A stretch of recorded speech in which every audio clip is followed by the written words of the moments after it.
Am stic aici. Da. Uite acolo, și nu aici. Bună dimineața. Am pus pe să vă felicit.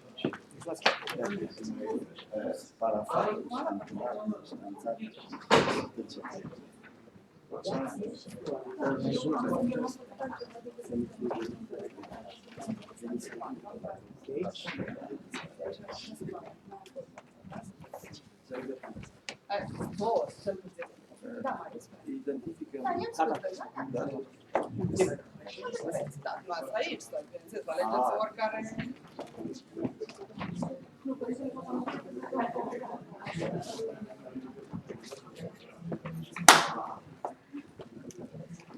Наша приморская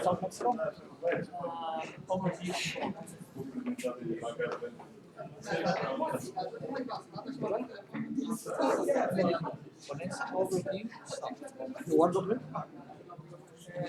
This is for next week. Do you want to follow these two? This one and this one? No, yeah. Waters and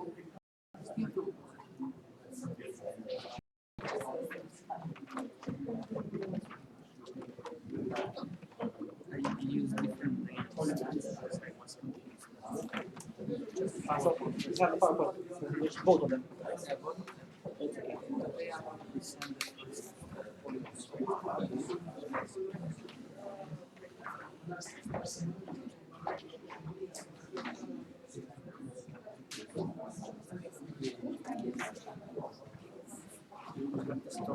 Thank you.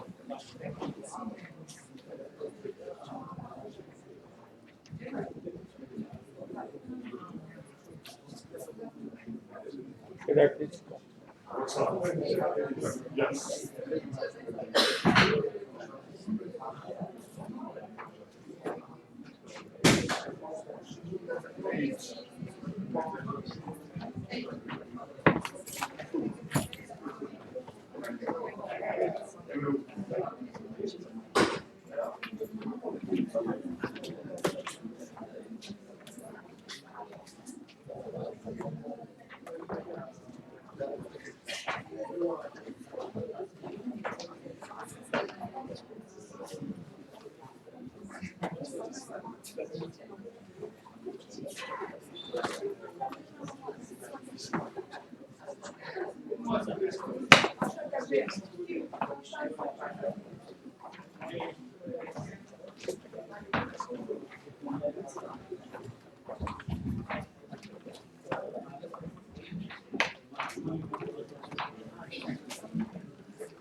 Da.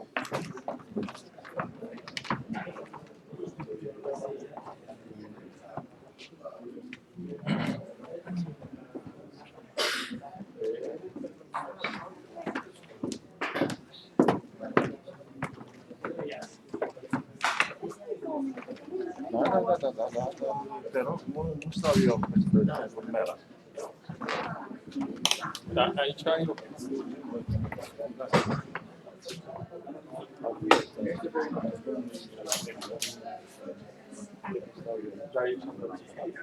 Până una altă. Ștefan? Mai și pe asta lui Șuiceni? Stai să o trimit. Șuiceni că el va da. Ai scris cu ceva? Discuți cu el.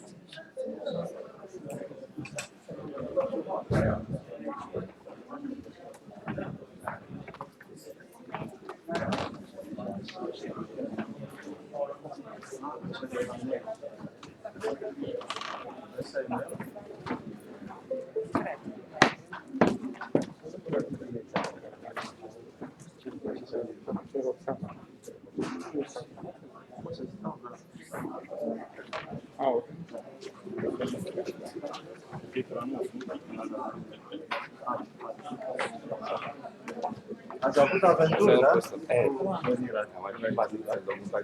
Am înțeles că la electoratul de la Ansechi au dus până la Universitatea Tehnică. Da, mai las că rezolvăm la plecare. Nicio problemă.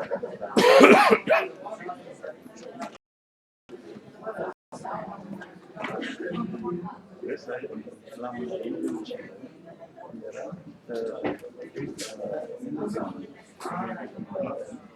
nu, ăsta care e dar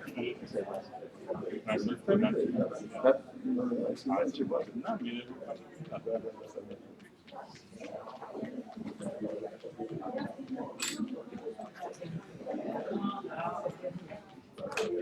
Nu mai dați pe următorul, ca să nu dă boală. Poftim, cum numește? Încearcă la alt USB. L-ai pornit? Pornit? Da?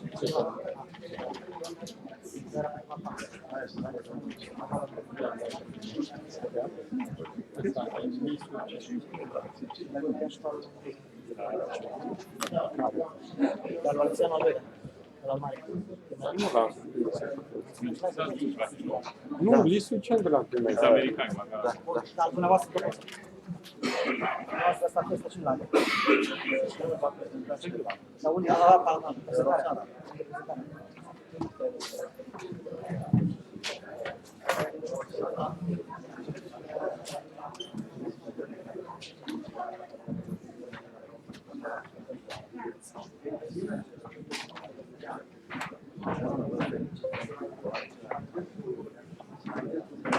Dar unde ai pus, mă? Lisiceng, PDF. Ia-le direct acum.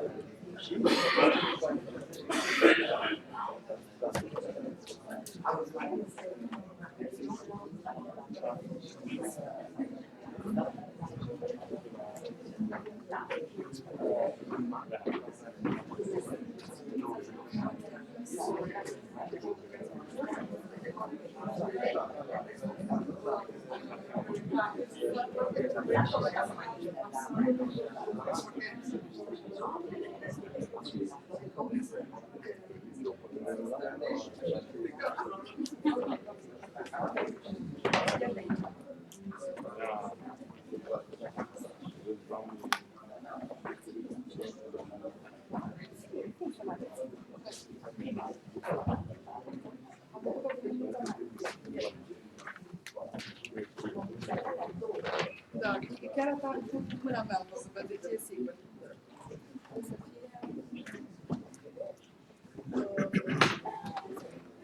să fie pe mare. Urmă sală vă vorbim de presă. Și un ăla de surit ăsta. Și mergi până la capăt. Perfect. Da, Bine dacă apucăm să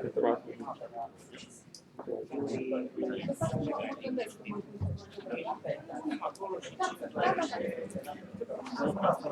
și mai cu prezentare. Hai luat.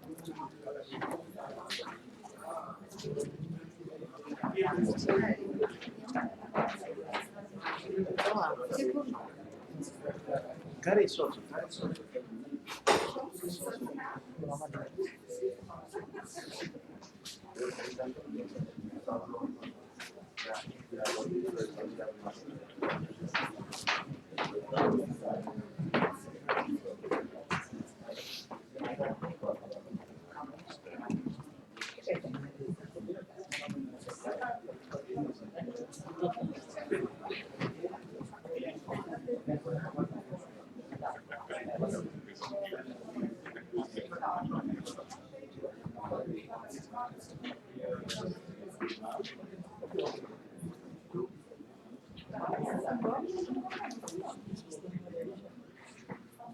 Auzi, dă-te rog înapoi pe congres. De pe congres, după asta.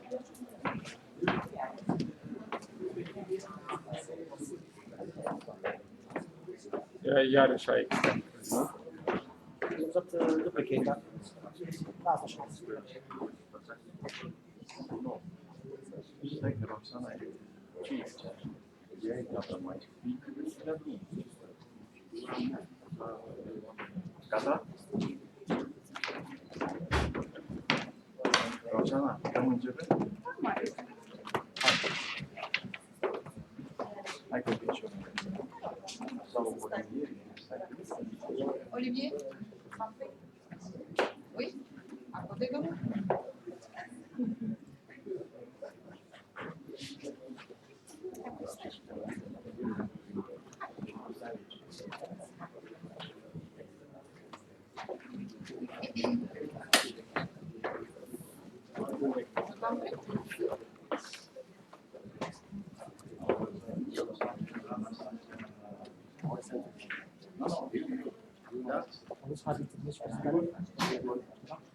Harding.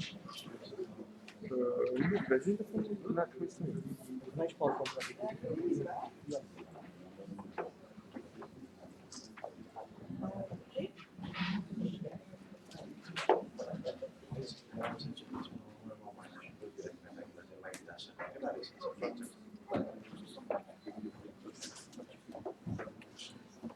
Bună dimineața!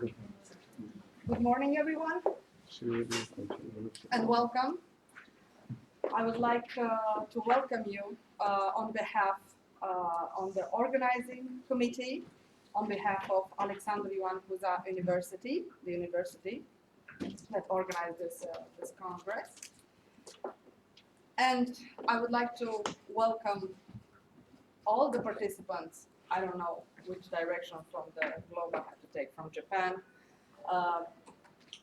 Sorry. Perhaps is one of the participants hasn't arrived yet. The one from China who is missing. From Mongolia, from United States, from Spain, from France, from Germany, from Mexico. It was a very, very pleasant surprise to have my last guests from Mexico, the last 4 guests from Mexico, who announced their arrival and the last minute. I don't want to speak too much right now.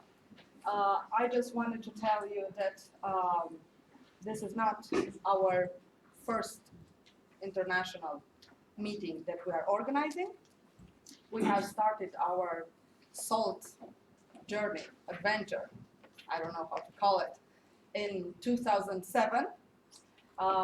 Actually, my colleague, who is the main organizer, started in 1992 when he wrote the first article on the ethnoarchaeology of salt, but I was not born yet, so I could not organize anything.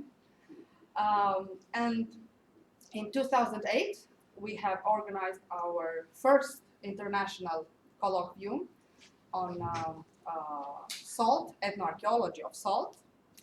It was a very, I don't know, an impressive number of participants there, because we have started at the beginning to think that that symposium in 2008 as a symposium of archaeologists, ethnoarchaeologists, but we had this huge surprise to see that also linguists, historians, and chemistry and geography and all other disciplines were represented.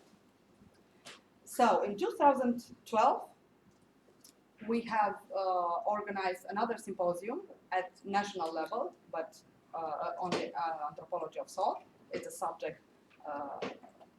It's the subject of my colleague's presentation, Marius Alexianu.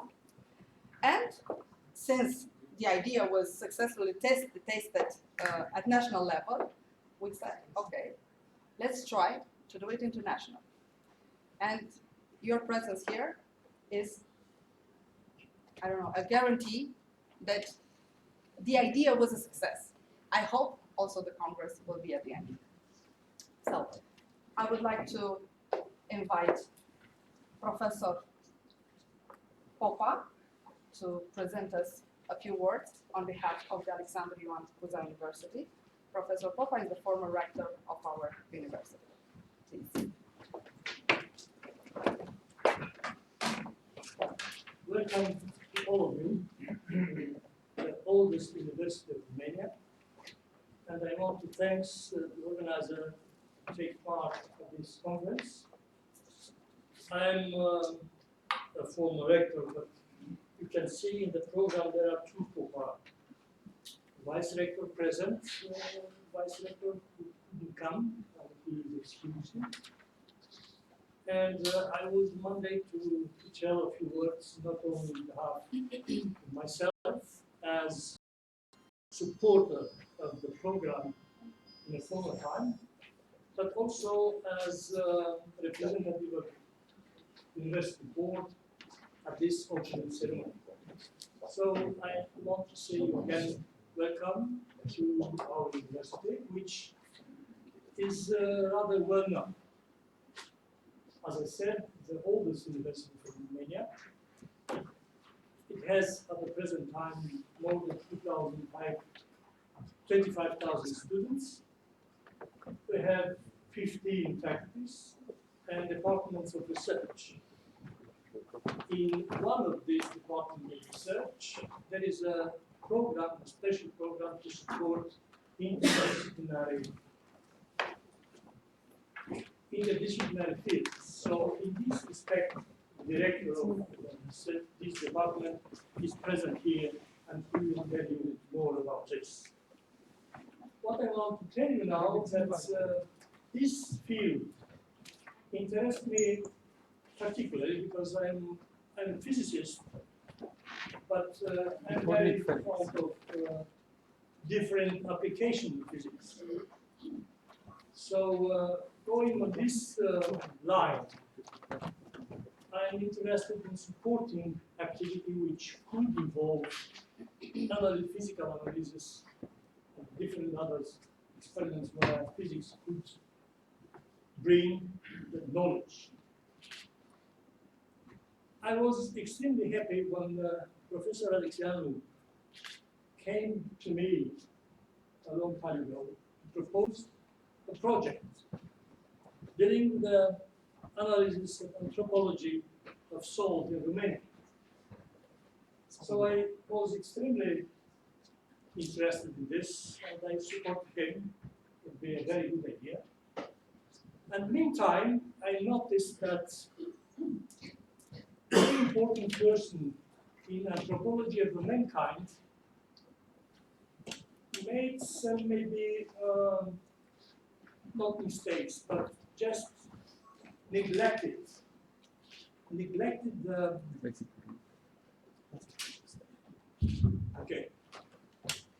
such interesting domain. I'm thinking of the rather recent book written by Diamond. He got Pulitzer Prize, dealing with an interesting factor like guns, germs, and steel, which were the three factors which produced this evolving of human society. So migration in prehistorical period was dominated by these three elements, according to his opinion. But after discussion and experience, which I noticed from Professor Alexandru and his activity and group activity, I noticed that salt could be another element which interferes strongly with society. So this idea maybe will be a good start for another program of university, which is supporting such activities which involve different fields. Our university this year will close such a project which started 40 years ago. It's about linguistics. It's about analyzing, scientific analysis of the first edition of Romanian language, the Bible. This activity was developed in cooperation between our university and the University of Freiburg. And this year will be the close of the program, which ended with about 20 volumes, which gives a very interesting, a very professional analysis of this fundamental book. So I suggest to our colleague from the Department of Interdisciplinary Humanistic Science to propose a new program in which SALT could be involved in history and archaeology to go on for a long time. And your presence here shows that it would be a chance. Such an interdisciplinary domain in which different countries could be interested may support an important international program of research. So, starting from this, I wish you a good stay in Iași, a fruitful time. I'm very happy that the weather is more appropriate for a good time in Iași. So please use this opportunity to know each other and to know local culture, and maybe to think for a future program which could bring together the best specialists in the field. I wish you, on behalf of the university and from my side, good stay in Iași and fruitful start. Success.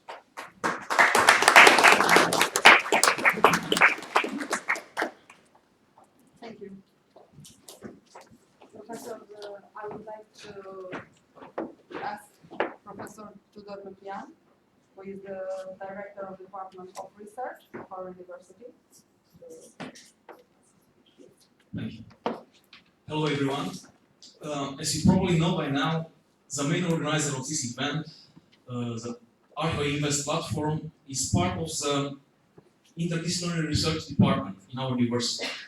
So, as I proudly represent this department, I'd like to convey to you a warm welcome to our university and a warm welcome to this important event for your career. Now, because Arheoinvest is part of the research department, but not only because of this, I many times wonder what makes a good scientist, or what makes a good likelihood to get done good science in one department. So of course the first answer that may come to your mind would be money. This is obvious. Without good money, without good funding, you cannot achieve almost anything in nowadays world.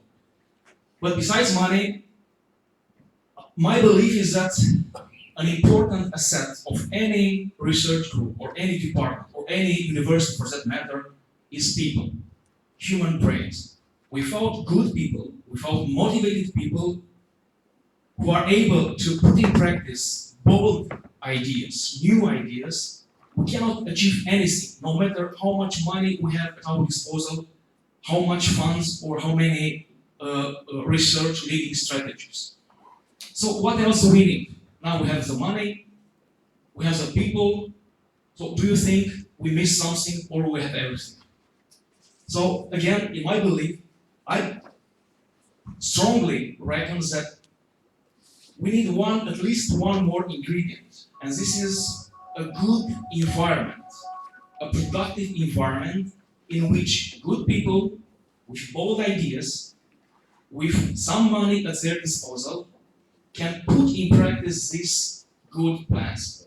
So I personally experienced this this motivation over the years, and I came to appreciate to the real extent the presence of a good environment in which people can actually put to work their good working plans. I would like to end my talk saying that I'm pretty convinced that your staying in Iași will be very fruitful, and on the occasion of participating at this conference, you'll be able not to achieve personal connections, but more importantly, business connections, science connections, which will help you further in your career. Thank you very much. Thank you very much for your speeches. I'm confused. We have or we don't have the money for this? Because as a main organizer, I'm very interested about that. We have little money. Okay. Thank you. Thank you again for presenting the greetings on behalf of the Alexandru and Cuza University of Iași. Just a few words about how we will organize the session. Now we will start with the plenary session. The participants from the plenary session will deliver their presentation in maximum, if it is possible, of course, 25 minutes. We will have also time for discussions, questions, and so on. The coffee breaks will be just outside the corner. Also, the lunch break, yeah, we'll have there a catering. And here ends my organizational speech, let's just say. Okay, I will leave you with the plenary session, and we will start the plenary session with Mr. Tiberiu Alexianu, who is basically the main organizer of this event. He is the brain and the person who did all the things, but he was the one that said, do that, do the other thing. So if everything is going well with this Congress, is him. If everything is going wrong with this Congress, was us. Okay? Please.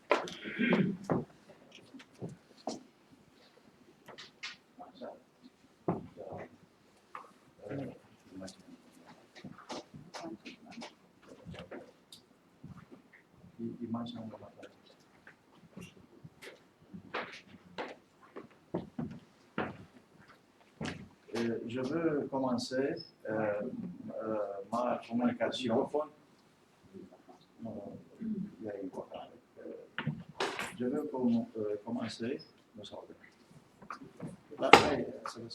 Je veux commencer ma communication avec un salut adressé à monsieur le professeur Nicolae Ursulescu, qui a été le fondateur de l'archéologie du sel en Roumanie. Le voilà. Le voilà. C'est dans un article, la traduction anglaise, c'est dans un article de 1967, quand il a fait référence pour la première fois sur les découvertes archéologiques près d'un source salaire. I'm going back to English translation. This is for Professor Nicolae Ursulescu, who is the founder of the Archaeology of Salt in Romania, who wrote the first article on the subject. Depuis 1992, nous avons commencé à faire des recherches ethno-archéologiques à l'est de la Roumanie. Starting from 1992, they have started ethno-archaeological research in Romania. Et avec des collaborateurs français, surtout Olivier Beller et Robin Brigard. Olivier Beller, je vous invite.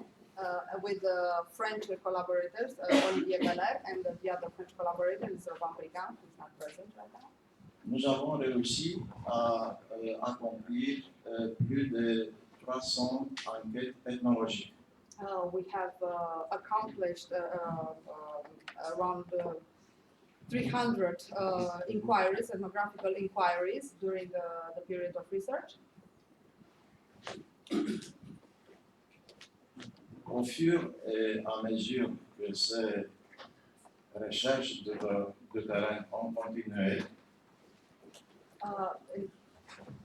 as long as it's possible that this research will continue. Nous avons découvert un véritable univers du sel dans le monde rural de la Roumanie. We have discovered truly salt universe in the rural area of Romania.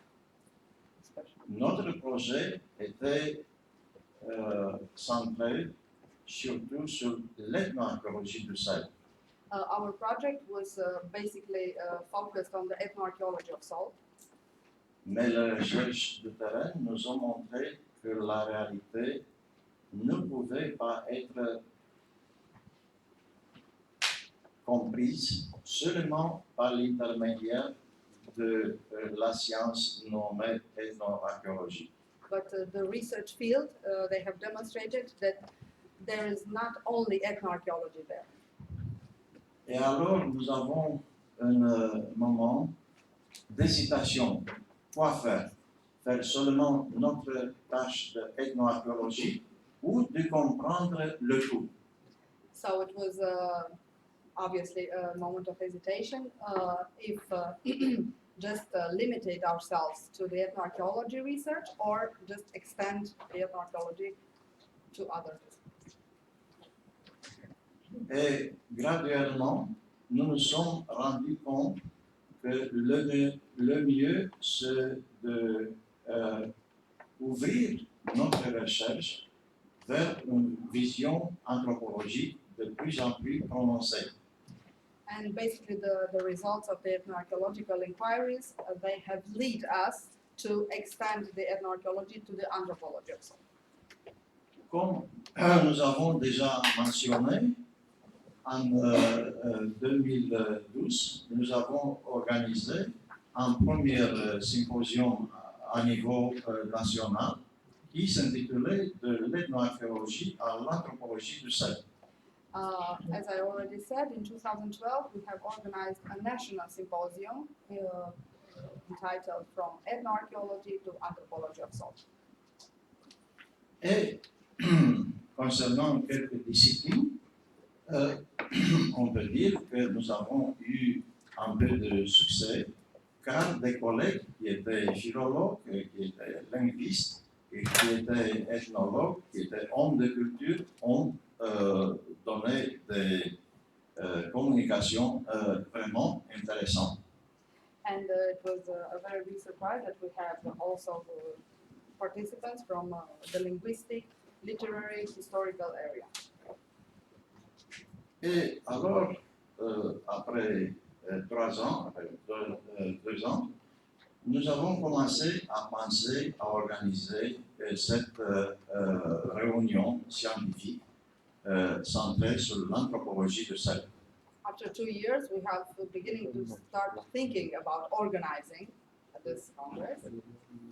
Et mon opinion, après les premières réactions du symposium, And his opinion after the first reaction of the symposium c'est que l'anthropologie du sel, stricto sensu, is that anthropology of salt, stricto sensu, a des chances d'être reconnue à niveau international has a good chance to be recognized at international level si elle comprend seulement archéologie, histoire, ethnologie et linguistique. containing archaeology, History. and Ethnology. ethnology, And linguistique. and linguistics. Mais le problème, la provocation, The challenge is lato sensu. Qu'est-ce que nous devons comprendre par anthropologie of salt? so what should we begin to understand by anthropology of salt? This is the main question. Quelles sont les disciplines qui peuvent entrer dans la sphère de l'anthropologie du sel et quelles sont des disciplines à rejeter?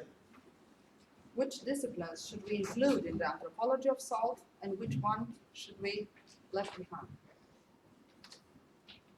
Ce qui me semble important en ce moment, c'est de stimuler le dialogue entre diverses disciplines. Most important is to create the dialogue, the network between the disciplines. Moi, ici à l'université de Iași, j'ai eu quelques expériences personnelles décisif pour fonder mon opinion. He had some personal experience, personal and professional experience regarding the dialogue between the disciplines. D'habitude, les archéologues ne s'intéressent pas du tout de ce que disent les historiens. Usually, the archaeologists are not interested about the opinion of historians. N'en parlons plus de ce que disent les historiens à propos des archéologues qui sont conscients. And vice versa. And leave it like that. Il y avait un grand historien romain au siècle passé, Nicolae Iorga. A great historian from last century, Nicolae Ioan, Qui était historien, qui définait les archéologues comme les soldats les plus humbles de l'histoire. Oh, I don't know if I want to translate that. He said he defined the archaeologists as the most humble soldiers of history. I end my quote. Quelle est la situation réelle, non sur le plan de la Roumanie, mais sur le plan international? What is the reality, basically, not only in Romania but also at international level? Il y a une spécialisation des sciences de plus en plus accentuée. We have a very we have more and more specialized disciplines. Et le résultat a été paradoxal. And the result was paradoxal, that we'll see what it means. Les communautés scientifiques ne communiquent plus entre elles. This is paradoxal. Okay. The scientific communities does not communicate with themselves. C'est pourquoi, dans ce contexte, je veux mentionner le résumé de l'équipe Zuppi de l'Italie. In this sense, he would like to mention the abstract that Paolo Zuppi and his team submitted to this Congress, Qui ont affirmé que le sel représente un objet d'étude unitaire, qui est une entité indépendante et très forte. who said that salt is it's a unique and independent and unique, as we said. Mais cet objet d'étude est analysé séparément par plusieurs sciences. But we analyze the salt differently by the multiple disciplines. Et ces sciences, ces disciplines, ne communiquent pas entre elles. And these disciplines does not communicate between themselves. Sans doute, pour moi, l'anthropologie du sel ne représente pas une totalisation mécanique des sciences qui s'occupent du sel. Of course, in his opinion, anthropology of salt does not mean a unitary corpus of disciplines. En même temps, comme je vous ai déjà précisé, on ne peut pas décider encore qu'est-ce que c'est le centre, le cœur de cette discipline et quelles autres disciplines doivent être exclues. Well, it is difficult to say which disciplines represent, to say the heart of the anthropology of salt should be included and which disciplines should be rejected. Mon opinion, c'est que cette nouvelle discipline va gagner dans son cristallisation He believes that this new discipline will have success, will be crystallized graduellement discipline, gradually, et que cette discipline, cette nouvelle discipline va se différencier, va s'imposer au fur et à mesure and the discipline shall impose herself au fur et à mesure que le discours mono et multidisciplinaire, en anglais, that this discipline will impose herself only in the case that discours mono the mono and multidisciplinary approach sera remplacé will be replaced par des approches interdisciplinaires et surtout transdisciplinaires. by interdisciplinary and transdisciplinary approaches. Mais la plus grande provocation à ce que concerne cette nouvelle But discipline, the biggest challenge is c'est la suivante.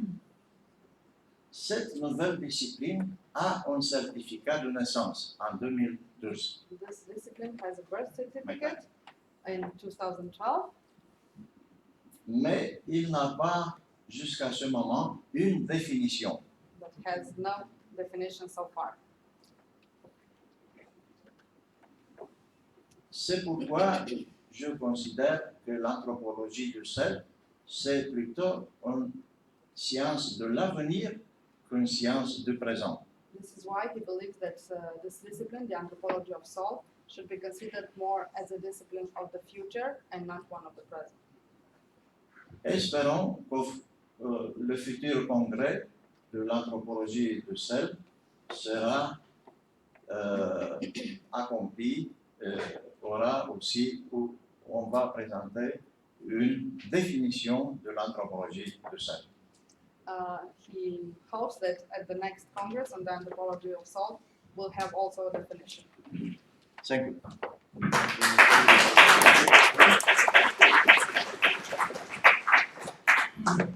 Okay, now I would like to ask my co-organizer Olivier Valère to present me, if it's possible. Thank you.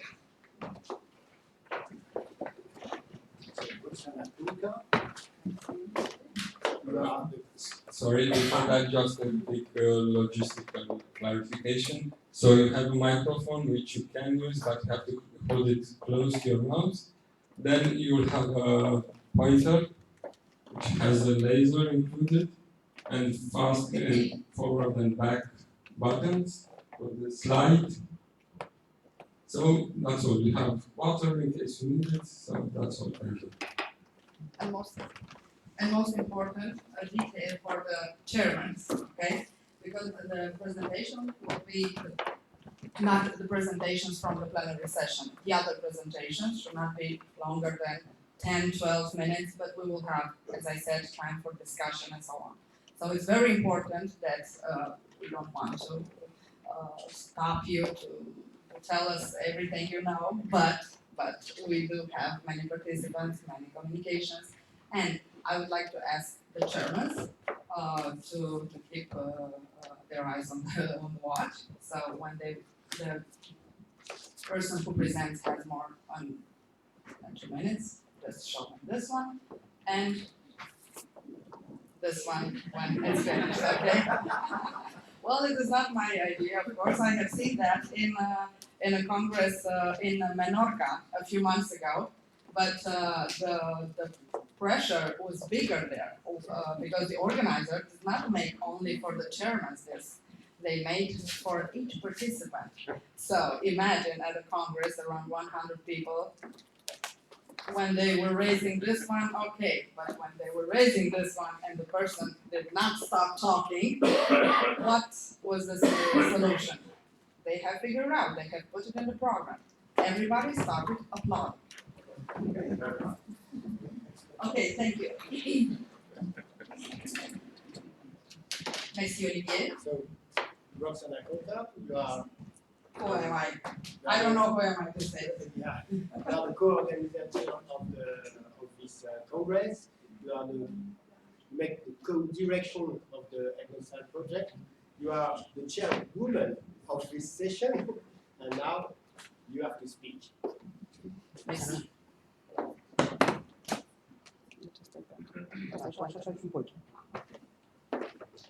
Well, the presentation, as you see, is entitled Ethnosalro Project, Work in Progress.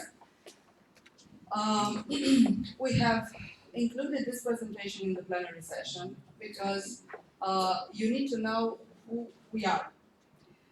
That's true. Alexandru Ioan Cuza University, on behalf of Alexandru Ioan Cuza University, we are organizing this event. But the people who are working in this project is Marius Tiberiu Alexianu, Olivier Veler, Ion Sandu, Gheorghe Romanescu, Roban Brigau, Vasile Cotiucă, Felix Tencariu, Andreea Sândulese, Ștefan Caliniu, Radu Ștefan Balau, and Mihaela Sândulese. This is basically the team of our project.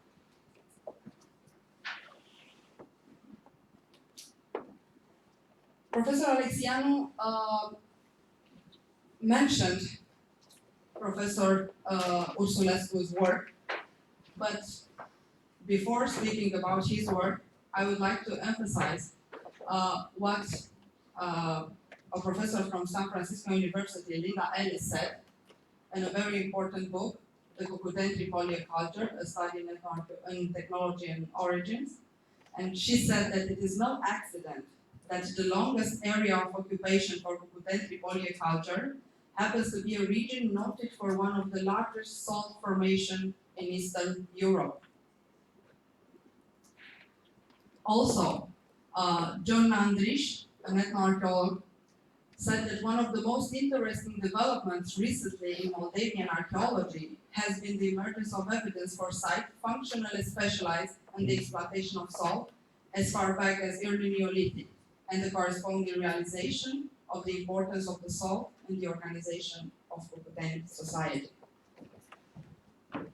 Of course, I have to mention Professor Ursulescu, who has published from the Greece site of Solca for the preparation of salt by briquetage.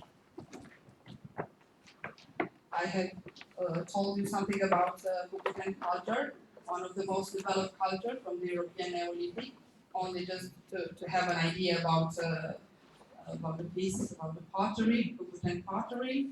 You can see here zoomorphic representation, human female figurine, and so on. So, just a few words about our project. As I said, in 1992, my colleague published the first ethnoarchaeological study on salt springs exploitation in Romania with Gheorghe Dumitraia and Dan Mona. In 2003, our colleague Olivier Veler joined the team, and then the collaborations start to crystallize themselves. They have published a book, the first volume on ethnoarchaeology of salt in Romania in 2007, and then since Professor Tudor Lucian spoke about the possibility of making projects and research projects only with money, or little money, as he said, we had this opportunity to be part of two research projects conducted by Marius Alexianu in 2007 and in 2011. This is the study area. We had two projects, one from 2007-2011 and the other one from 2011 and up to the present. This is the main area. You see it here. Okay. The salt deposits from Romania, and I would like to present you the team. We have an interdisciplinary team, representatives from literary area, chemistry, archaeology, geography. The 233 springs in the database, but I'm telling you there are more now.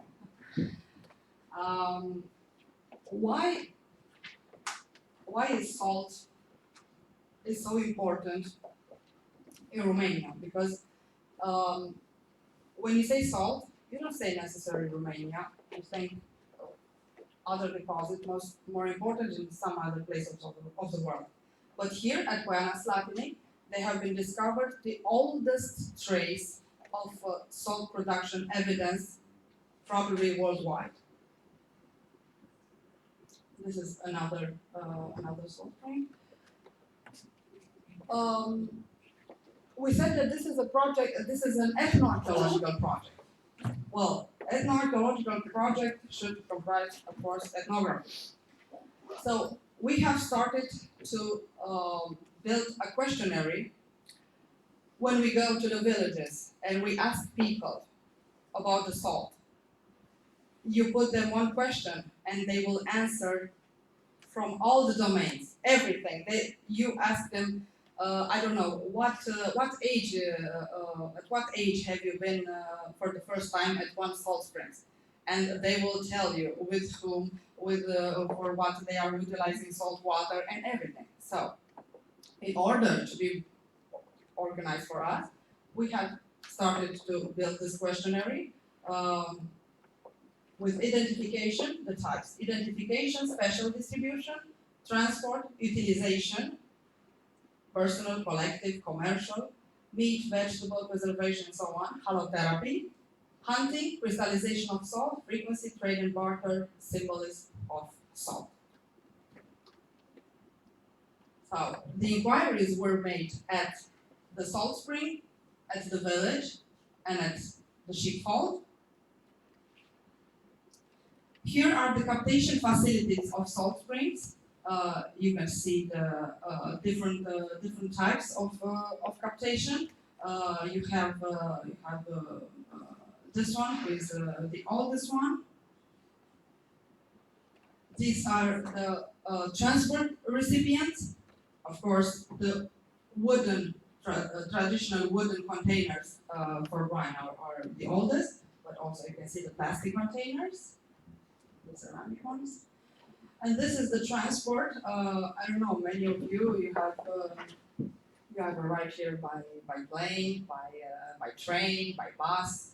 I don't know if you recognize this. This is our old Dacia. This is Renault 12, called Dacia Papu. And this one is we call it a photographic performance of our colleague Roman Briga. It's him in the picture. It's you. Oh, I'm sorry. It's you. Okay, this is called Kobilica. Okay, transporting water like this, the salt water. And regarding the utilization, let me start by hay spraying. Here the hay is spread with salt water, so the mouses will not attack. Then for the animal food, this is for preserving meat, bacon. This is a guilty face of our director. Okay. This is for preserving vegetables, and this is, as we like to call it, the traditional spa. We have found that in the Vranja County, if I remember correctly. Yeah, they are putting salt water. They are heating the salt water. You see here with stones, with hot stones. This is the age categories for persons with knowledge of intangible heritage on salt, and of course the oldest generation from the oldest generation are the person who know the most of the information. This is another part of the archaeological project, the modelization of the information, the transport of salt water, and in a village area, a communal area, a municipal area. That means the distance between the villages. Then the transport of recrystallized salt.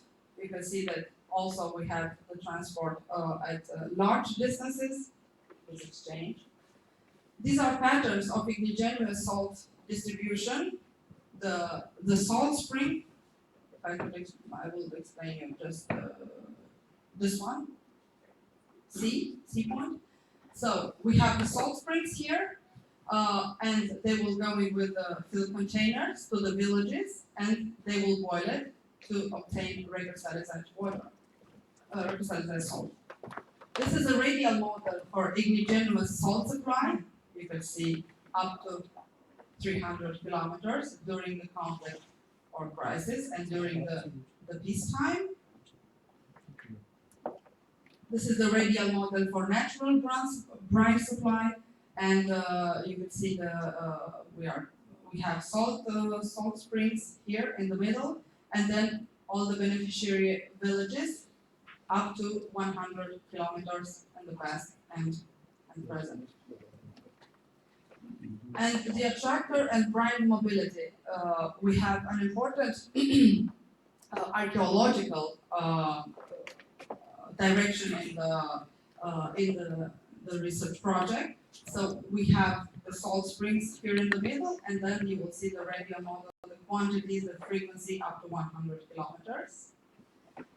We have made some modelization taking into account four of the most important salt springs from Cachica, from Potoleni, Luca Păina Slatini from Bacău County, and we. What's the camera? In front of the camera. Thank you.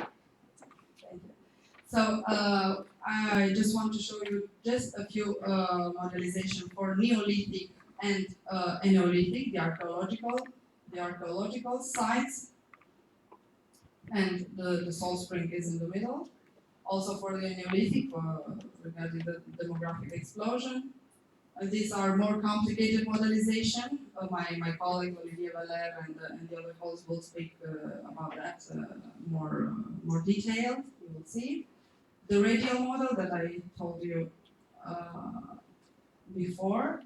The salt supply up to 100 kilometers for the four major attractors for the Neolithic and for the Neolithic area. So, as a few conclusions, salt springs really constitutes natural constants of the environment, acting as a diachronic salt attractor. The other preliminary conclusion would be that I will emphasize the role of halotherapy, the curative medicine dimension, and the most important immediate effect is the current integration of the complex problematics of salt supplying into archaeological course research projects. In the end, you can see that we have started from the archaeology, the oldest level of intangible heritage of salt, then through ethnology, a research positive feedback, and we have reached ethnoarchaeology again. Regarding the dissemination plan of our project, I just put only three editorial very recent publications. The one is published in SciStone. The editors are Olivier Valère and Robin Brigand, the archaeology of salt. And the other one is represent the proceedings of the National Symposium in 2012, Salt Effect, the second Arheoinvest Symposium from the Ethnoarchaeology to the Anthropology of salt. And the last one, okay, this is the last volume published at Parthenon Verlag. This volume is structured in, let's just say, in two main parts: a selection of the most important articles and papers published during the salt project, Romanian and French salt projects, and the first part is a presentation of this one. Thank you.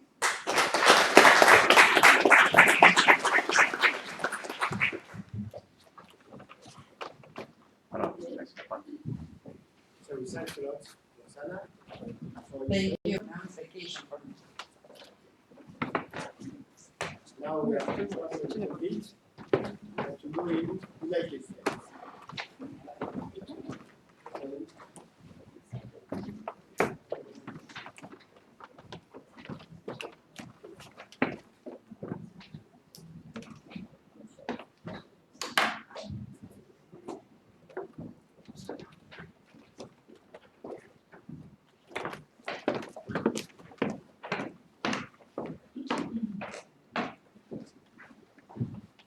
Good morning.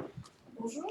I'm going to read my paper so as to not wander off and to help keep myself within the time limits, but I will try to read it with flair and drama so that none of you will become too sleepy. The study of salt in the eastern United States was really pioneered by Professor Ian W. Brown, who is at the University of Alabama. He would be here himself, except that university classes across most of the United States have already begun, and as department chair, he was unable to be here. Professor Brown was my mentor and former professor, and much of what I have to say this morning builds on his research, references his research on salt in the eastern United States made over the past 35 years.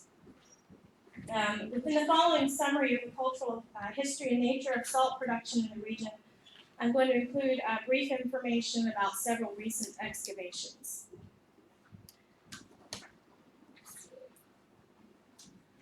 Salt is found across the woodlands of eastern North America in the form of salt springs or salines. We do have rock salt, but it's generally buried too deeply for pre-modern peoples to have access. Their distribution is uneven, with concentrations in the Ohio and Cumberland River valleys, the Red River Valley, the central Mississippi Valley, central New York, and isolated locations in coastal Louisiana on Avery Island here at E, and in South Alabama, where much of my research has been made. Regions with many salt springs had at least one major trail leading to them, and this interconnected web probably meant that most prehistoric peoples had access to salt. When discussing Eastern North America, by prehistory we mean specifically before around 1550 AD. Salt in prehistory was used primarily as a food additive and a ritual substance. It was only after sustained European contact that there was widespread use of salt to preserve meat or animal skins. The importance of salt in the spiritual lives of native cultures across the continent is supported by its frequent mention in mythology, rituals, and taboos. In the southeast, for example, salt is associated with taboos against its use before, during, or after the green corn ceremony, a celebration of Thanksgiving for the last harvest of maize that many Native American cultures across the region share. Across much of the continent, salt was taboo during rites of initiation and birth, and among some groups it was an offering for the dead. Native American folklore contains legends of giant men and beasts, and these tales may have originated or been enhanced among salt makers who encountered the bones of extinct Pleistocene megafauna at the springs. Areas with many springs are known as licks, in reference to the numerous animals that have congregated there. Although they had been hunting at salt springs since first arriving in the region around 13,000 years ago, Native Americans did not begin making salt until the late woodland period, circa AD 700 to 1000. Late woodland economies were not fully agricultural and were marked by increasing populations and warfare, so that many people and regions were compelled to intensify food production within very restricted territories of fertile river valleys.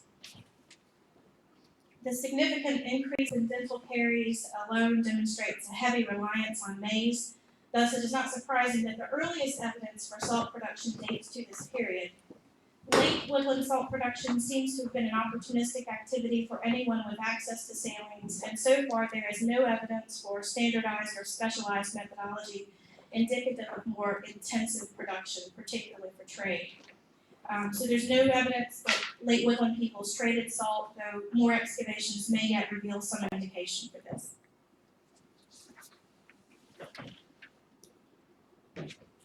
Salt production increased during the fully agricultural Mississippian period, circa AD 1000 to 1550, when powerful hereditary chiefs with salt springs in their territories likely controlled its trade and distribution. The political centers of these chiefdoms are marked by earthen mounds, upon which chiefs, priests, and other elites lived, and it is probably no coincidence that the area of the U.S. with the most salines was once known for its remarkable quantity of earthen mounds. Mississippian salt sites are recognized by the lack of domestic artifacts such as lithics and faunal remains and by the thousands of pottery fragments from vessels called salt pans. Salt pans were tempered with coarsely ground shell and were formed as shallow basins as large as 1 meter in diameter. There are basically two different categories of salt pans, impressed, fabric impressed, and plain. It's widely suggested that salt pans were so large that a piece of textile or woven matting was necessary to support and lift the vessel while being formed, leaving impressions of these materials on the surface of the salt pan. Distinctive thickened rims were useful for removing the pans from their molds and perhaps moving them around the site. Organic artifacts do not last long in the archaeological record of the very humid woodlands of eastern North America, and the soil is also extremely acidic. So fabric impressed salt pans are the most abundant source of data for studying ancient textiles for the period of time in which they were used. In her recent master's thesis on the topic, textile expert Mary Spanos looked at thousands of salt pan fragments from Mississippian-era salt-making sites in South Alabama. She found that the fabrics chosen by salt makers to make salt pans around AD 1100 consisted of worn skirts, shawls, bags, and other fabrics that might typically have been found in a household.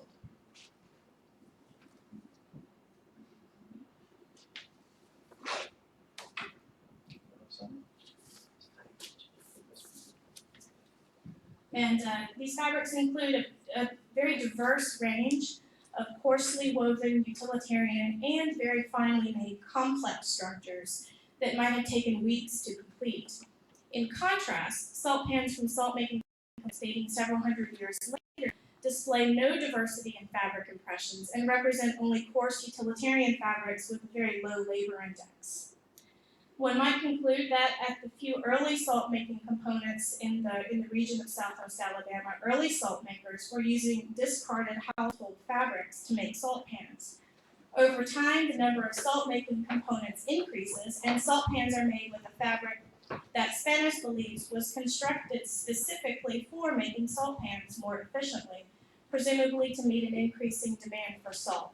So there appears to be some functional change here, not just chronological change.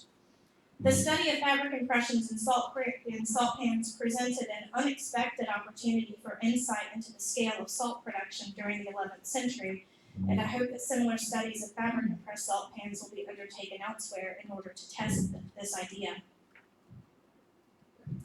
Plain salt pans, those with no fabric impressions, tend to be slightly smaller in diameter and have thinner walls, and their appearance suggests an alteration in the method used to make salt pans and perhaps to make salt.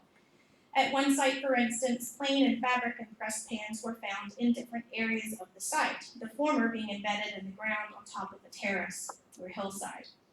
Over the course of the Mississippian period, the amount of plain salt pans apparently increased in proportion to fabric impressed salt pans, but never replaced them. Ian Brown has identified some interregional differences in the distribution of the two types, but it seems largely chronological. Methods of salt production in eastern North America include salsalar and salcasita. Salsalar was practiced most commonly in coastal western North America, where there is a easily identifiable dry season, sparse tree cover, and ocean breezes to facilitate evaporation. Salcasita was the preferred method for the interior eastern woodlands with their temperate climates, abundant fuel, and strong salines. Hearths occur with enough frequency indicate some sort of salcasita, but the intensity and duration of the burning varies greatly across the sites, and it has been difficult to distinguish pottery firing from boiling hearths, about which we have so little information. A procedure known as stone boiling or indirect heating was used widely in prehistoric Native America for heating water or baking food in earth ovens, and heated stones may have been placed in salt pans to evaporate brine at central Mississippi Valley salines, where large amounts of fire-cracked rock are common. At Kemswick, Missouri, 28 hearths and 8 salt pans were uncovered. Fire-reddened stones were found around the hearths and within a few of the salt pans. This is one of the only sites discovered with in situ salt pans and hearths, and why in a talk on recent archaeology would I put up a slide from 1907, and it's because it is a rare example of in situ features until last year. Last year, archaeology was undertaken in Nashville, Tennessee, prior to the construction of a baseball stadium, of course. The Sulphur Dell site is located near the Cumberland River, across from the former location of a large 12th century town with multiple earthen mounds. Today, Sulphur Dell is in an urban area that has been highly disturbed by previous construction, but excavators were able to find some intact activity areas, in fact, because they had been protected underneath the foundation of a late 19th century ice factory. 42 individual features were arranged in 4 clusters over a broadly burned area. The pits were round, linear, and oval, one of the latter bearing evidence of burning to a depth of 60 centimeters. A T-shaped pit reminiscent of some found in Mexico and some others in other places has a stack of limestone rocks in the center. All of the pits contain multiple dense layers of ash, charcoal, and hardened clay.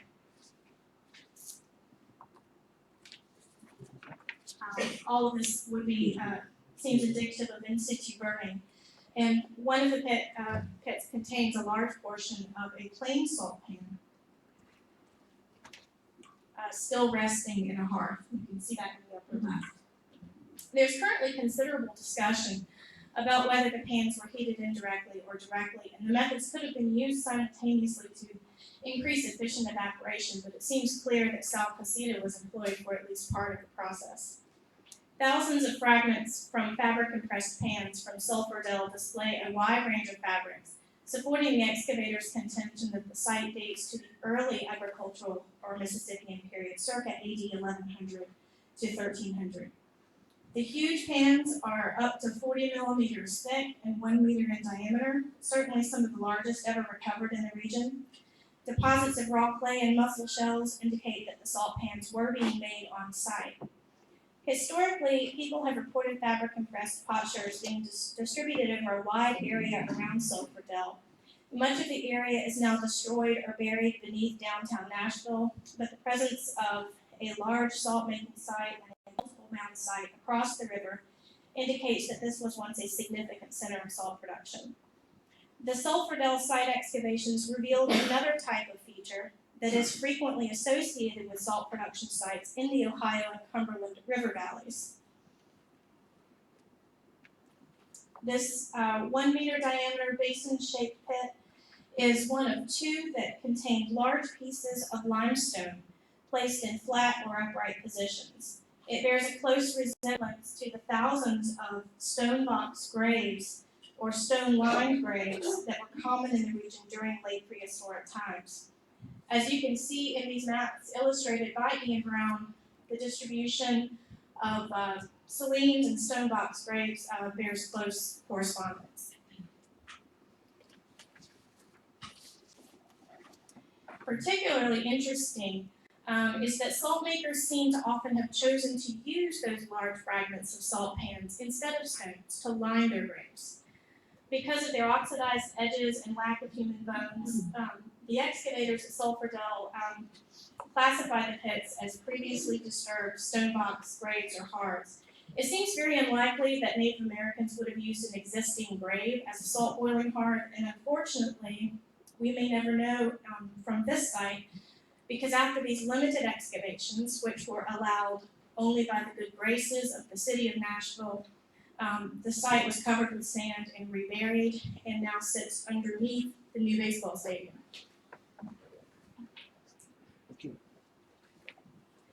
In the late 16th and early 17th centuries, numerous ethnohistoric accounts tell of Native Americans collecting soil around springs and filtering it through baskets.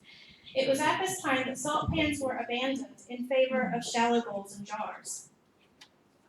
This concentrated salt slurry was then heated directly over a fire. Ceramic objets, pedestals, and other briquetage-like objects have been documented at a few sites in Louisiana and Texas, but they are decidedly rare. Basically, this is it for briquetage in the eastern U.S.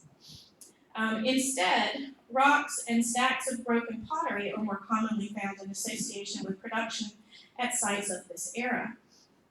Salines in northwest Louisiana were used intensively by Caddo Indians during the 17th century. Although salt as a dietary supplement was important for these agriculturalists and their trading partners, it was also in high demand for the preservation of deer skins in the enormous French deerskin market. Recent excavations at Drake's Lick by graduate student Paul Eubanks, also a student, soon to be former student of Ian Brown, were situated on low islands surrounded by expansive salt flats.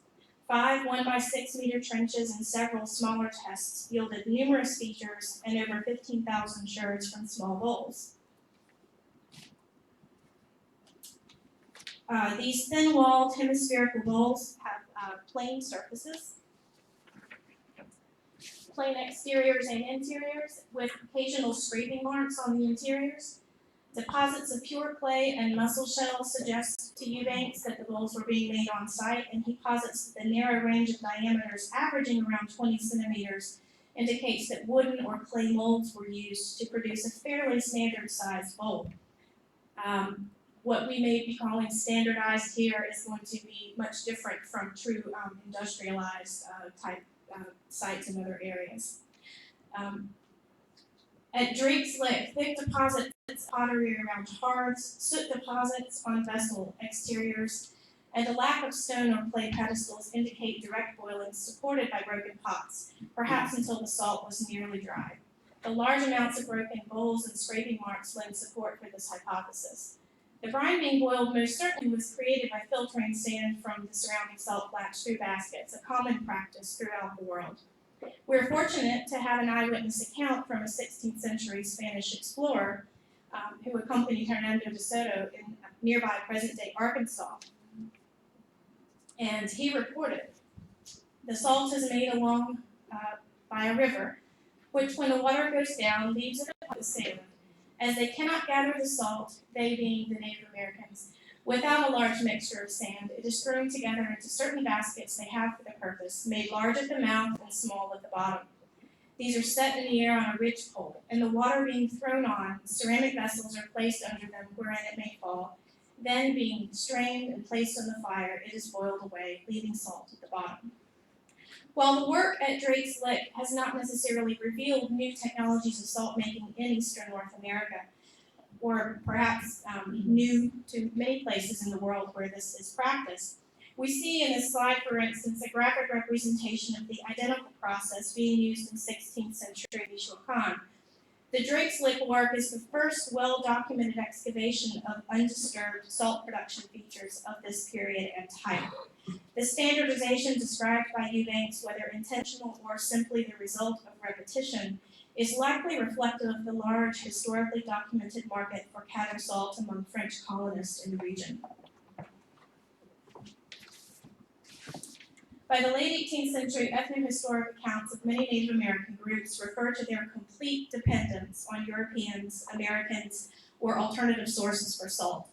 In one example, American agent to the Indians Benjamin Hawkins reports in 1796 that 2 Creek Indian women provided him with food, in return for which they wanted principally salt, that they used from little but necessity. And where they were able to supply themselves plentifully with meat, they were unable to preserve it for the want of salt. In this single quote, we learn that native practices of preserving meat have changed from smoking and European-style salt curing to European-style salt curing. We learn that knowledge of salt-making techniques is gone, and/or that colonization has disrupted the native salt trade. Similarly, there was a scarcity of salt among the Cherokee Indians in the mid-18th century, who were reduced to making a weak salt from the ashes of plants, and reportedly suffered poor health as a result. By the 19th century, salines continued to be used to supply local markets, but most salt for everyone in North America, in eastern North America, was being cheaply imported from Cheshire, England, as ballast for ships. In the southeastern U.S., cotton was shipped to English textile mills, and salt was among the goods shipped back in return.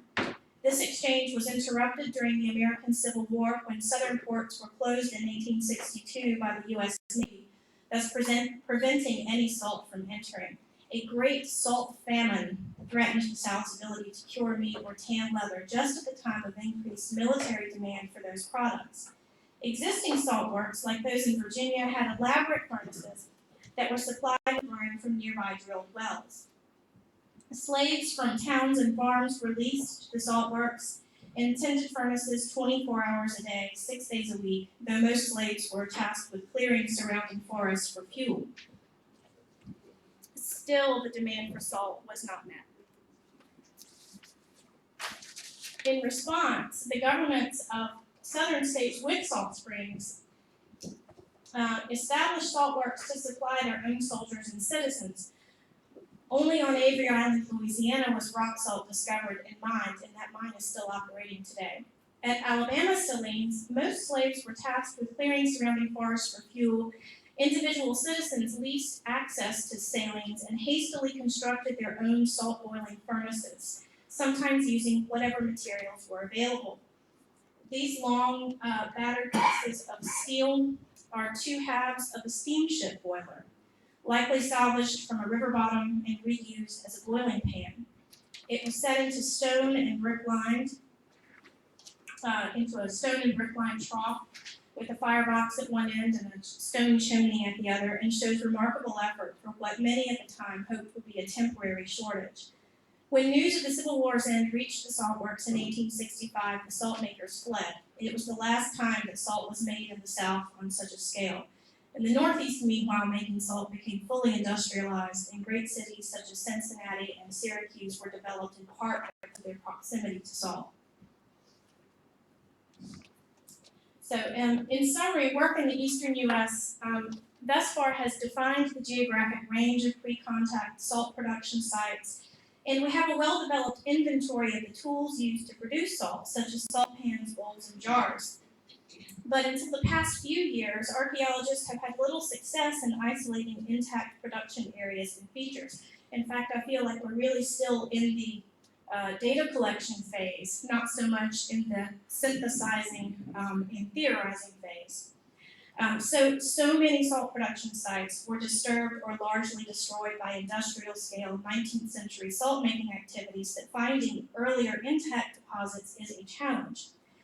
U.S. salt scholars, the 4 or 5 of us that are in existence, need more ethnohistoric research, more experimental archaeology, and definitely more interregional communication and discussion, as well as publication. So much of our work remains unpublished as academic theses or in obscure regional journals, including my own. So before closing, I would like to say that I hope to recruit more of my fellow American salt scholars to attend future international meetings. The work being done on salt across the world is impressive and informative, and being more directly involved with our colleagues around the world can significantly, clearly advance our own interpretation of salt in society, the cultures who made it in Eastern North America, and the extent to which humans everywhere will go to fulfill their desire for the white mineral.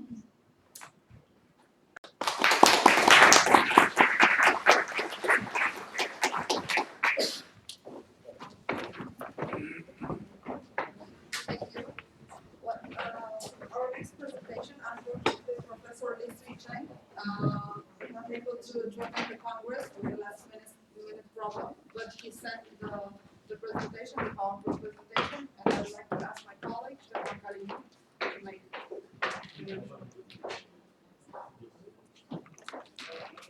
Hello, as my colleague has said, Professor Cheng was unable to reach us. So we thought that we nevertheless should present it because it's a very interesting presentation, at least some very interesting pictures in the presentation. So, ni hao, that's what the Chinese will get from me today, or ever.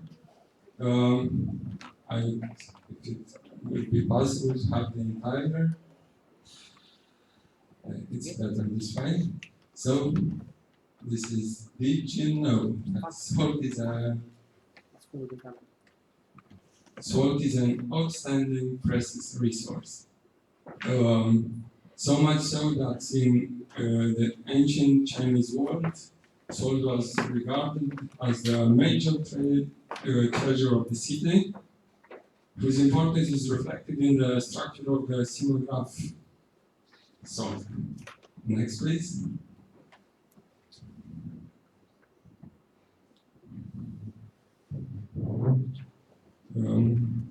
So as you can see, the Chinese ideograph of the Chinese still present in modern day Chinese alphabet for salt is composed of signs representing the supervision of the authorities over workers which produce salt from brine using specific ceramic pottery, ware, like in bricolage. Next, please.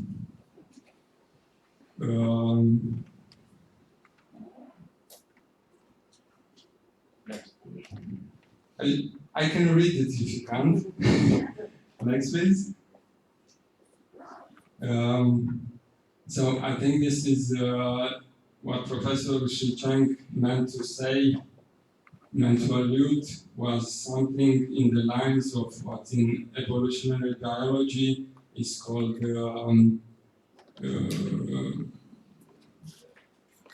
convergent evolution, as in given similar contexts, climatic, biotopic, resources, and so on, the results are similar. So whether we have pottery for producing salt from brine in the Mayan culture or in Nigeria or in Germany or in Japan, they all tend to look rather the same. Obviously, for it's the same evolutionary principles at work. The best solution, there is only one best solution, so they all tended to shift to that direction. So it's no wonder that the shapes are similar. It's obviously not the case of influence of transmission, of cultural transmission, but of, as I said, convergent evolution. Next, please. I think this refers to salt production sites in China, which are characterized by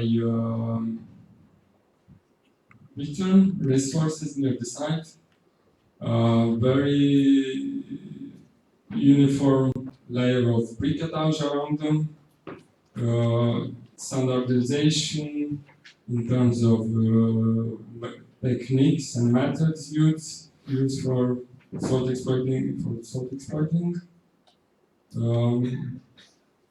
as seen from the archaeological evidence. Next, please.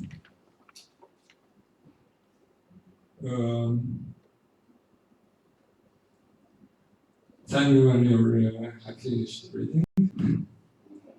Next, please.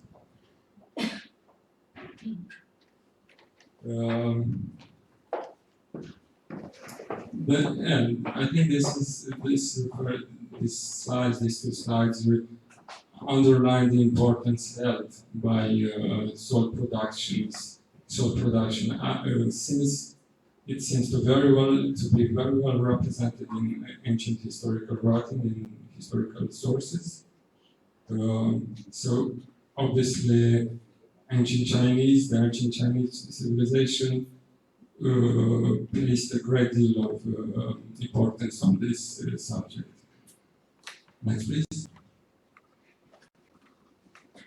This is the presentation contains a case study on the three gorges on the site near the three gorges area along the Yangtze River in central China. The area contains numerous salt production sites, dating from the late Neolithic up to the our era. all of which reveal the importance held by salt in the relationships between salt production, between salt and the urbanization process of Southwest China. Next, please. These are the main sites, as I've said, ranging from different eras. Next, please. This is where Professor Li Shucheng and his team worked.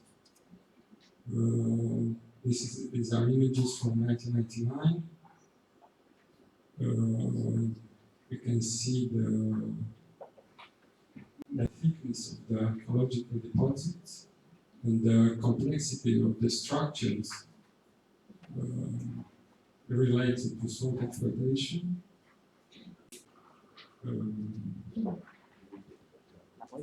Back, please. I just wanted to return because you can see here the pretty complex map related to the network of salt production, trading, exchange, and so on, between very numerous settlements. Next, please. Professor Li Shucheng and his team, including Western scholars. Next, please. This is the promontory. It's a natural promontory surrounded by waters, which is an archaeological site, the Zhongpa site. Next, please. We are a site where the archaeological remains are truly impressive. So we are talking about something like, this is like 8 meters in height. I think this is a channel for channeling brine to production facility. Next, please. The schema of the archaeological deposits. Its briquetage and the location in the assemblages of briquetage and the location of the layers, archaeological layers, which by the way range, so we have 2,000 of continuous exploitation. Next, please. The site was submerged, was buried underwater after the construction of the Three Gorge Dam.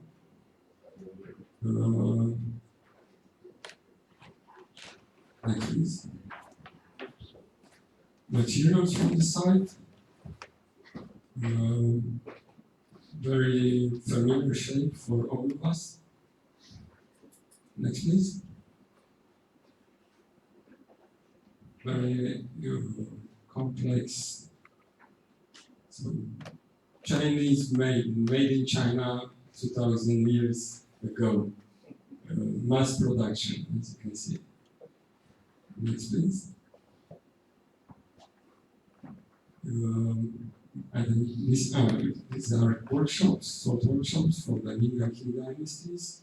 Again, it is obvious that the administration was involved in this exploitation, as seen from these very complex stone structures around the site, around the entire site. Next, please. That's all. So thank you. If someone knows how to say thank you in Chinese, please. 谢谢. Thank you.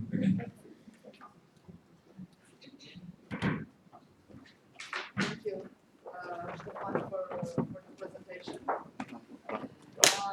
would like to invite Olivier Valère for the presentation of the first salt making in Europe. Bună ziua. Good morning, ladies and gentlemen.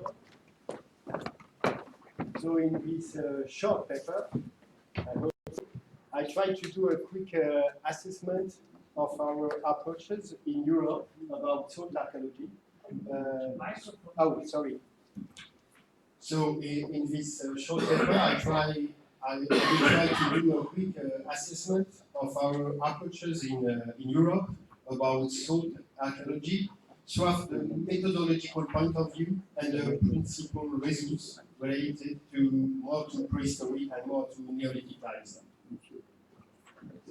So after a few general points about this invisible object of research, I take care first of the direct evidences of ancient salt exploitation, and then of the more hypothetical ones before seeing how the salt exploitation develops in particular economical and social situations where salt has far more than a feeding function.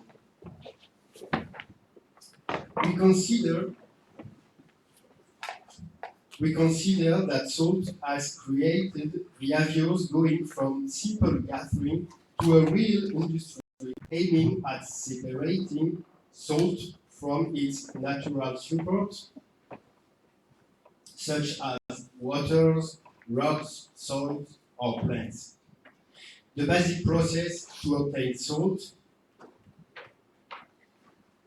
or salt cakes, not the same, is made out with four principal operations: concentrations, crystallization, conditioning, and sometimes packaging. This process uses either solar evaporation or fire combustion. The direct evidence for archaeologists about the salt production can be either mineral or vegetal.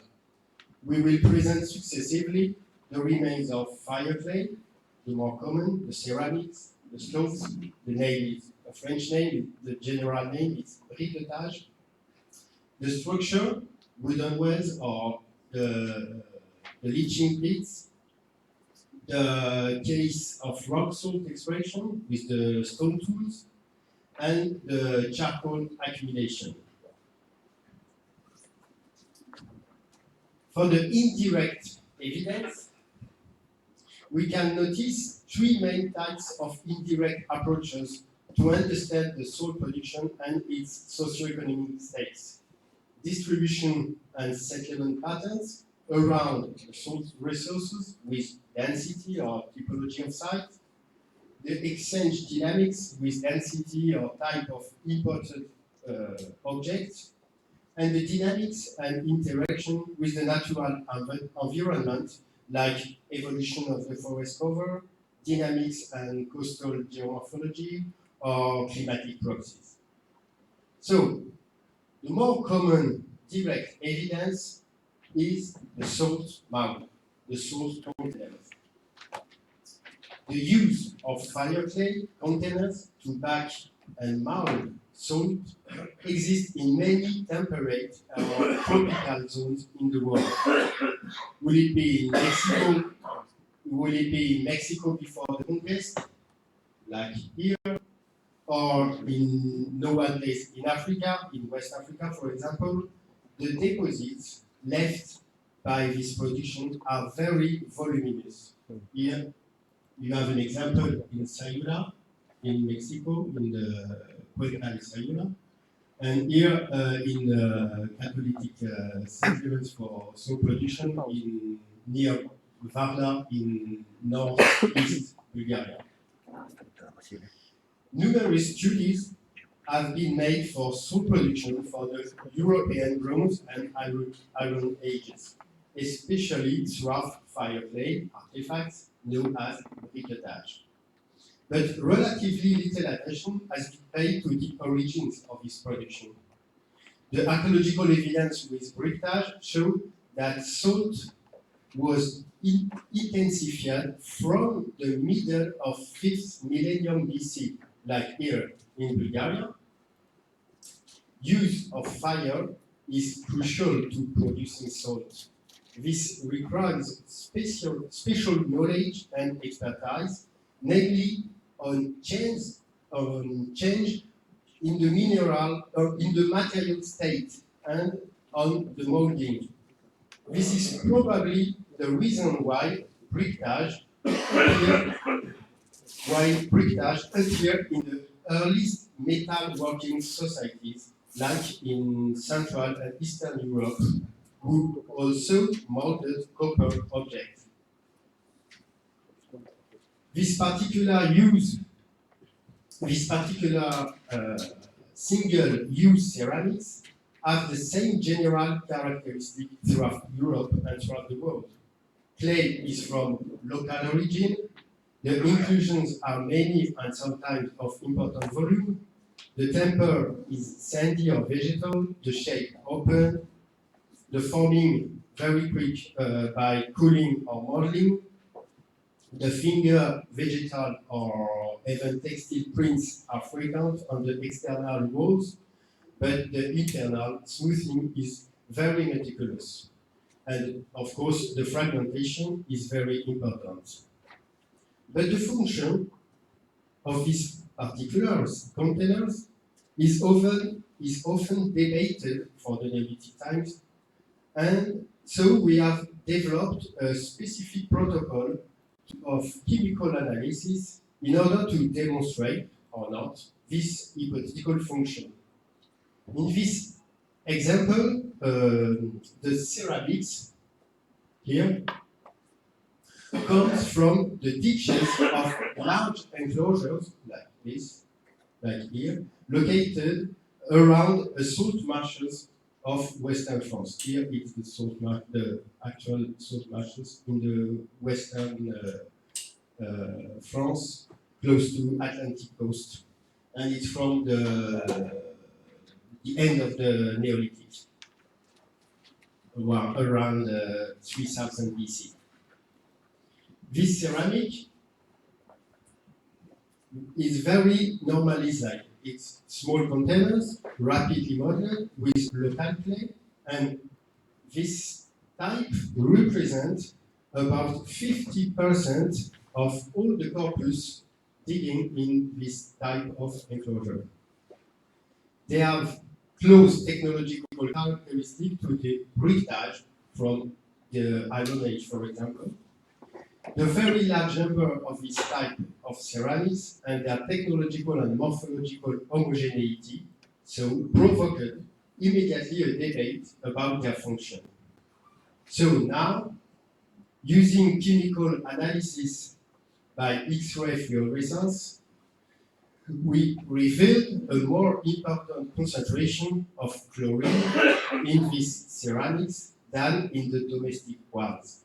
These results confirm the hypothesis of salt mounds from the end of the Neolithic in this kind of large sites.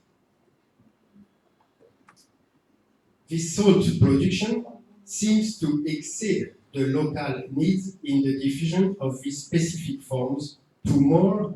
Here it's the area of the production, and here we can find some shards from this kind of salt mounds.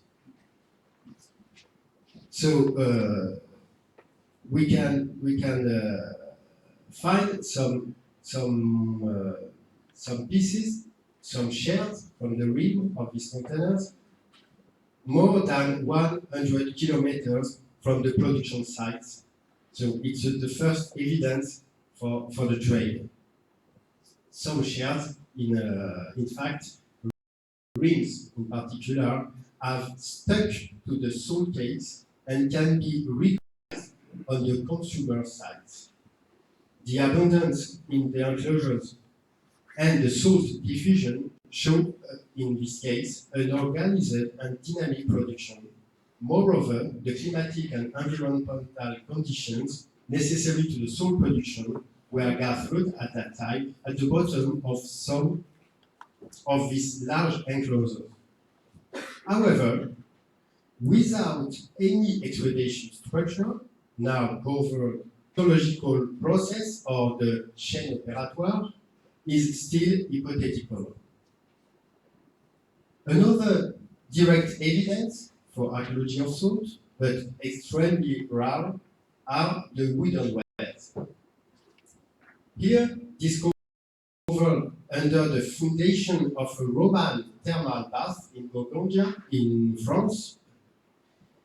These are emptied hot trunks put directly onto the entrance of the spring, or follow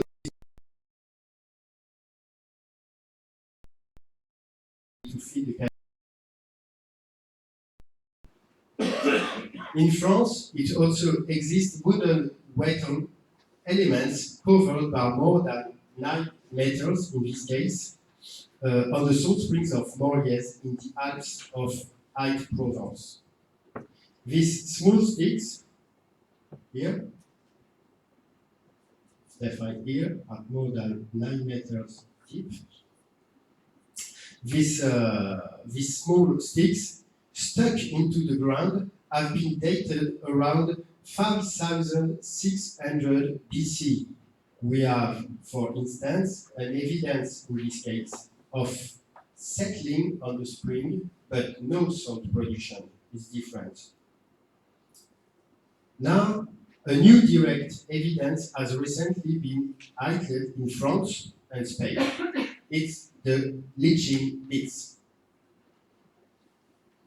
In Manga region, now, in Niger, the current liquefaction pits are all waterproof and can collect or even store the brine coming from salted soils leaching. In this pre-Hispanic example, here, from Sayula, from the Jalisco, el estado de Jalisco in Mexico, the archaeological pits come often by 2 or 3. This leaching techniques of salted soils is testified since at least the 4th century BC in northern France, and could even exist since the Neolithic.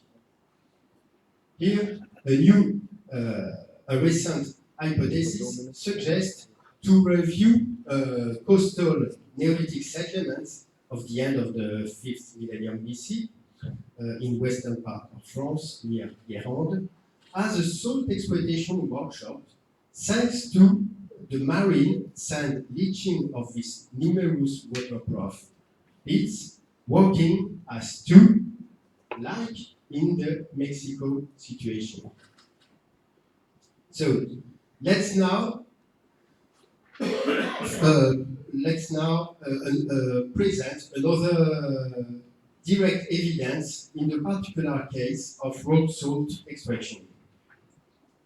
An actual research project in Catalonia, in Spain, about the unique salt mountain in Western Europe has produced evidence for the earliest forms of rock salt extraction. You will see this study this afternoon with the paper from Alphonse Figot. So here, an open cast mining with special stone tools was carried out by the Middle Neolithic groups.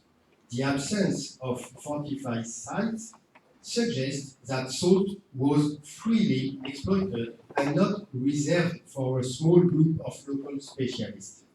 However, the relative frequency in grains in this region of imported goods from the coast reflects the relative high value of salt in the regional exchange.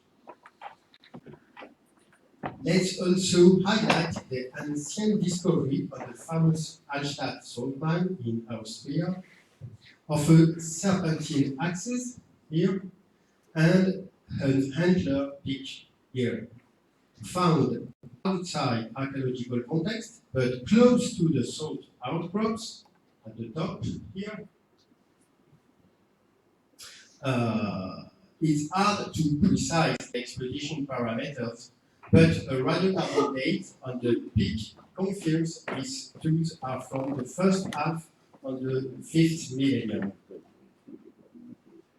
So, for other salt regions in Europe, without direct evidence, some indirect indicators, such as large groups of villages or valuable objects engraved around the salt springs, allow us to assume the existence of prehistoric salt production. For example, in the eastern part of France, in Franche-Comté, in the Jura Mountains, from the Middle Neolithic to the Hallstatt period, groups of hill forts, barrow burials, or bronze ores appear to be partly related to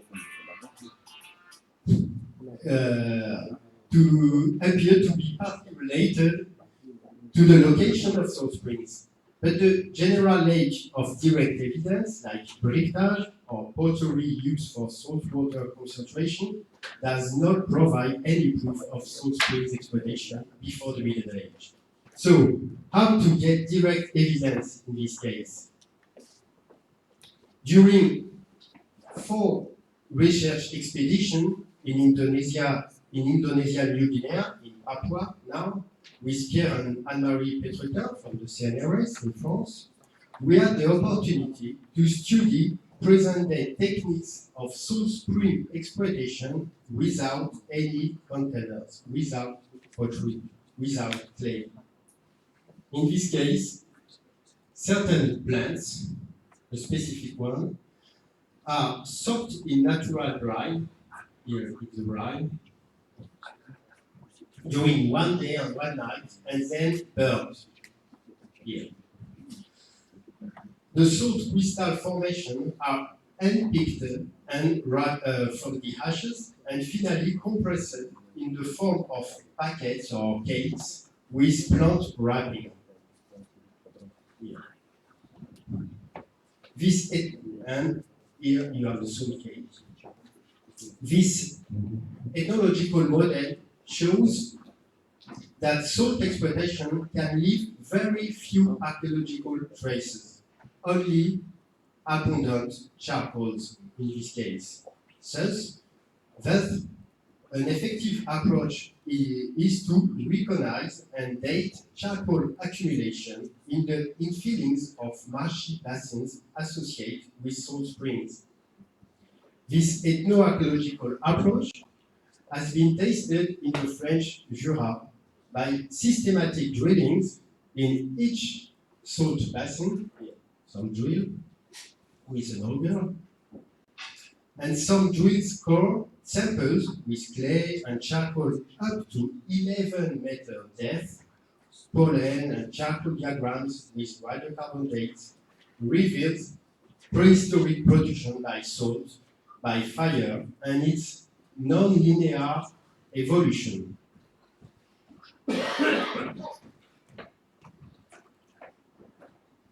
This production begins at the end of the 5th millennium BC with clusters of fortified sediments. Here. Regular exploitation with social control of production could explain the organization of these Middle Neolithic communities. But several centuries later, for the same salt springs, the situation was very different. The exploitation of the salt springs is seasonal and occasional. It perfectly fits into the supplying territories of the lake villages, here, the lake villages from the late of Neolithic. The absence of other permanent settlements and the documentary richness related to the lake villages suggest an open access exploitation with the displacement of small groups of individuals. Through these 2 case studies, salt resources and their exploitation correspond to different social contexts. The socio-economic dimensions linked to salt are likely to be changed rapidly. It is only in specific periods with specific social situations that it had played a proper role of exchange value and attracted high social good, as we can see here in French Jura, or more hypothetically here in Germany, with the relation with the very good spatial association between the exploited salt springs and the distribution of long jade axes from the Alps, symbol of wealth and prestige since the 5th millennium all over Western Europe. To summarize, a majority of salt exploitation has been recognized through fire clay artifacts known as briquetage, used for crystallization and molding salt cakes. The dominant hypothesis is that salt was used for food consumption or conservation. In reality, far from being homogeneous, production of salt, or rather of salt cakes, was probably an integral part of a broader process of intensification of social relations and exchange systems, in which control over salt resources, production and distribution of salt cakes could have become a major preoccupation, where salt, a hot food, could be highly valued. To sum up, by examining types of refuse, manufacturing techniques, and modes of control of our production, we can try to understand the particular social context within salt, or rather salt cake, far from playing an actual role in food consumption, becomes a product of great exchange value and a lasting means of storing wealth. Thanks for your attention.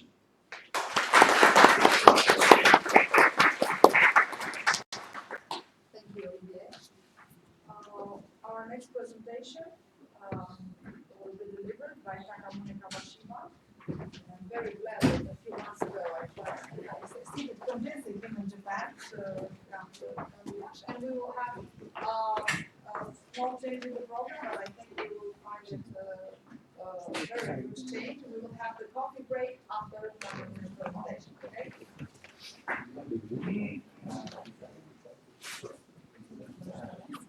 Okay, so this one? Yes. Oh,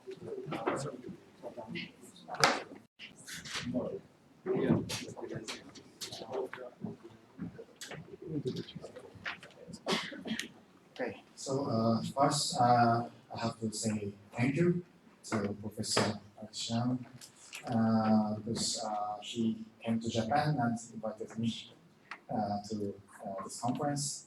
I'm very happy to be here. So I will introduce salt production in Japan.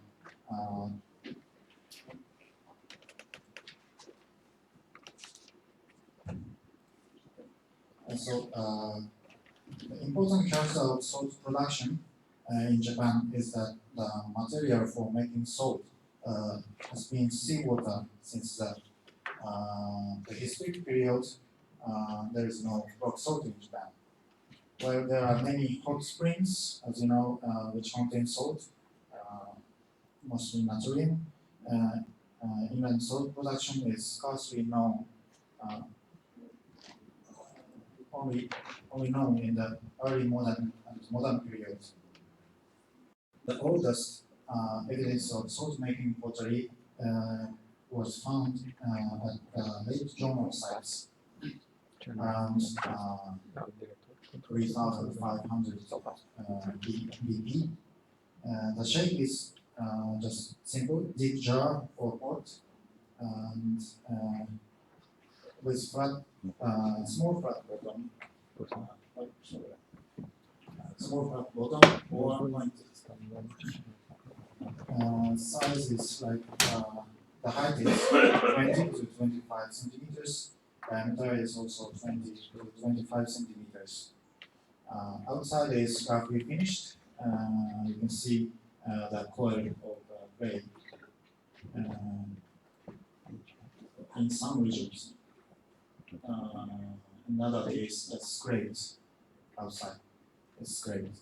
On the other hand, inside of the vessel is well polished, probably in order to prevent brine from leaking. And the color is changed by secondary firing.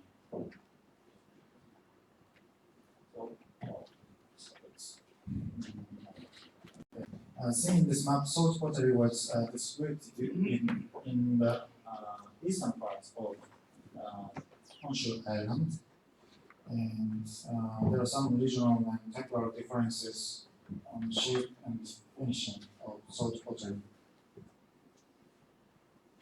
This shows the distribution of salt pottery in the area around Tokyo. Tokyo is here. And you can see that pottery was transported to the inland area. It's not so far, just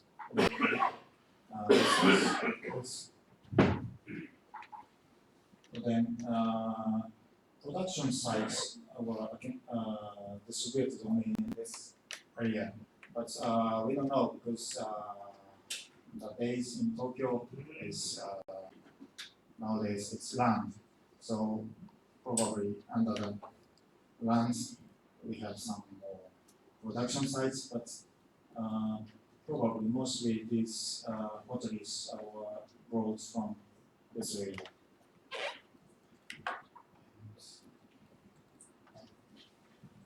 And temporary change could be seen in the green profile, and like this kind of green, it's a bit bigger than the body. Is very similar to the normal coarse pottery in this period. Outside of all the pottery is scraped with a sharp tool. Probably this is technique developed to making the rim shape of type A shells. It's the rim is cut by sharp tool. So then type A2 is let's say violet color increased rapidly in the beginning of final German around 3200 BC, and this is thought to be a standardization, not like in the period in Europe and in China, but it's hunter-gatherers, so some kind of standardization can be seen. But not only the pottery shape, but also the salt production, because in some sites, hearths were made in this period. The German society was economically based on hunting, fishing, and gathering, which is quite rare case in the history of salt making. I guess so. I guess it is useful to compare it with the salt production in the simple societies, like in New Guinea, on your side. Yeah. So there were expeditions in 1960s, and some kind of reportage or documentary film were made.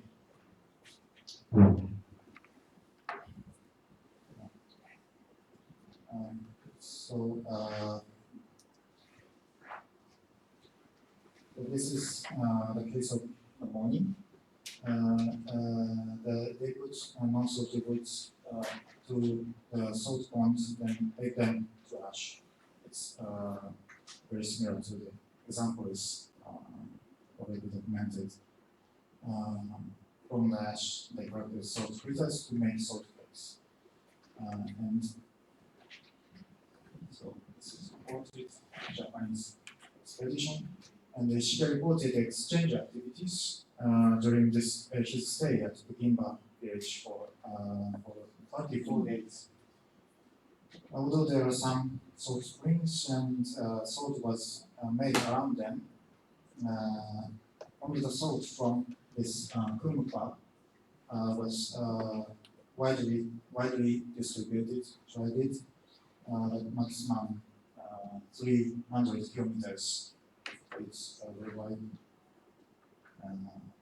considering the high mountains around this area. then next is the example from England, not Japanese scholar, but it's very similar in this area. Compared with the New Guinea examples, German salt production contains relatively complex process. We don't know exactly, but if you use pottery, then you can get crystallized salt easily. And because of climate in Japan, salt couldn't be made throughout the year, but it could be produced by part-time specialists, and supposed to be more complex than household production. That. I could start the use of salt in the German, the prehistory periods. It's difficult to guess why salt was made, but there are some opinions about the use of salt in Japan. Is it original meat or livestock? It's not in German, but preserving food or taste or ritual, industrial use. But usually in the German, fishing activity is very active, so the preserving fish was admin salt to be the reason why the salt was made. But considering the New Guinean examples, simple societies, they never use salt for preserving food. So probably in the German period, ritual could be the purpose, and of course exchange could be the purpose of making salt.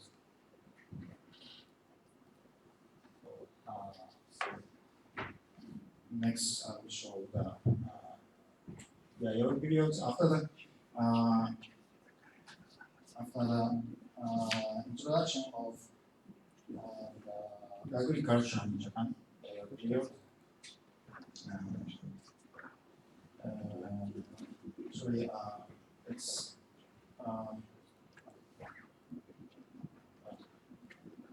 there's a gap between German and that agricultural society salt production, because in German salt was made in this area, but here after the Middle Iași period, salt production was invented.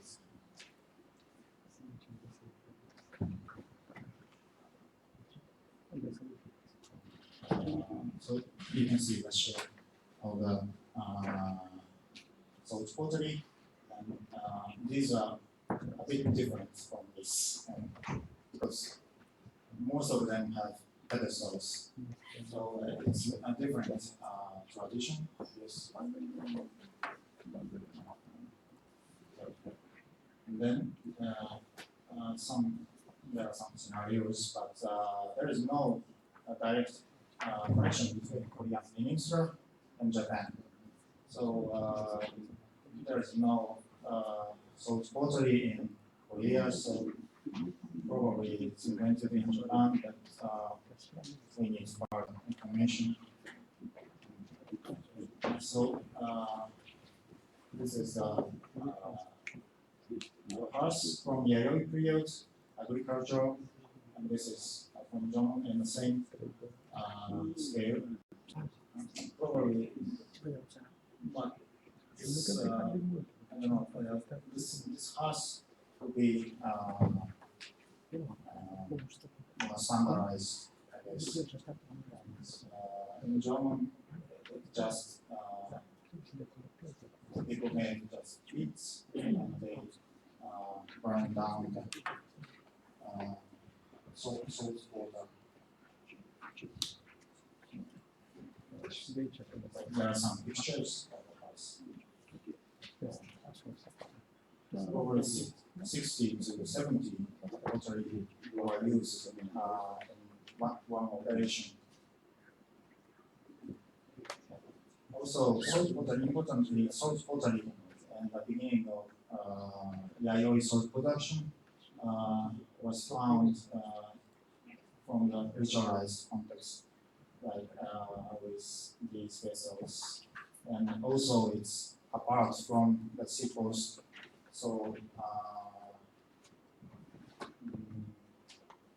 at least in the beginning of the period, it's salt was made for or used for in the ritualized context.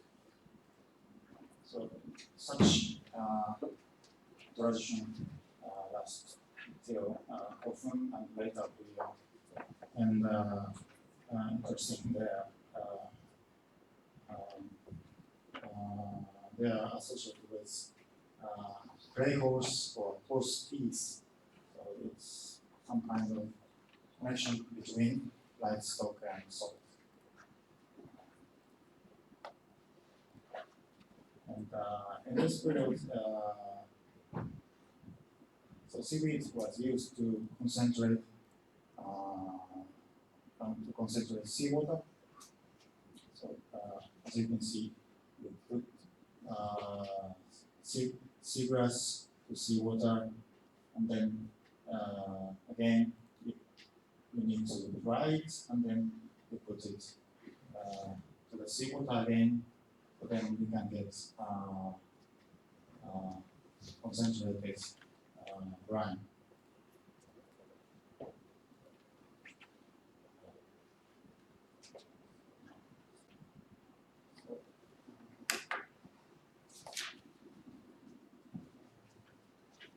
So by 10th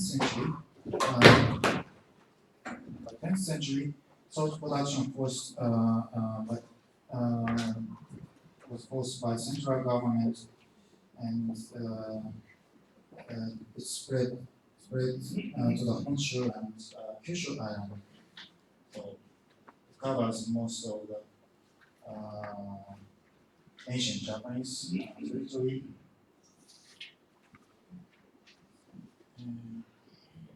So in this period, the Chinese style political system was established, including taxation. But tax was paid by rice and other local foods. So in case of salt production area, salt was made for as tax. So almost 2.7 liters per adult male. And that salt was transported to Nara, the capital, ancient Japan. And so you can see this wooden plates, and there is how many salt was written, and that date. It's actually AD 745. It's discovered from this area, and salt was made here.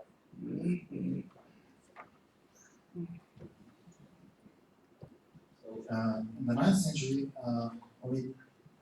this salt pottery was made in the inland sea area. Here is Shikoku Island, Honshu Island, and these are sea. And as mentioned in historical texts in the 9th century, the absence of boiling pottery would have been related to the introduction of iron salt pan, because this kind of shape is not good for boiling seawater. So this is a traditional way kept in the shrine in the northern Japan. This ritual is held in July every year, and it takes 3 days actually. But this is seagrass. But they use iron palm. And this is typically a typical way of salt baking in Middle Age after probably 12th century. Archaeologically, it's known from after 12th century. We need to carry the water to the clay paved beach, and you can gather salty sand, and yeah, as you know, it's you can get brine. And, they use iron pan nowadays, but in Middle Ages, probably boiling equipment made by clay or stone was popular. So you can see same kind of tools from the archaeological sites. So this is quite similar to this kind of tool. So finally, in the Edo period, after 17th century, so this kind of equipment was made. It's a bit complex, but it's only in the inland area, and so the salt from this area is largely distributed to the most of Japan.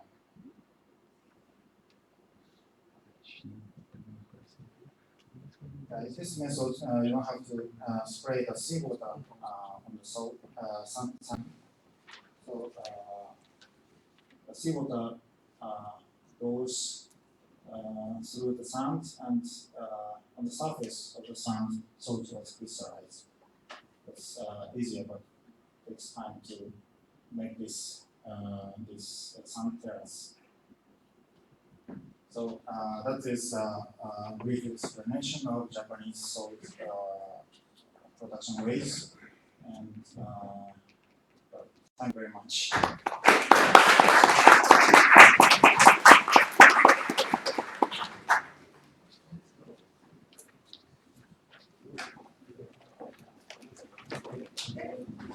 Coffee break.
Tiene que haber 4 también. Sí. Están las 4. Dos, ¿no?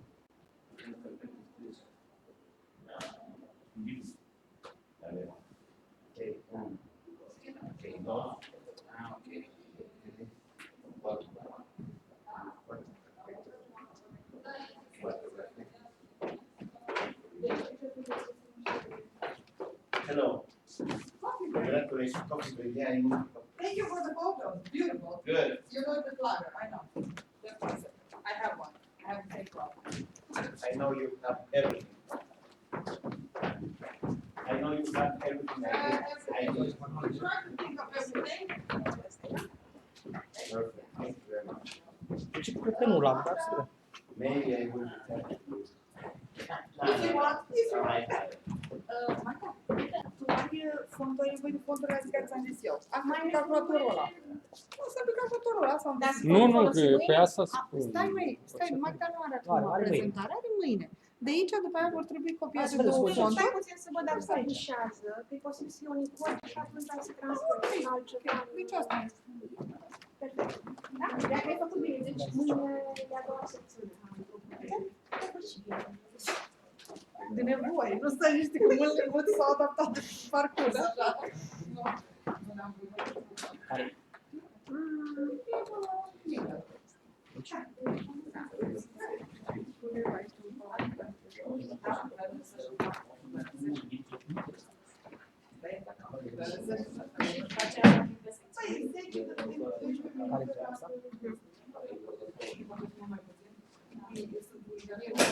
Stefan, ai luat legătura cu omul? Gata? Nu răspund. Nu dat acceptul. N-am mulțumit. Hai mai repede ca să stabilim ceva. Copiază ăla. Nu copia, nu copiază. Hai mă,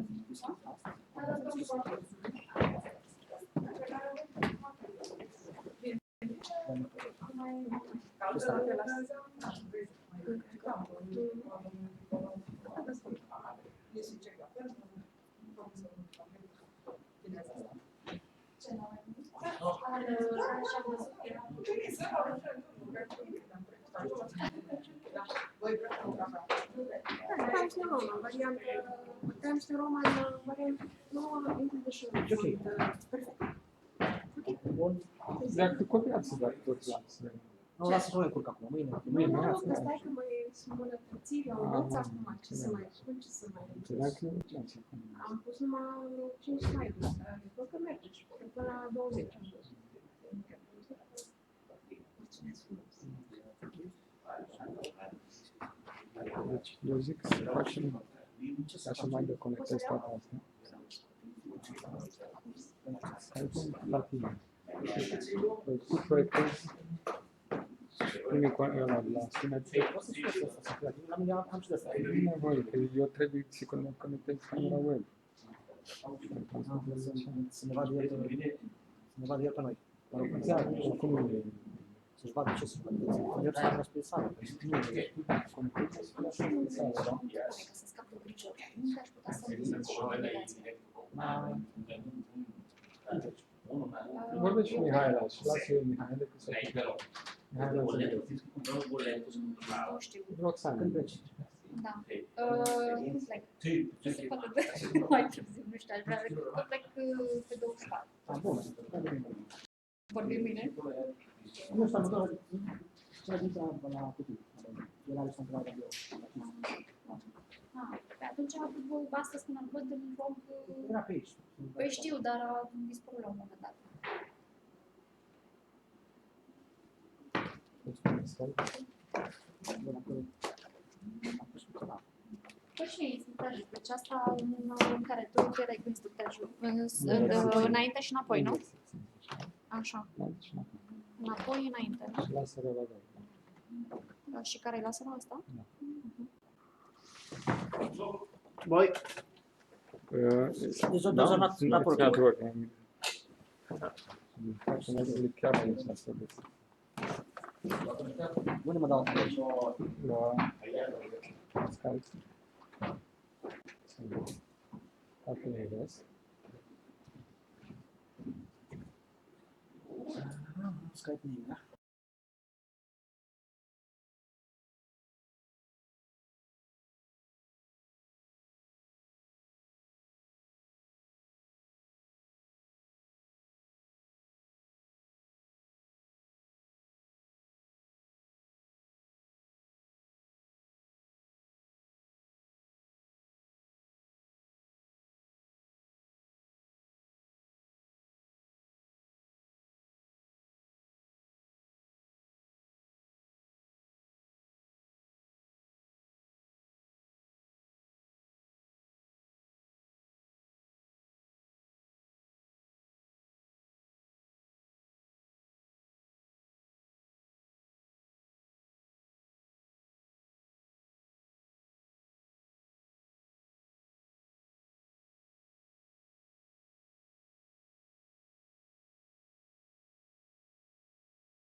Încercați să ca să mai tare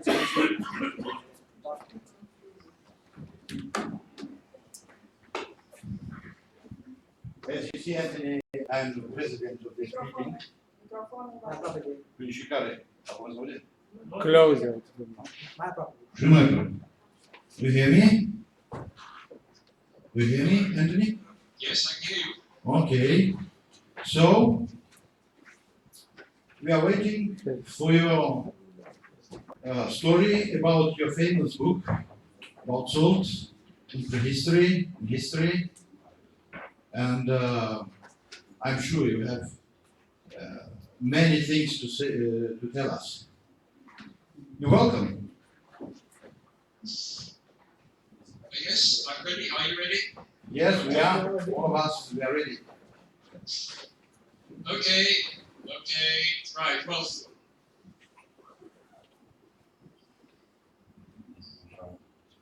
Okay. Please concentration. Okay, first of all, can I greet everyone present? I'm very sorry I can't be there with you. Me too. And I'd like to give my special greetings to Marius Alexandru and to Olivier Belair, as well as to several of you who I know and who are friends of mine. So, I was asked to say something about Yes. Okay. Yes. Oh, please. No. No, there is a slight delay. It's normal. It's okay. Okay, hear you. We hear you. We see you. All right. So, I'm sorry, I'm getting a delay on the line, which is very difficult. Right. So, I will continue. Why should one even consider writing a book about prehistoric salt? Well, I had a long-standing interest in salt, and from the 1990s, and my collaboration with Horia Ioan and with Valeriu Cabruc, which led eventually to our field work in different parts of Romania, especially at Ailifiga. I knew various salt scholars, particularly Elaine Morris, and I had some knowledge of the Bronze Age briquetage around Halle, Saale in Germany, which was also important in leading me to wonder where else Bronze Age salt exploitation could or would be found, and if it would take the same form. So one thing I did in the late 1990s was to collect all the cases of known briquetage sites of Bronze Age date in Britain.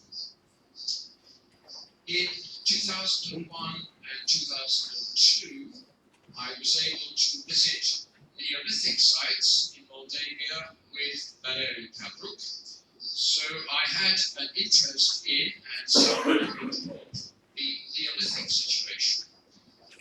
For the Iron Age, I had already visited Karstadt and Hallein in earlier years, and I became aware that there was there not only an Iron Age phase, but also a Bronze Age one at Karstadt. The so-called Red Hills of eastern England have long been known. They date to the Iron Age and Roman period. The evidence from France was less familiar to me, but of course it was equally, if not more, extensive. Given this background, the fieldwork project in Transylvania was a natural development. Cabruc and I started our salt work with no preconceptions about date. Sites in Harghita County were indeed more likely to be Roman than anything else. It was for us, in view of our personal interest in Bronze Age archaeology, a fortunate coincidence that the great majority of what we uncovered at Riga and later at other sites, including near Solotvino in Ukraine, dated to the Bronze Age. So it became a challenge to me to look at the prehistory of salt in Europe more widely, to see how salt exploitation developed over time, and to consider why different techniques were used in different places at different times. In retrospect, this was probably foolhardy. The amount of literature was far greater than I had originally anticipated. The complexity of some of the sites and techniques is enormous. The availability of source material variable, and on a personal level, the time available to complete the work for a deadline no later than November 2013, this was insufficient.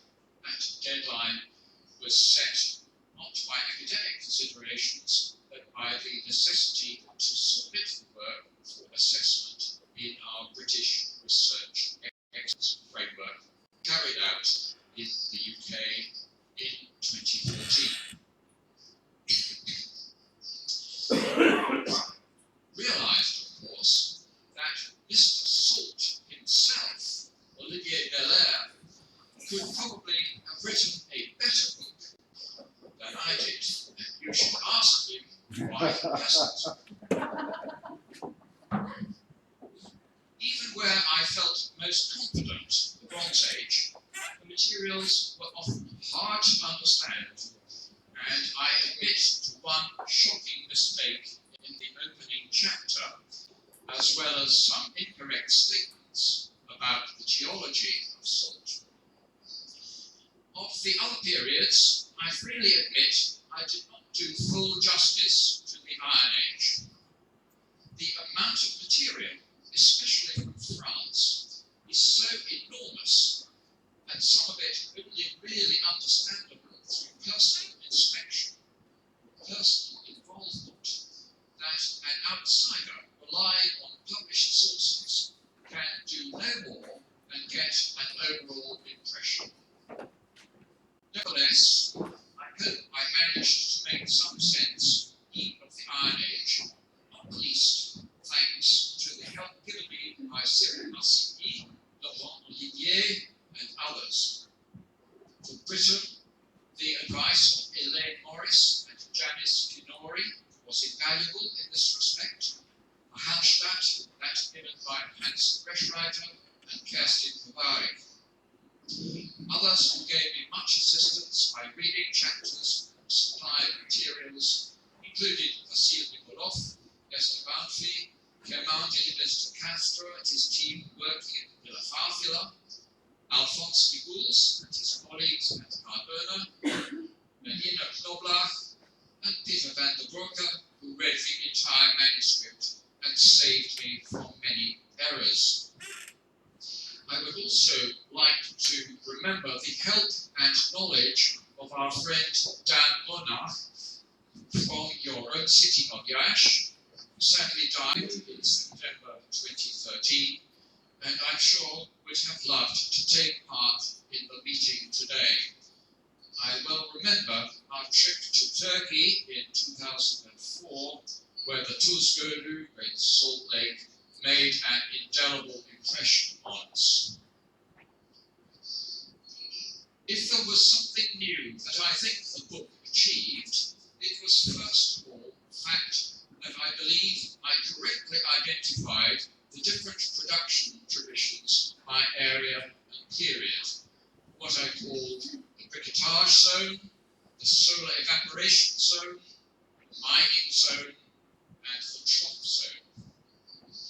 And second, that with a colleague, I undertook the first GIS analysis on the often repeated statement by Romanian scholars that the very large Bronze Age hoards of Transylvania are found exactly in those areas where the settlement occurs.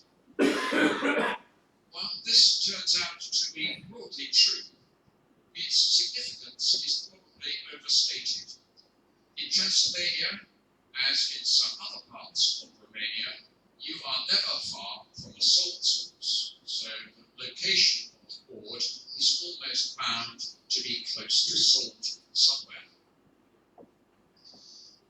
At the end of the day, no book on prehistoric salt can be more than a work in progress. Although we know much more now about the technologies of salt production than we did 50 years ago, there is still much to learn, especially about the implications of that production in social and economic terms. While I am very happy about the luck that enabled Farouk and me to shed some light on the way salt was produced in Transylvania, and especially the results of my experiment, the objects that were recovered in 1817 in today's Ukraine, then part of Hungary, objects now in Shopron, I'm very conscious that much more remains to be done. For instance, a question often asked me when I talk about the Ida Fever site is, what is the contemporary settlement pattern in the area? What do we know about the social environment in which that site and others like it operated? Frankly, we don't know, since little systematic work in the form of field walking or air photography has been done in the area, let alone in neighbouring Ukraine. That's really what I have to say to you. I send many greetings to all of you salt specialists gathered in Iași, and regret I can't be with you. You are those who will solve or have solved these problems. 20 years from now, it will be possible to hold a similar meeting in which we, or rather you, since I'm about to retire, will be amazed at the primitive level of knowledge the soul of 2050. So, long short sentence, the best of luck to everyone, and thank you. Thank you. Thank you. Any questions, please?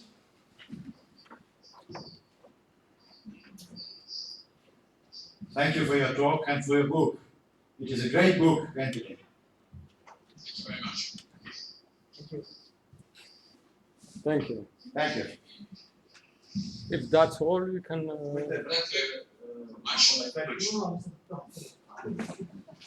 questions. No questions.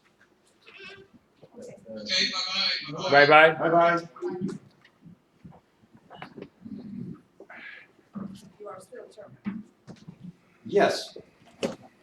What I have to do here?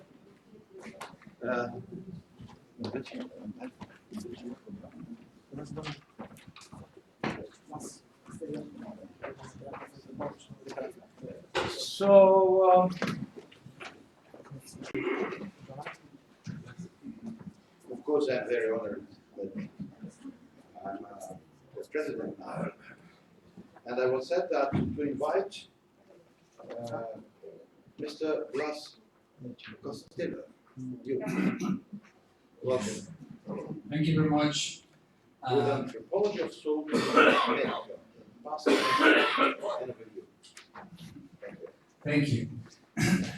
Well, I'm going to give a general overview about what has been done in Mexico in the past 10 years.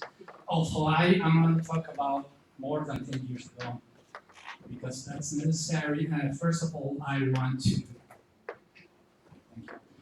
to thank the organizers of this Congress and my friend Alexandru, Roxana, and many others who are present now here.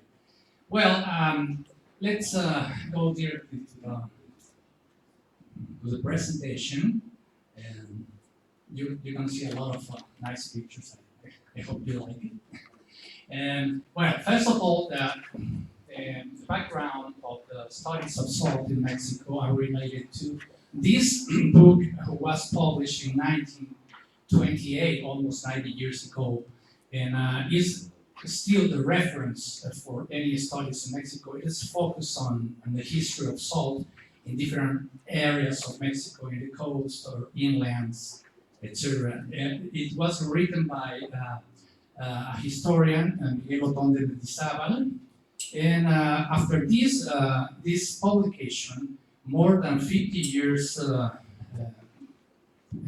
passed before we have another kind of studies in Mexico, especially focused on history and sometimes in anthropology and archaeology especially. Well, this is a general map where you can see what has been done in ethnographic and archaeological studies in the past 10 years, especially. Probably there are many other studies related to salt, but it is sometimes difficult because in Mexico it's not common to have publications very soon, so it takes time. But this is the most representing studies, especially in the central and south area of Mexico, and a few studies now in northern Mexico. As you can see, there is a big gap over here in the states of Chihuahua, Coahuila, Durango. The situation is not very good. Sure. The green button. Thank you. Well, I'm gonna give just a few examples of what has been done.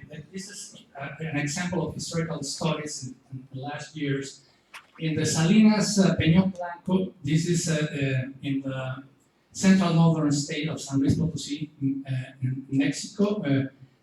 They're still in function.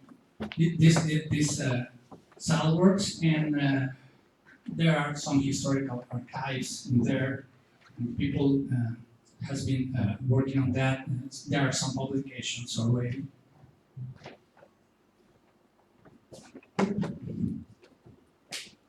Well, now about archaeological studies. Well, we have different examples. This is in Veracruz. This is in the Atlantic area of the Gulf of Mexico. It's a tropical area, and some studies about salt pottery, technology, and ceramic, specialized in probably in this kind of productions has been made. It's a current study. There's still much to be done, and there are just a few examples. Not we don't know exactly how all this pottery worked at the time, but probably there was a combination of ignition of sal cocida with solar evaporation. Well, myself, I've worked for more than 10 years in the state of Puebla. This is south central Mexico as well. There's a brick dash site in Zapotitlan. That's the name of this place. Oh, sorry. In which I have found some mechanisms of for filtration and concentration for brine, and a lot of pottery products, pipes and sample, and many other different processes, different example of the process of brine concentration, and then the production of salt cakes. The results of this study will be published in next year. Right. Well, these are some other examples of my studies in South Puebla. I have published many articles, and I have participated before in some other congresses with this kind of information. But it was a little hard at the beginning to understand what really happened in these sites, and this kind of. I have more than 20 sites like this in a small area. But by comparisons and ethnographic comparisons, historical sources, and comparisons, especially with other areas of the world, as Africa, Europe, etc., I began to understand what happened. This is a short version of what happened in different moments of the salt production in Zapotitlan. Sorry. First, the collection of salty soils, the soil leaching, filtering with this kind of mechanism is very special. Because I think there are some other examples like this in Asia and Japan, probably in other areas of the world. And the use of shallow firing places to prepare the brine, the concentrated brine, in order to take this brine as a salt cake, as a solid block of salt. And finally, the breaking of molds, and all these salt cakes were used for trade in the last part of the indigenous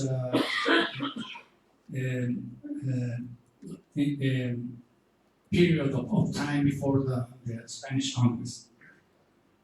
Well, this technology, I think, remained for a few years after the Spanish conquest, but gradually was was changed by solar evaporation plants. Well, another example had been already mentioned and in another presentation in the state of Jalisco. This is in western Mexico.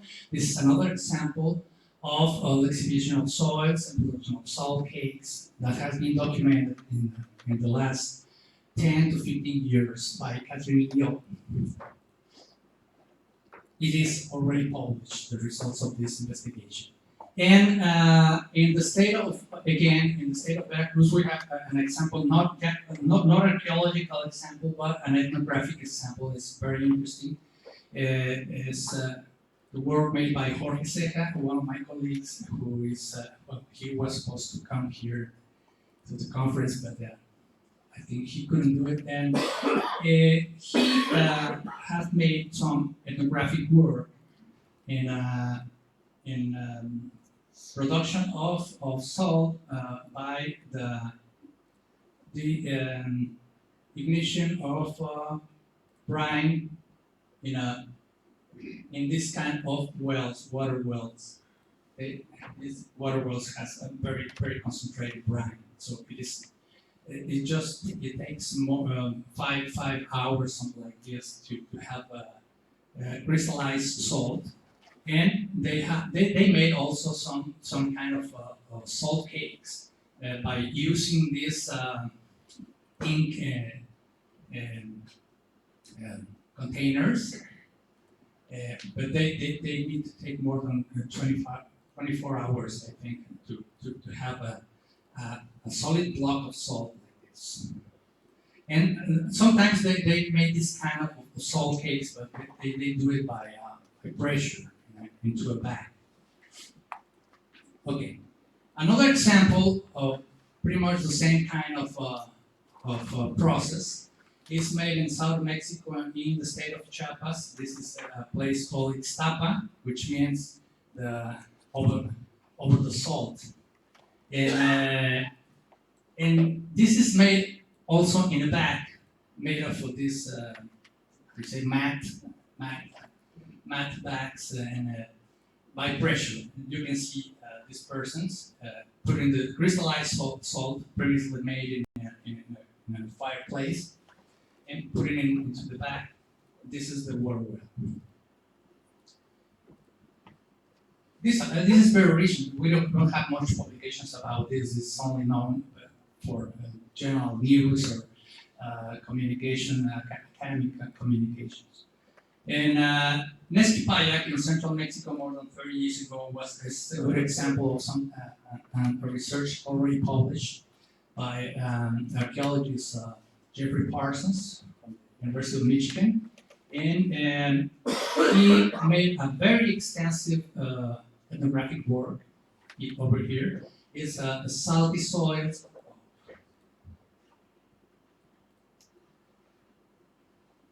Some salty soils are collected in the lagoon area close to Mexico City. This this is an ancient photograph. And these salty soils are put in some kind of filter mechanisms made out of clay. And when they got the concentrated brine, waste from this kind of filter mechanisms is dripping into a container here, and then they put the concentrated brine in a kind of fireplace, and finally they have crystallized salt. And there was only one family in doing this kind of work. These are recent photographs, and this was 8 years ago, I think, when Mario, Alexandru, Roxana, and others, colleagues from Romania, came to visit this place. They are over here standing. And I don't know if this is still alive, if it's still working, this kind of area of place or salt works, I don't know. I need to take a look as soon as I can. But it's already published.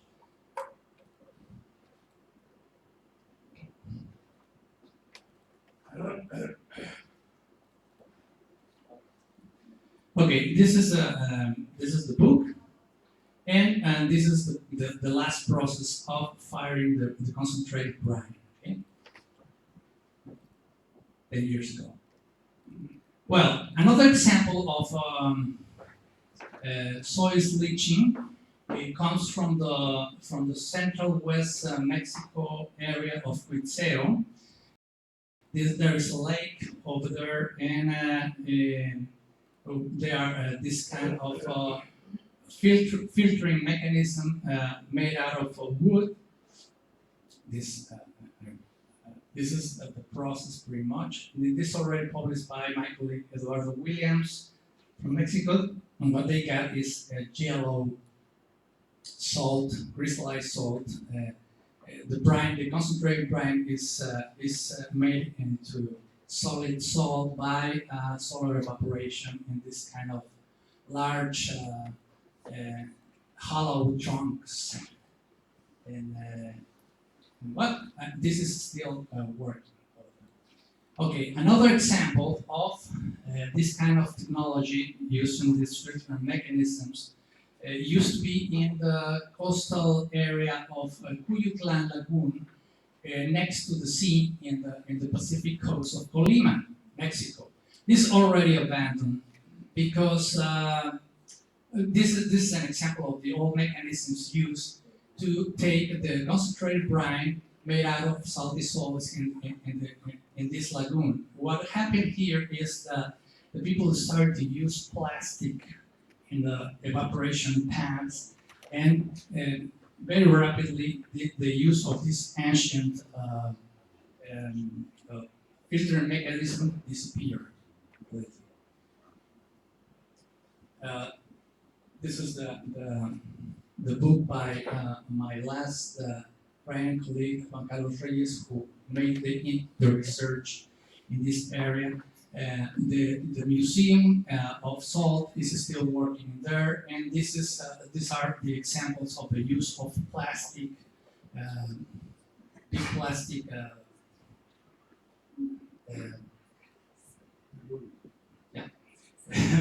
big plastic material in the salt pans. Okay, and there's an industrial use of this salt because we have bigger production, but the ancient or traditional ways to make salt are gone totally. Well, and another example that is still keeping the traditional forms, the traditional process is documented by Eduardo Williams, again, in the same coastal area, but a little more to the south in the state of Michoacan. And this has been published recently in the BAR International Series, and the name is The Salt of the Earth. And you can see in these photographs that what they still using this kind of devices to take the salty salts out, and then if they put it in the filter mechanisms, and then the salt pans. Okay.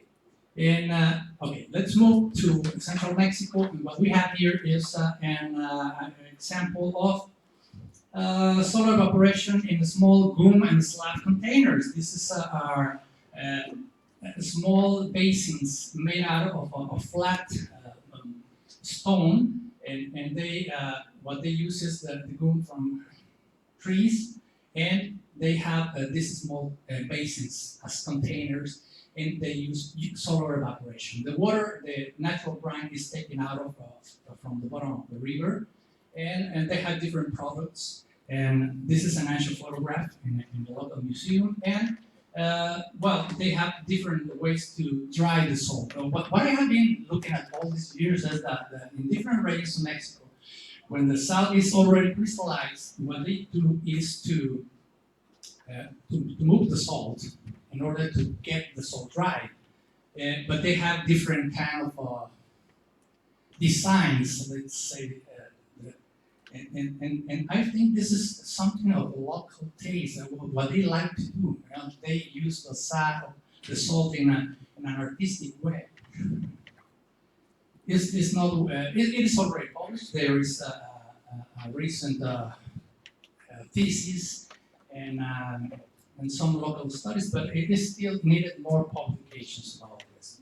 Well, okay. Again, my work in the south of Puebla, in the state of south central state of Puebla, Mexico.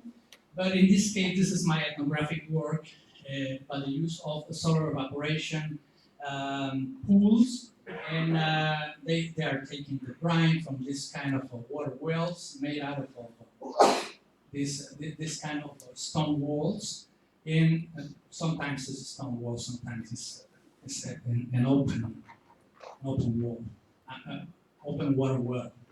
And now this are different parts of the process, how to move the brine, the natural brine, in order to get concentrated brine. And finally, they have the solar evaporation and the drying of salt by the use of big baskets.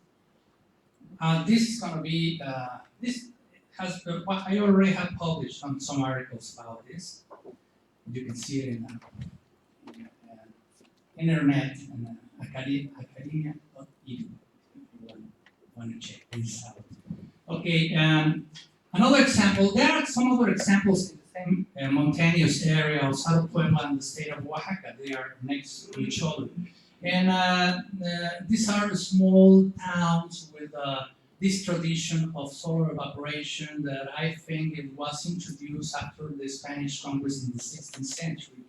But anyway, almost all these kind of salt works are have pre-Hispanic or prehistoric examples of briquetage sometimes behind this kind of salt pools. And this is the two places of Oclan, Chila, and three places of Oclan, Chila, and Tlaxcuapan, between the states of Puebla and Mexico, and they have different kind of designs when they get the salt dry. Okay, another example of solar evaporation, this is in three towns very close to each other: San Bartolo, San Ildefonso, Santa Maria, Salinas. That's the name of the towns, and they have this beautiful kind of to get the salt dry, and this is a mountainous area, and the salt wells, the salt springs are in the same area of the salt pools you can see. So they have the raw material, which is the natural brine, and they have their facilities for make all the process very next to the salt springs. I have been publishing this material in the last years. Well, and an example of solar evaporation in the Pacific coast. There are many examples, of course, not all of them documented. But this has been already published by Aide Quiroz. She is an anthropologist, and she has the same process that we already have seen in other examples, but she focused very much on the role of women in this process of salt production, and it's very interesting. It's a very interesting example because, as you can see, the people here have African origins in the coast of the Pacific in Mexico, and this kind of social organization problems. Well, And finally, we have this example, very well known. I think someone else is going to talk about this in the next days. It's about Guerrero Negro. This is in Baja California, in the northern state of Baja California. The studies have been focused on cultural heritage and landscape. There's the project, I think there's a project to make a museum on this area. And as you have heard probably, Guerrero Negro is the salt, industrial salt production company or firm, is the biggest in the world, with more than 3 million tons, metric tons per year of production in the salt from here is taken to Canada, United States, Japan, and other countries for industrial uses. But it's interesting because the landscape and the impact of all this activity in the local communities has been the focus of interest of many anthropologists and historians lately. Okay?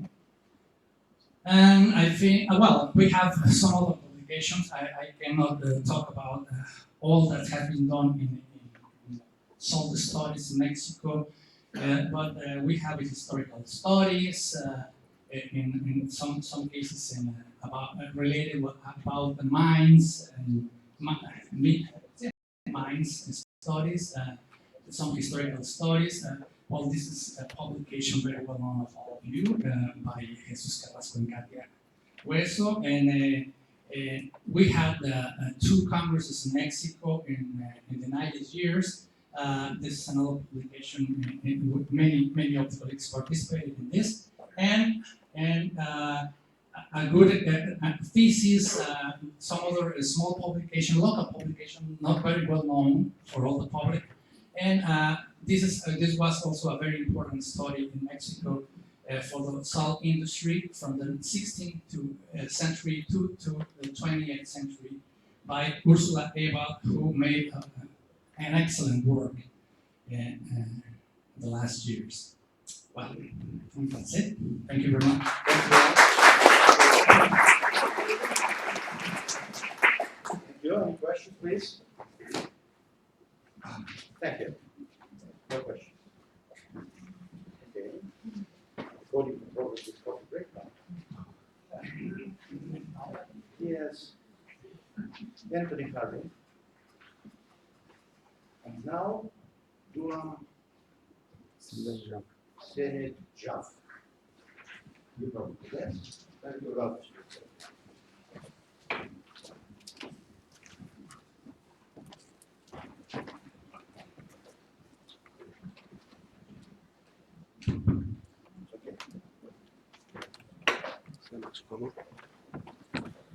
Hold on, quick. This is the laser.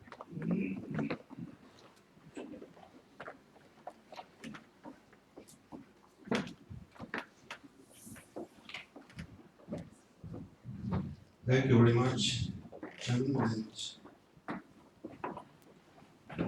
My PowerPoint in English, and so I would like to talk in French.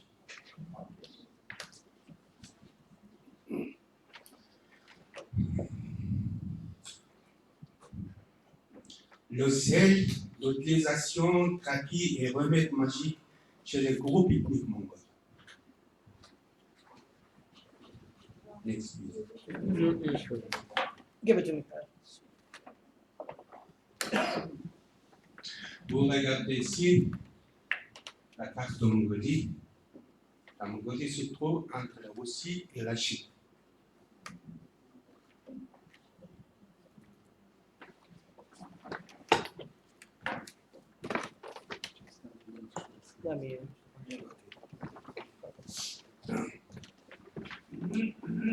Légendes sur l'origine de la montagne de sel et du lac salé.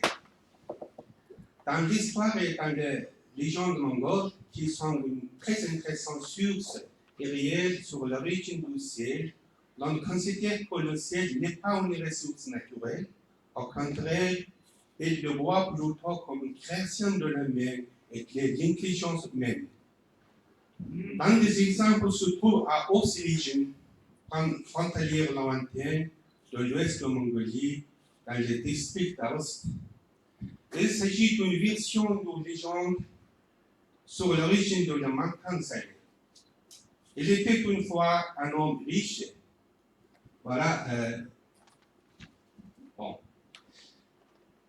Un homme riche qui avait un fils unique. Mais soudain, des ennemis étrangers les ont attaqués et tous les gens de Iași se sont enfuis. En plus de la malchance, il y a eu la perte, car les voleurs se sont emparés de leur bétail. Ils ont dû partir pendant le printemps or, après avoir chargé la yourte, leurs biens et préparé les aliments qui étaient à la portée de la main. Lorsque la famille riche a chargé avant de partir un chameleon d'un an, un chameleon de 2 ans, une chamelle gestante et une chamelle stérile, il ne restait plus des animaux qui puissent porter leurs biens et leurs richesses. Les autres gens aimés et cadets, pensant à leur propre intérêt, étaient partis déjà depuis longtemps. Le seul fils que le riche a élevé dit: je écraserai les ennemis étrangers et je vais sauver le pays entier. Est parti à la guerre se mettant à la tête d'une unité militaire. Sans autre solution, le père âgé et sa femme, afin de retrouver à leur retour la plus grande partie de leur trésor, l'ont enterré, marquant le lieu avec des sacs à ciel, ont quitté le lieu. La guerre ayant pris fin après presque 3 ans, les soldats qui ont vécu sont revenus, mais le fils unique du riche, même s'il a lutté jusqu'à devenir héros, s'est lié avec la princesse d'Empire étrangère et n'est pas revenu. Le vieux riche et sa femme sont revenus dans leur pays d'origine dans un état pitoyable. Quant au trésor enterré, les sacs à ciel ont fondu à cause de la pluie et de l'humidité de la terre, et dans la chaleur du soleil, se sont agrandis, devenant les collines de sel. Lorsque le vieux riche a vu, il a dit: j'ai récité très bon poème, je ne voudrais pas réciter tout, je voudrais faire un prêt. On dit qu'il n'y a pas de plus grand malheur que la guerre. On dit qu'il n'y a plus de plus amer que le ciel. Né de toi a été élevé dans tes bras. Massimos, qu'est-ce que tu as fait? Pourquoi l'as-tu oublié, retenu parmi des étrangers, retenu par une princesse étrangère? De quel pays est la coutume d'oublier sa patrie? Next slide. Next slide.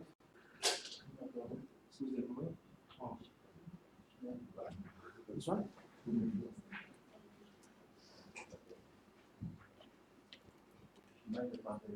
Retenu parmi des étrangers, retenu par une princesse étrangère, de quel pays est la coutume d'oublier sa patrie? Enfant impitoyable, j'ai regardé pour toi, trésor sans maître, pour s'agrandir de la montagne et couler de l'eau. Voilà, c'est une langue qui est récitée en paix. Et après avoir prononcé ces paroles, on dit qu'il a bêché 100 fois la terre et il est mort. Ensuite, la quantité de sel,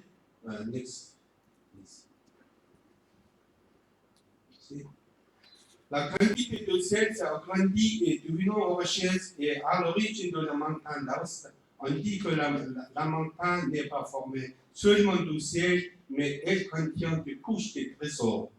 Cette montagne située dans la province Ost, le district d'Aoste. Maintenant, une carte de région. Ah, bon. C'est avant. Encore.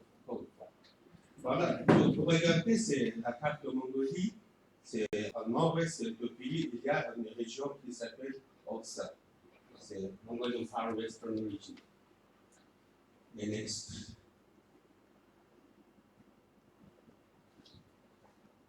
This one?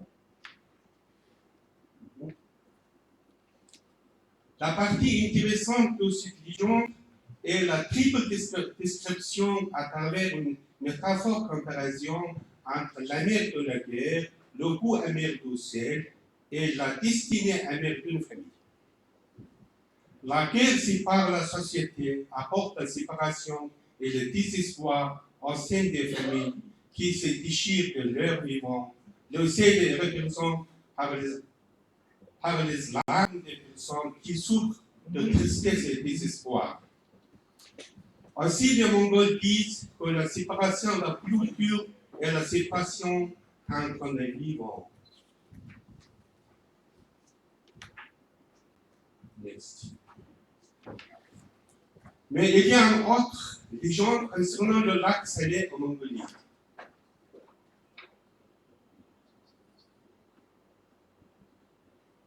Next, please. Voilà, ça c'est une montagne de sel qui se trouve dans la province de Oxe. Next, please. Ensemble. Next, please.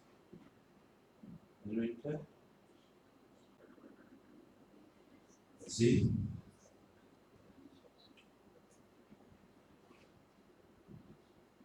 Mais il y a une autre légende concernant le lac salé en Mongolie, dans les régions extrêmes orientales, dans la principauté Rakhine-Sitsanwang, dans les régions du Prince Trovan ou Pakistan. Next, please. Next, please. Next.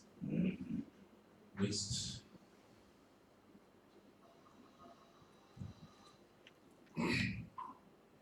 Un contrat ferme à date fixe a établi pour 1000 chariots à celle du prince de la province Manjou au Tsumchung contre 1000 veaux. Ça va être des petits de Valais. Parce que les Manjous sont venus en retard, le prince Trovan a dit autoritairement: notre besoin de sel a expiré, prenez votre sel et retournez. Les Manjous ont dit: comment nous retourner avec le sel et chargerons ici. Alors Trovan répondit: ne polluez pas la région et chargeons le sel n'importe où. Jetez-les dans le lac sanguin.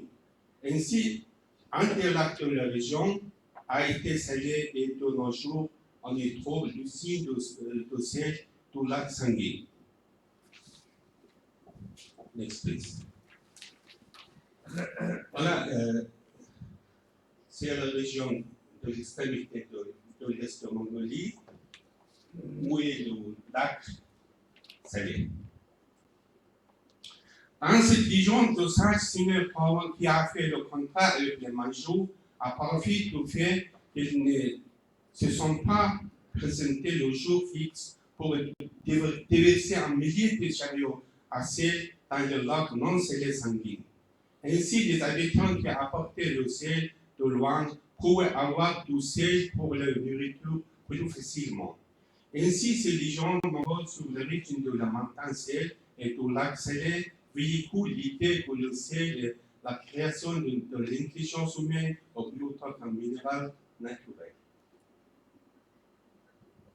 Next, please.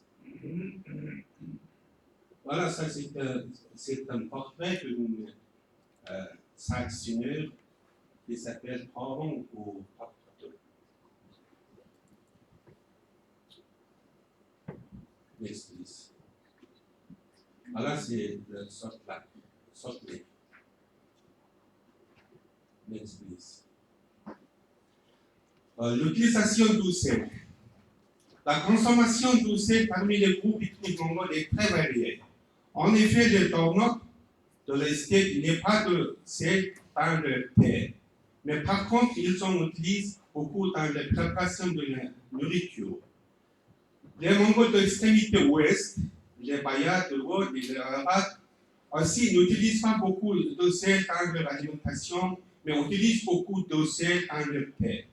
La région qu'ils utilisent de gros morceaux de sel par elle à une assiette, mettre les nourritures dans les laisse en mangeant. J'ai apporté un exemple. Voilà, c'est une assiette en sel.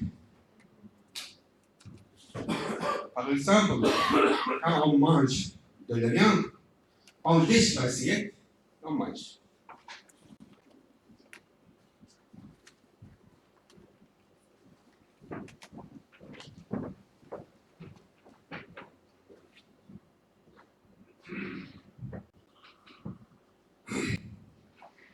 Parmi les Mongols asiatiques, le Xinjiang, vous savez, c'est le Xinjiang, ça c'est une région nord-ouest de la Chine.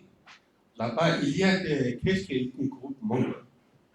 Voilà, c'est la Chine et la Mongolie, là aussi, c'est partie-là de Xinjiang ouïghour. Bien. Dans cette région, il y a des Mongols.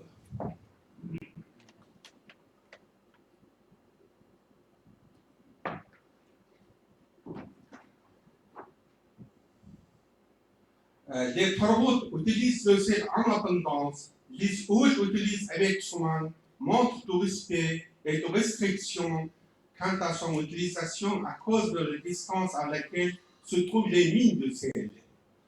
En raison de cela, dans les traditions orales Ouïs, on dit que des Ouïs et des Torwots doivent douter ensemble. Les Torwots disent, nous ne sommes pas Ouïs. Nous ne sommes pas malades, nous allons utiliser beaucoup de sel. Alors les autres disent, nous ne sommes pas trop pas de chameaux, nous allons utiliser beaucoup de sel. Dans la tradition orale de Hoboksel, de Xinjiang aussi, on dit, un homme du district Hoboksel est allé chez 10 familles hautes pour prendre du blé. Chez une famille haute, la femme du crédit lui offrit un thé sans sel. Mais les autres boivent le thé avec sel. Ensuite, cet homme a dit, je ne suis pas old, je ne suis pas malade, mettez tout sel dans le thé. À ceci, la vieille fille a répondu, je ne suis pas Chanel, je ne suis pas Tarot, nous ne mangeons pas de sel. Cette conversation traditionnelle entre deux groupes ethniques a été entendue fréquemment lors de voyages chez les Mongols Xinjiang ouïghours de Chine en juin et juillet 2015.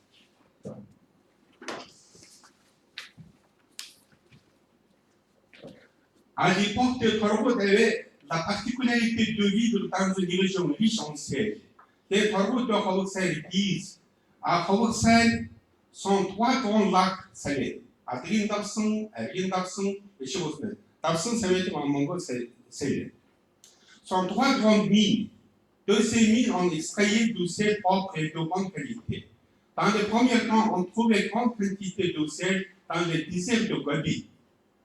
Les gens venaient prendre du sel avec des chameaux, mais maintenant, dans cet endroit déserté, se produisait beaucoup de vols.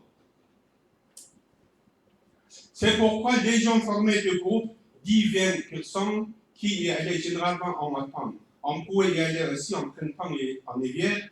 En été, à cause de le manque de l'eau, dans le Gobi très chaud, on ne pouvait pas prendre du sel.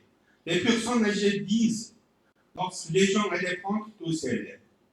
Dans cet endroit, ils y vont avec les chameaux, font des fumigations, des offrandes, crient et ensuite prennent le sel. Il y a longtemps, dans le lac salé, il y avait une couche épaisse d'un mètre. Après avoir pris la couche supérieure, on prenait le sel pur, filtré, qui se trouvait au-dessus. Au moment où l'on prenait le sel pur et filtré, l'eau s'y coulait et on prenait seulement le sel de surface. On découpait des coupes à l'arche et on les transportait hors des chameaux. On utilisait beaucoup la nourriture des gens et de leur bétail. En conclusion, les Torwots de Hoboksel obtenaient tout ce nécessaire. Dans les 3 grandes mines, ils avaient en abondance et par conséquent, ils l'utilisaient beaucoup. Par contre, les autres évitent de reprendre tout ça partout et on utilise trop dans leur alimentation et dans le thé. La raison est qu'il y a longtemps, les autres du Xinjiang mongol extrayaient le sel filtré du lac salé Il prenait le ciel aussi à travers la montagne dans le ciel. De Kashgar. Lors de l'extraction du sel, il dessine de contour à peu près de la dimension d'une table, en coupé des tranches en profondeur, comme si l'on coupait la glace, retirait la tranche et faisait deux orifices aux deux extrémités afin de pouvoir l'attacher pour le charger à deux sur le dos d'un cheval. Le sel était considéré donc un trésor rare, précieux, parce que la route vers le sel était difficile car on pouvait y laisser sa vie ou être recruté de force pour la guerre et par conséquent, il fallait l'utiliser avec soin. C'était l'époque où les relations entre les Russes et Mandchous étaient brisées. La raison en est que le lac Salé était situé sur le territoire de Khanat-Jongar, que le roi blanc de la Russie avait conquis. Les Russes pensaient que le territoire leur appartenait et rentraient librement pour prendre tout seul, mais en fait, ils le valaient. Par conséquent,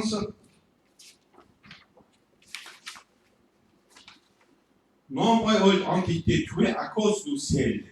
L'histoire montre que le sel a été un produit stratégique que parfois conduisait à des guerres violentes entre pays puissants. Ainsi, l'on peut dire qu'au milieu du XVIIIe siècle, la relation entre la Russie et la dynastie Manchoue a été tendue. Maintenant, le trafic du sel, please. Il y a plusieurs façons d'utiliser le sel pour soigner diverses maladies. Pour les os fracturés, on utilise du sel fondu étalé sur de la laine de chameau. Il faut placer sur la fracture. On dit que ce remède aide à diminuer l'influence. Si quelqu'un est en état d'hypothermie, le sel fondu appliqué sur tout le corps aide à récupérer la température normale du corps.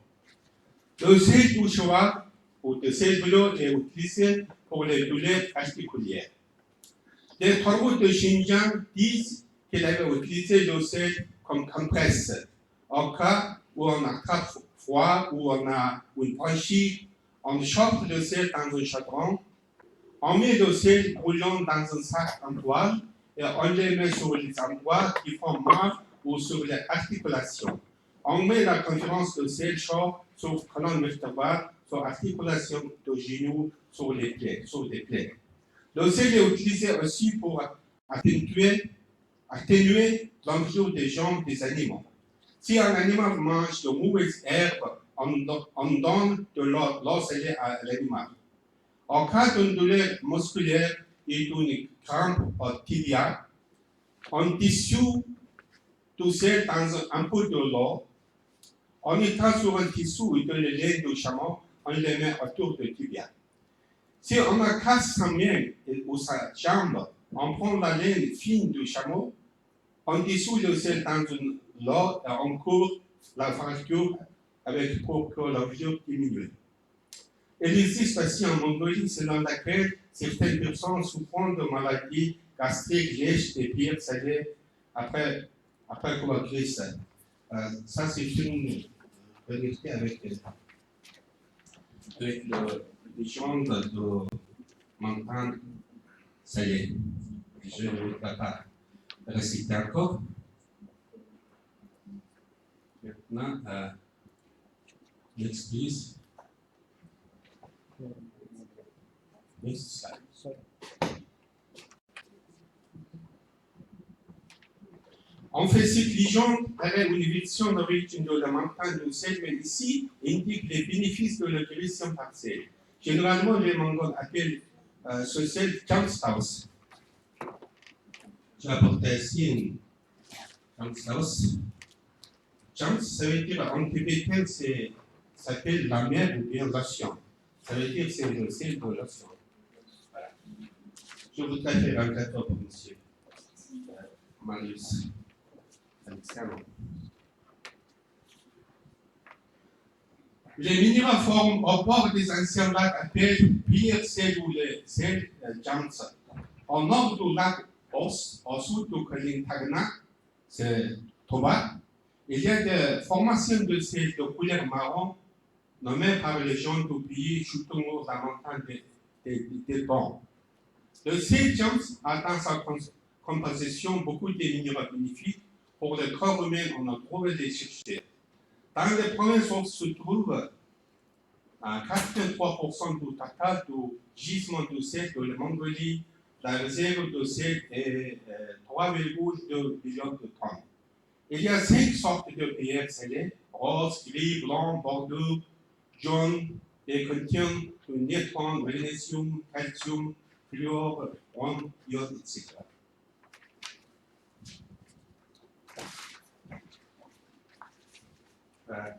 Les commerçants du sel. Next, please. Next, please. Selon la tradition traditionnelle des paroles de Xinjiang, il y a environ 80 ans, un homme pauvre de Jalak-Nishik est allé un jour de temps à un marché dans le Gobi pour amener du sel. Il transporte le gisement de sel, le coupant sous la forme d'un carré environ 200 km. Ensuite, a échangé son sel pour du blé pour nourrir ainsi sa famille. Les paroles considèrent le sel comme un trésor et le regardent avec le plus grand respect car il est utile aussi pour l'homme et pour les animaux. Dans ce sens, il y a l'histoire suivante. À la montagne rocheuse, il y avait un homme du nom Kambali Khatartak. Kambali, c'est le nom de son père. Khatartak, c'était son nom. Khatartak n'a jamais monté un cheval et avant qu'il allait à pied, il a évité le trot du cheval. Alors qu'il marchait en trottant, il est resté dans le grand dépasse Djangar. Il parlait beaucoup, mais maintenant il était honnête et ne disait plus des mensonges. Il était un homme correct.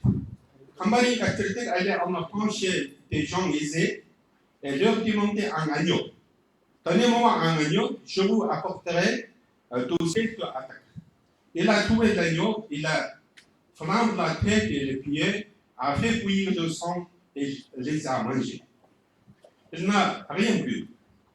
Ce déplacement à droite, il est arrivé au siège de l'attaque et pris un grand morceau de sel entier que nous n'avions pu porter. Il a porté sur son dos, toujours à droite. Pendant une semaine, environ 100 km jusqu'à la montagne rocheuse. Là-bas, il a divisé le carreau du sel en 4, a échangé chaque morceau contre un agneau. Il a mangé un agneau du sel pèse environ 40 kg et la moitié pèse 20 kg. Il a porté tous ses poids sur son dos, il l'a transporté à droite pareil à un cheval. Il porte toujours comme un cheval. Selon les deux histoires, c'était le pauvre ceux qui allaient parfois à pied, parfois à cheval contre le sel, des lacs salés et des mines de sel. Ils étaient des gens forts qui trouvaient les moyens d'y aller vite, en dépit de leur fatigue, car leur vie et celle de leur famille dépendaient du sel qu'ils trouvaient. Le sel était extrait généralement par grands morceaux qui pesaient environ 40 kg, qui étaient divisés en 4 morceaux de 10 kg. 10 kg chaque. Le morceau de 10 kg était changé contre du blé ou un agneau, c'est-à-dire des céréales et de la viande pour la famille. Maintenant, next please. Le sel comme remède magique. Dans l'ethnographie, on mentionne que tous les groupes ethniques mongols utilisent le sel comme remède magique. Pendant lorsqu'on nourrit son cœur excessivement sans aucune raison apparente. Par exemple, la population haute de Xinjiang a la coutume de sécher la nourriture. Au moment de savoir la destinée de nourrisson, comprend 7 morceaux de sel et 7 morceaux de charbon. On les met sur du charbon de bois. On y rajoute aussi une petite quantité de la nourriture de nourrisson. On fait une fumigation. Lorsqu'il y a la fumée, on tourne 3 fois la tête du nourrisson dans le sens du mouvement de ce lait et 3 fois dans le sens contraire. Ensuite, on le fait craché 3 fois par un autre enfant, on le tourne vers le soleil et aussi vers le nord. Alors l'enfant cesse de pleurer et les mauvais parents étaient effrayés auraient disparu. Chez population haute dans cette région, si deux personnes se disputent afin de savoir qui a raison, on dit si j'ai dit un mensonge, je ruinerai sur tout seul. S'ils ont fait tout serment, la raison on est que c'est quelqu'un ruine sur tout seul, ayant dit que des mensonges il arrive, des mauvaises choses à ses enfants. Si l'on met du sel dans le feu, le bétail deviendra aveugle. Si l'on met du sel dans le yaourt, il écrira. Explicite. Chez le papa. Non, bref. 1 minute. 1 or 2 minutes. Il existe certains tabous liés au sel chez Mongo Sahara du centre.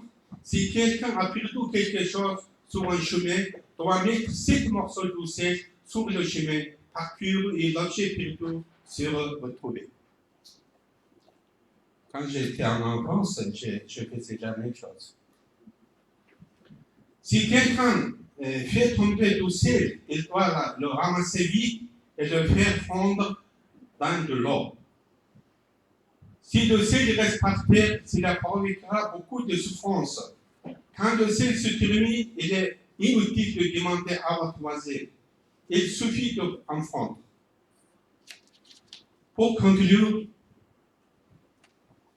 l'utilisation du sel en Mongolie court en large et éventuelle activité, notamment la consommation journalière, la guérison, le remède magique, et il est aussi l'objet d'une traduction culturelle qui sont dans les histoires et des légendes. Il est déclaré que le sel est plutôt en création humaine qu'un minéral naturel.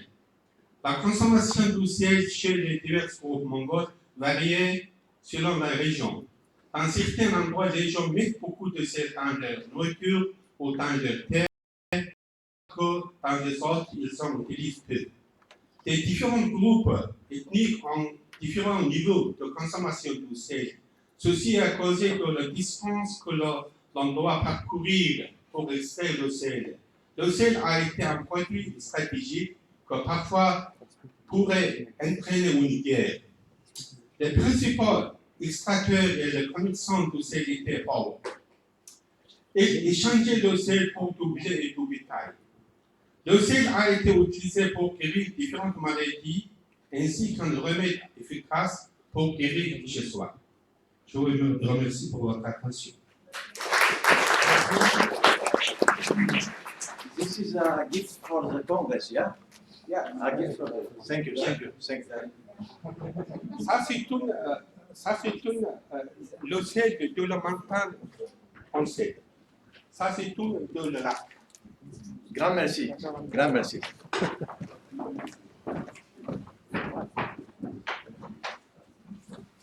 Thank you. Any questions, please? There. Thank you very much.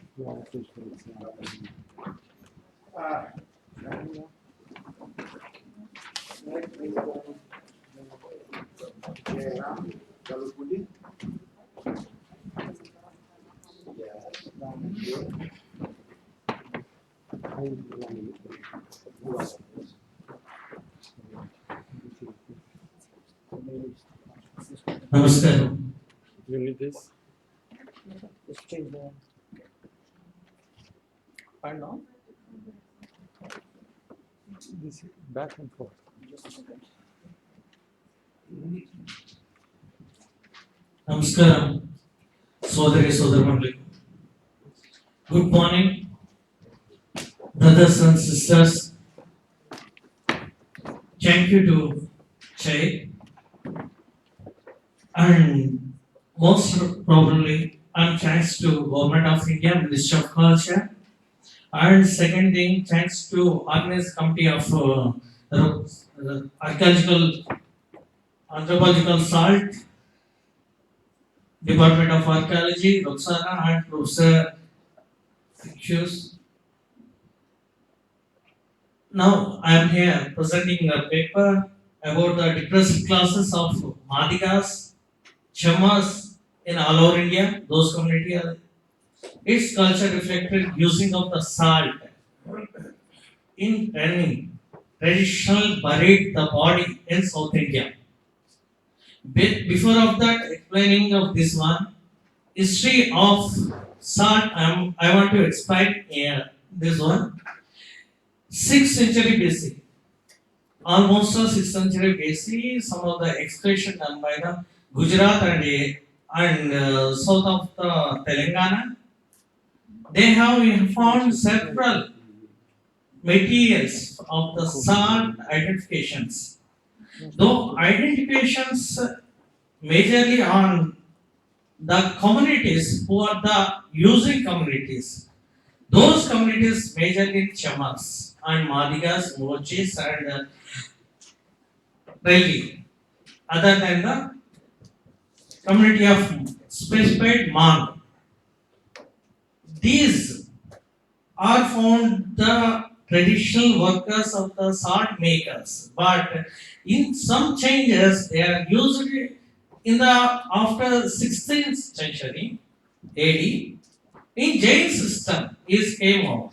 On that period Jain system, some of the communities, Chamas and Mang, Mahar, what may be related with the communities are changed, they are changed to convert as a traditional work of cleaning system, garbaging in the rural area or urban area or anything area. Especially here, I am saying that history. Most of 6th century onwards, those are the salt related communities in Madigas, Manx and Chamas. Here I am explaining that mainly everyone knows that in before of the 1947 we are not an independent country. We are under the British government, other than the some of the local governments also. In British government, they increased the salt tax on behalf of the salt tax, Dandi Satyagraha, and the period onwards, freedom movement will be increased. Increased and it was got there with the salt movement only. And time of the 1930, March 12. Almost all you know, everyone Mahatma Gandhi is done by that movement. He was a father of the country also. Then I am coming back to depressed classes. In the depressed classes, we some of the tribes also there. Madigas also some tribes. Mochis also some tribes. In traditionally, they have the main customs and ethics and eating food habits, everything will be on based on culture reflections. Uh, they are eating as eating culture is having the beef, pork, and other than foods. Normal every food is there like that. In Varna system, I am going to some Varna system where difference between the higher communities and lower communities based on depressed classes. Here, I am saying that untouchabilities, higher level people are the Brahmans are other than Vaishyas, some different castes are there. Those are the Varna system is there. Sudra, who are the Sudras in the country, they are the untouchables, depressed class, now a modern time, scheduled caste.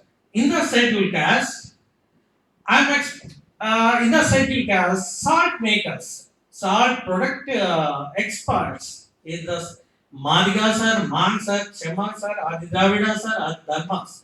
Everyone is the salt production plant makers. But I am not going to the making of salt. Using of the salt, I am going to here. Mainly in the depressed classes, what they are, what they do mainly. They are doing as making of the leather goods, cleaning of the leather, cleaning of the street, garbage, everything in rural area in India. Totally garbage system in municipality system. Everyone is the Which slide? first one. Okay. Second one.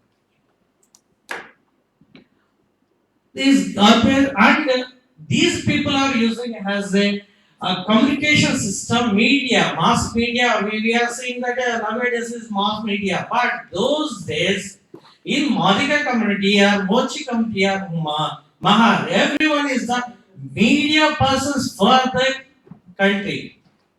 These are going to with those instrument of the drum, taking the all over the village and they are making sound and they are explaining of the announcements of the what is the program is going to the village. Those communities, the shoemakers or chapel makers, everything in leather goods makers. In the community, one of the major community is the Madhigas. Next. They are the almost all producers and makers cleaning everything in salt, raw skin to dry skin. They are making everything and they are making chapel also. First of all, what may be? Here, I am example, I am giving this one. This is the green stuff. Green stuff means skin, raw skin. Here, these people, first of all, they are taking the rock-made salt. We have the, in Rayalaseema, we have the rock-made salt also available. Rock-made salt, mines also available in the Rayalaseema, in south of the India. Other than next, they are applying of the rock salt in the raw skin. Next. Preparation of the salt, how they are making with the green stuff. Second, this is a salt pack baggage and this next. Next. Okay, anyhow, here I am explaining that. What are the references I am quoting here? Everything is the primary sources from the administration reports of Hyderabad state. Basically, in Telangana is the in Nizam time, in independent charge, everything is state administration. Their administration purpose, their reports, some available farmanas, reports, gazetas, everything in now before of the 1852 onwards, we have that collection. Other than census of India, colonial government, they have given the several census and caste-based census also started from 1932 also. These are the main resources for the as a scholars for the worldwide. Other than next, this is the after registered. They will using of the salt. After that, they will pack the green stuff and they put it into next into the lime tops. After that, This one is next. Thank you. next one by one processing system. How they are preparing the system. This is also everything. It will come next slides. Processing of the system. Here we have the found in women empowerment also. We are seeing that here. everything will be on. Then in 1950s, actually I want to say 1950s, women empowerment is high in the salt production unit and leather community units also. Drying the skin after the using of the salt, they are coming back. This is a flash over the skin removed with a knife called manikatti. This is manikatti is useful for the removing of flesh in the back side of the skin. Open the skin with the animal back side of the skin. We will find the excess of the flesh. Those cleaning for the using of the this thing. Before modernized you saw that everything modernized 15 onwards, 50s onwards, everything same knife is coming mankatti. This is the knife they are using. Other than what are the hairs removing with use of the salt, using of the salt of that, some of the hairs will be in the skin. Top of the skin, these children's, all Muslim community people of the children's, everyone will be doing the pulking, the everything. These are the tubs, what are stroking for the skins. Before of that color photos, your son there, everything. These are the tubs one by one. Removing the flesh of the skin in 1950s photo. This is also boiling the skin. Even for the why the boiling? This is burning is the main important for the soaking and strengthening of the skin. Layers for the skin. They are almost all woven boiling system of skin. They are making the skin with the supporting of the salt. One first layer, second layer, third layer, almost 4 layers are they are making. Only single skin. This is a drying of the skin inside of the room. On 1950s, remove same thing is there. Removing of the hairs.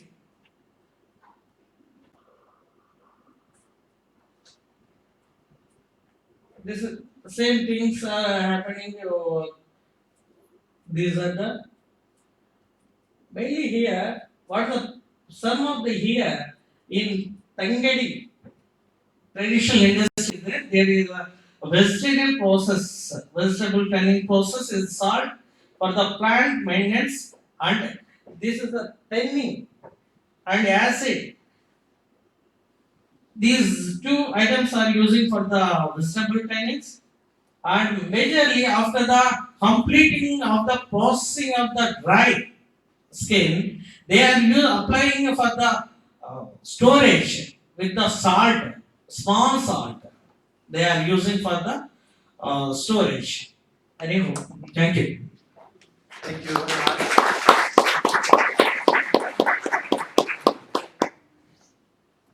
Any questions, please? Thank you. Seconds. Thank you.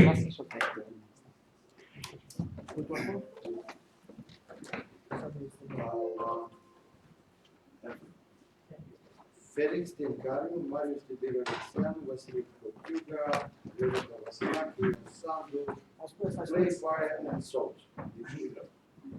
Am început de așa. Mai spuneți că aveți descoperiri școlile noastre.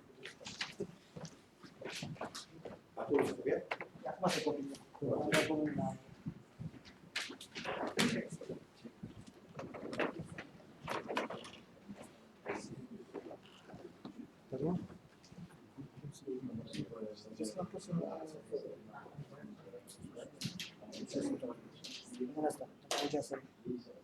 Asta British rock.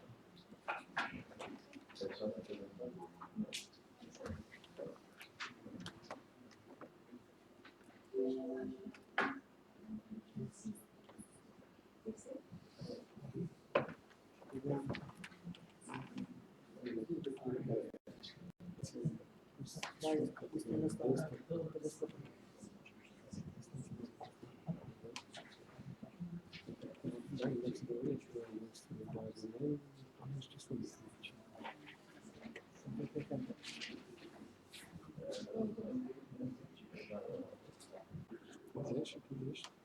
sunt în colegi.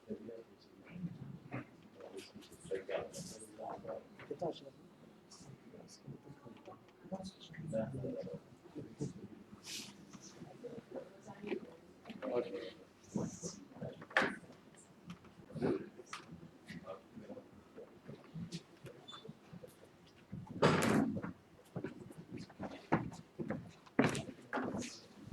Okay, so I want to say a few words about some experiments we did in 2012 and last year in 2014.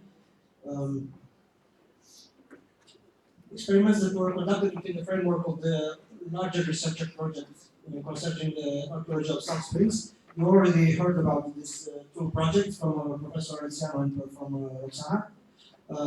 So I'll pass. I would also like to say that these experiments have earlier this year been accepted and in August have been published in a Journal of Archaeological Science. So, however, I would like to say a few words and show some images about these experiments and hope it will be interesting for you.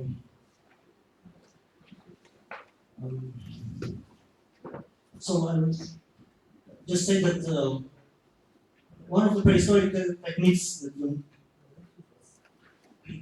of sound production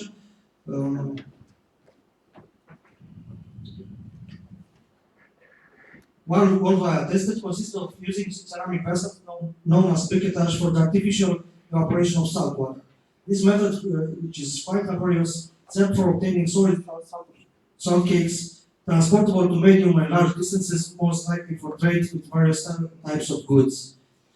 So, taking as premises the archaeological evidences from prehistoric sites of the subcarpathian area of Romania, and the previous experimental attempts and some archaeological data that describes the modern use of ceramic recipients as molds for obtaining salt cakes, and a series of experiments were initiated that tested the technological chain of making solid salt blocks out of natural brine. For this purpose, briquetage vessels were used, in which the evaporation of brine was achieved using an open fire, as suggested by the archaeological discoveries. The objectives of the experiments were as follows: observing the effects of an open fire on such recipients filled with salt water or a salt slurry of various concentrations, observing the amount of time necessary for the crystallization and solidification of the salt, depending on the fuels used and the temperatures reached, and also testing methods of extracting the salt core from the ceramic coating. And finally, the estimation of the effort made along this whole shell of repertoire. The premises for the briquetage experiments were, as I said already said, the archaeological data from the subcarpathian area of Moldavia, some ethnographic and archaeological accounts, and also a couple of previous experimentations.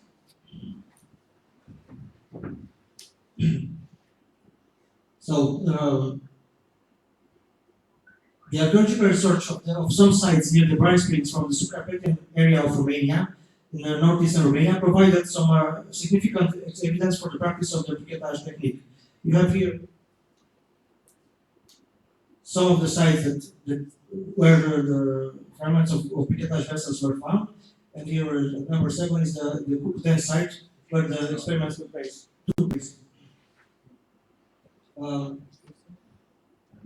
The earliest briquetage fragments are supposed to belong to the early Neolithic such of Greek culture and Southern Slavic, according to Professor Ursulescu.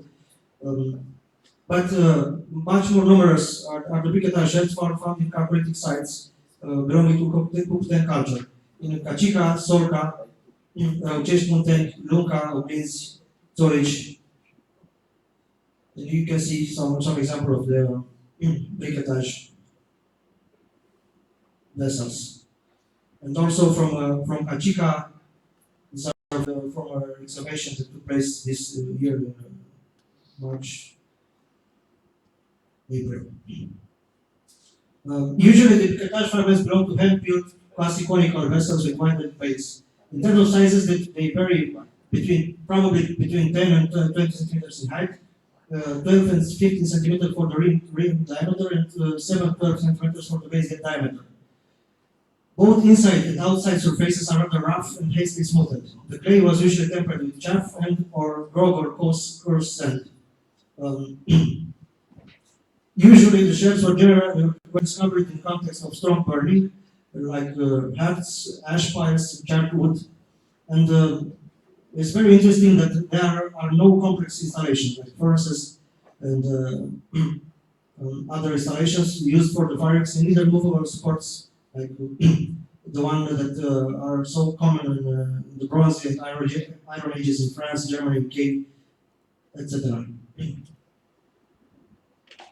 Regardless the space and time to which it belongs, the briquetage function was linked to the process of obtaining salt. So, according to the literature, the process was achieved either by boiling directly the brine and gradually refilling the vessels as the water evaporates, or by heating a thick paste of salt previously concentrated of liquid brine. So, by boiling, the salt became solid and compact, taking the conical shape of the container. And finally, of course, the recipients were removed from the fire and broken to release the blocks of salt. This technological chain is found with little variation in numerous works devoted to the prehistoric salt and becoming almost axiomatic.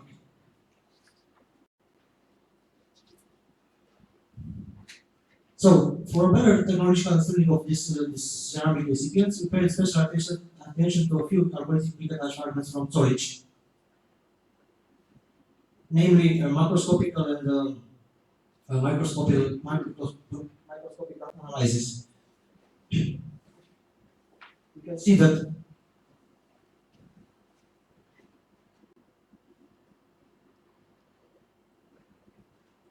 in this section,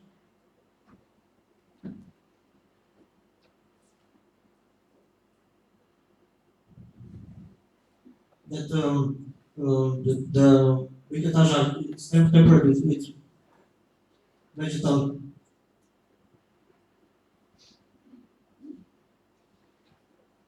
like around 15 or 20% of vegetal inclusions in the matrix grain. Also, the 7 days analysis showed, for two of the fragments, showed the presence of chlorine, which of course can be related with the exploitation of the brine in the vessels. Another premise for the experiments were the ethnographic and ethnological information. And here I will only name the work of the French team in Western Africa. We already heard about this from our colleague Olivier Belen. And of course,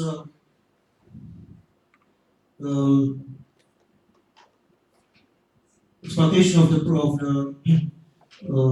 brine, concentrated brine, in Guatemala's of Mayas.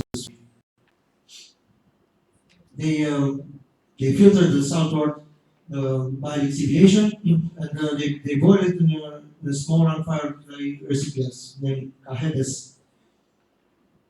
And after that, they sell it on the market. There are also other examples. So, looking closely at these techniques, which are similar but slightly different, and incorporating them with the available archaeological information, one can observe that clay vessels were and still are widely used to reduce salt water to a series of standardized salt cakes, usually destined for selling or trading. In most of the cases, more or less elaborated installations, furnaces, hearths, pedestals are used to fasten their recipients over the fire, which is not the case for the Romanian Chalcolithic. We don't have such discoveries. Also, after the complete crystallization of the salt, the clay recipients are frequently broken on the spot to uncover the salt cakes. Another premises of our experiments are some previous experiments, which were mainly focused on the reconstruction and use of complex installation like furnaces and other special structures, primarily characteristic of the briquetage salt production of the Iron Age in Central and Western Europe. And we have a couple of images here.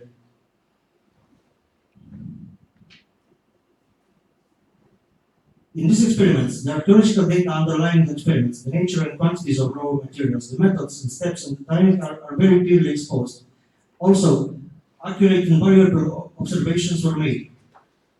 But, though not always clearly stated, it seems that the experimenters did not manage to achieve solid blocks of salt. At least I did not see in the publications no salt cake obtained by experiments. Only pictures like this from the experiments, during the experiments, but no salt cake. So, I already told you about the objectives of the experiments from Uputemi. First experiment, which was made in 2012. So about this one, I should say that it was made more to satisfy your curiosity more than as a rigorous archaeological experiment.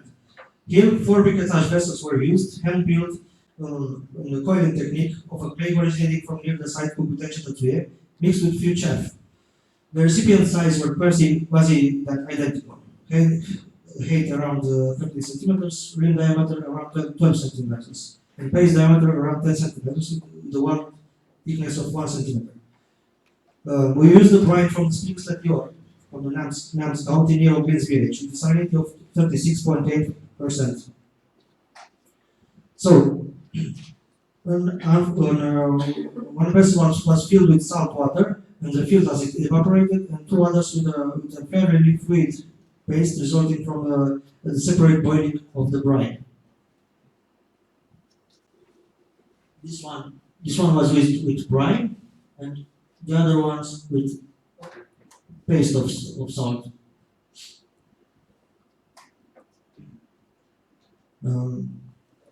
Around this recipients, a fire was started and maintained with hardwood, oak wood. Gradually the embers were pulled towards the vessel, increasing the temperature. So in about 30 minutes, we came to 130 degrees Celsius on the salt, and to 350 degrees in about 2 hours. So all the vessel cracked during the heating process, and from the vessel containing only liquid, the brine leaked, crystallizing on the outside of the vessel.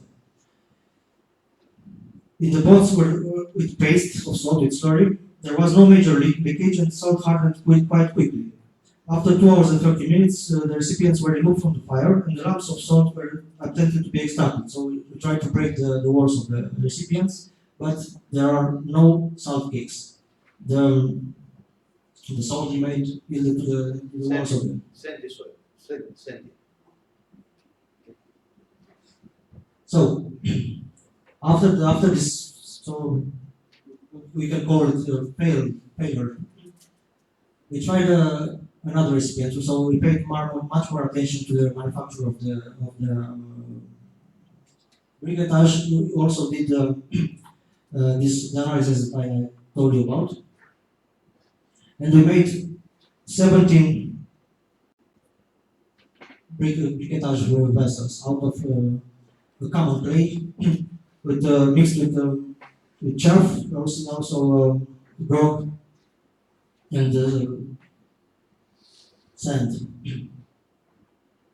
So this is the first step, the manufacture of the briquetage. The second step, firing the briquetage. This time it was fired. They were fired in a kiln, which is attested also. This shape of the kiln in the Neolithic Romania.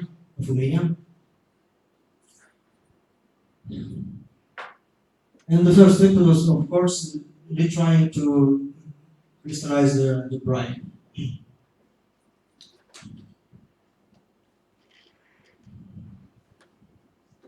So the brine was the provenance of the brine was the same as in the previous experiment. Because the initial processing of the by evaporating boiling of the salt water was not the primary objective of the experiments. We used for obtaining the salt paste, the salt slurry, a large tin cauldron in which 30 liters of brine were boiled.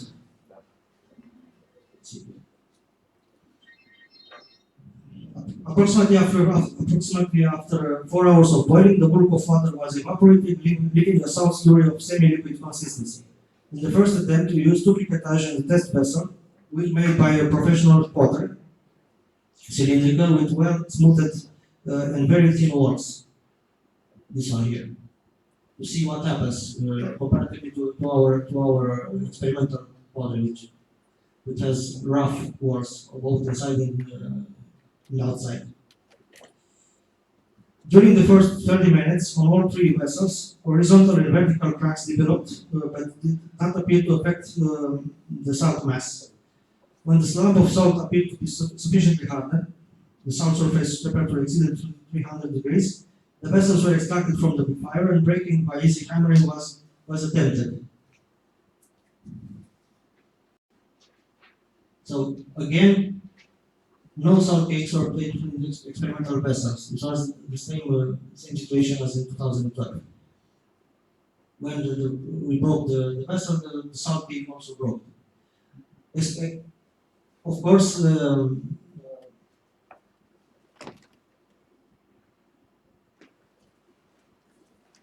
cake from the wheel-made vessels, which has very smooth the interior walls, the cake remained intact, and the moving of the shells was very easy.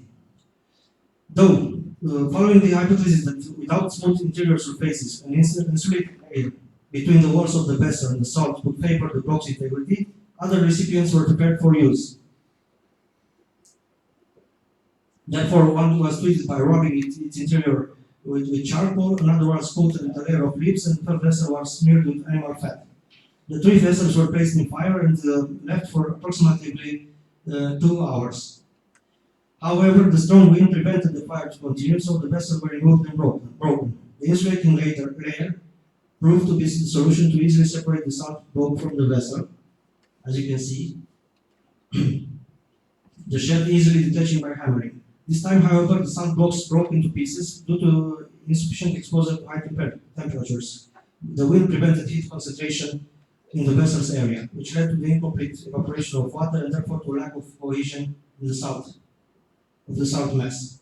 So later, under more favorable climatic conditions and already having the experience of previous attempts, the experiments were resumed using 3 briquetage vessels.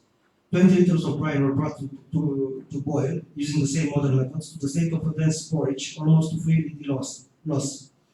The inner surface of one recipient was coated with pork fat. This one. And left the other 2 were coated with a double layer of long leaves, one with burdock and the other with garden sorrel, Artium lapa and Rumex patientia. The 3 vessels were filled with a paste of salt and pressed with a piece of wood to remove air pockets in the interior and at the same time to force the excess water to come out at the surface and be removed. The pots were placed in a location protected from the wind, and around them a fire was started and maintained with dry firewood, around 20 kilograms, with higher caloric value.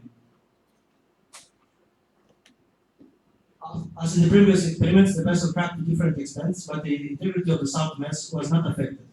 After 1 hour and a half, while the temperatures of the vessel exceeded 450 degrees, the paste of salt dried and hardened completely. After removing the recipients from the fire, the shells caused by the cracks were easily removed by easy hammering, and you can see the results. We finally obtained 3 salt cakes that were dense and solid and could be handled and transported.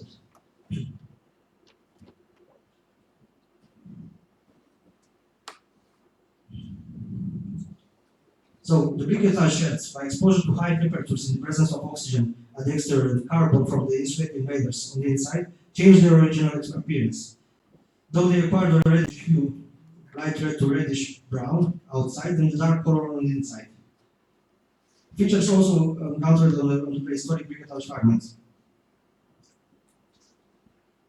Juxtaposing the fresh breaks images of two couples of prehistoric and experimental sheds, one can observe similarities both in the distribution and the amount of voids caused by the vegetal inclusions, as well as in terms of the colors caused by the two successive exposures to fire in different firing atmospheres. So, up there's the prehistoric briquetage, and here are our experimental briquetage, this section.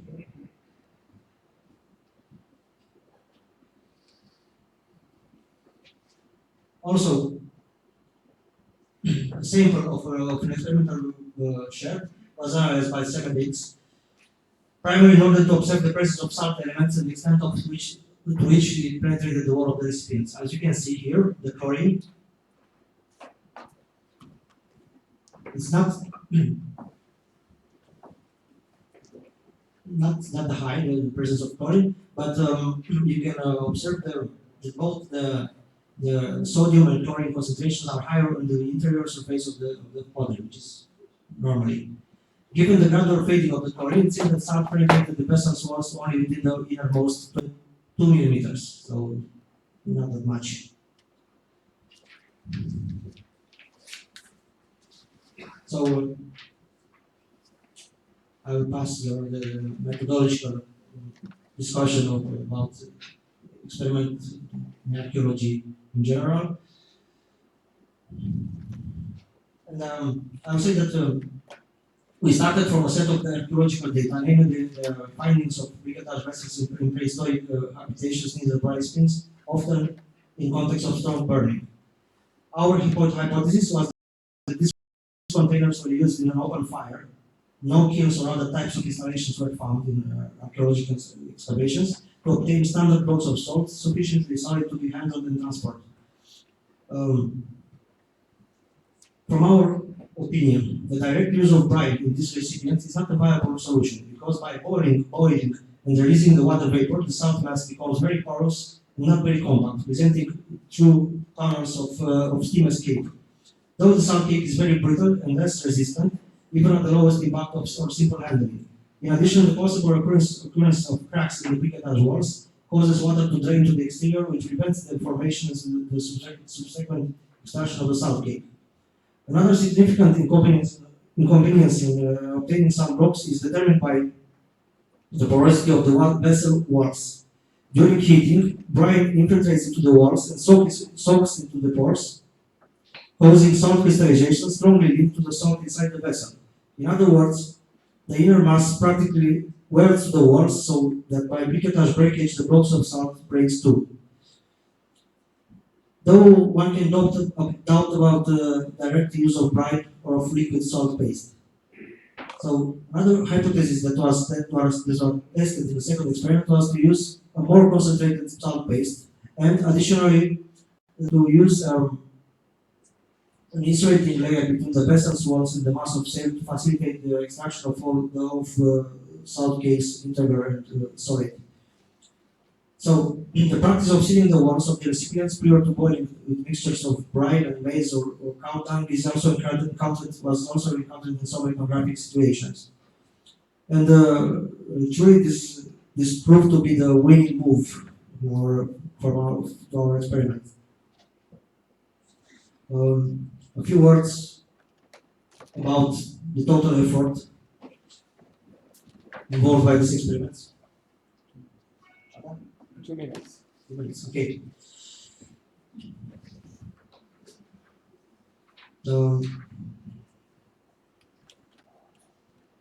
For that matter, these parameters that I will show you in this table have little or almost non-archaeological relevance for several reasons. First, the actors were rather inexperienced in some specific operations, like shaping identical briquetage vessels. For objective reasons, also, some steps of the Shen operator were skipped or performed by modern means. the brine and the firewood were transported by car to the place of the experiment. The firewood was already cut into medium-sized blocks. The brine was concentrated by means of a thin cauldron. In the end, there were only 3 salt cakes obtained, even if 17 briquetage vessels were initially made. However, to achieve 3 solid blocks of salt took around 41 hours of manual labor. Each operation was accomplished by 2 men, of course not the same men for all operations. I was the only one who took part in every operation.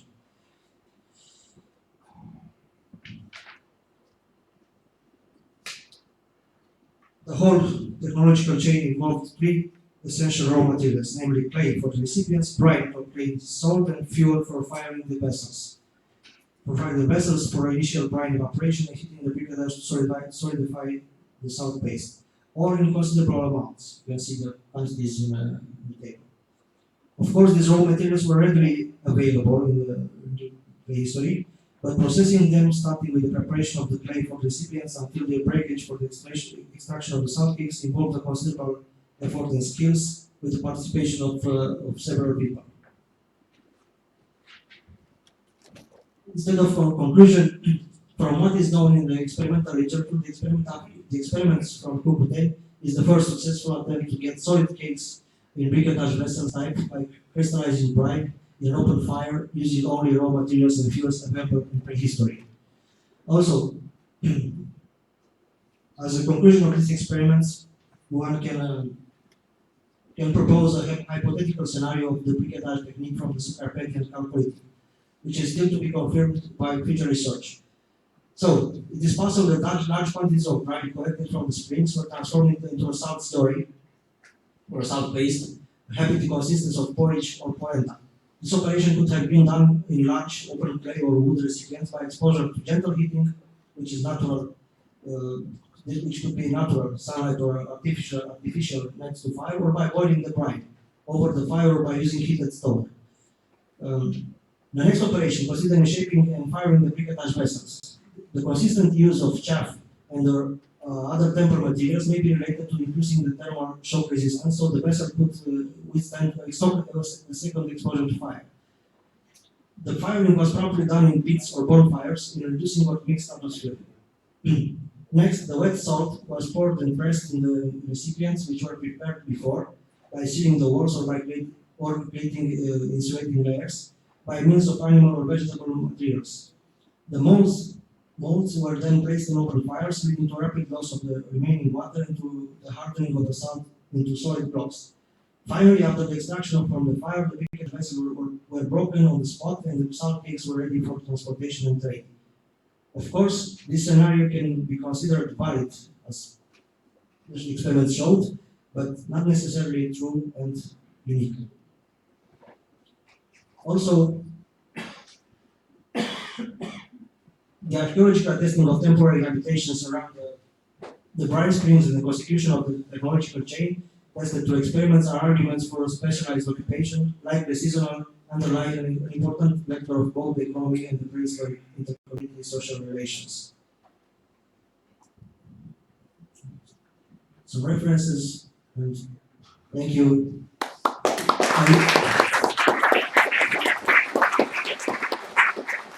Don't mind my figure expression, I really thank you. Thank you. Do you have any questions? May I ask you a question, please? Of course. Well, it is evident that we realized that it was a chain of works, the duration chain.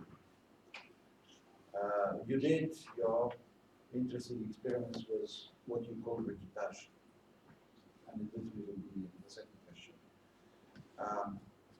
What next? Next will be to prove that maybe in the prehistoric times they really used this insulation layers, separate the salt cake from the vessels. Because I can't see right now another solution to obtain a really solid and good salt cake. what about possible experiments with what people call Cucuteni sea portrait?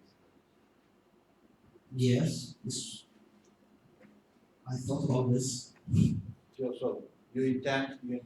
Yeah, maybe I will. Statistically. Yes, I know, but You know, sea pottery around yes. Everywhere in most salt production sites and in evaporation,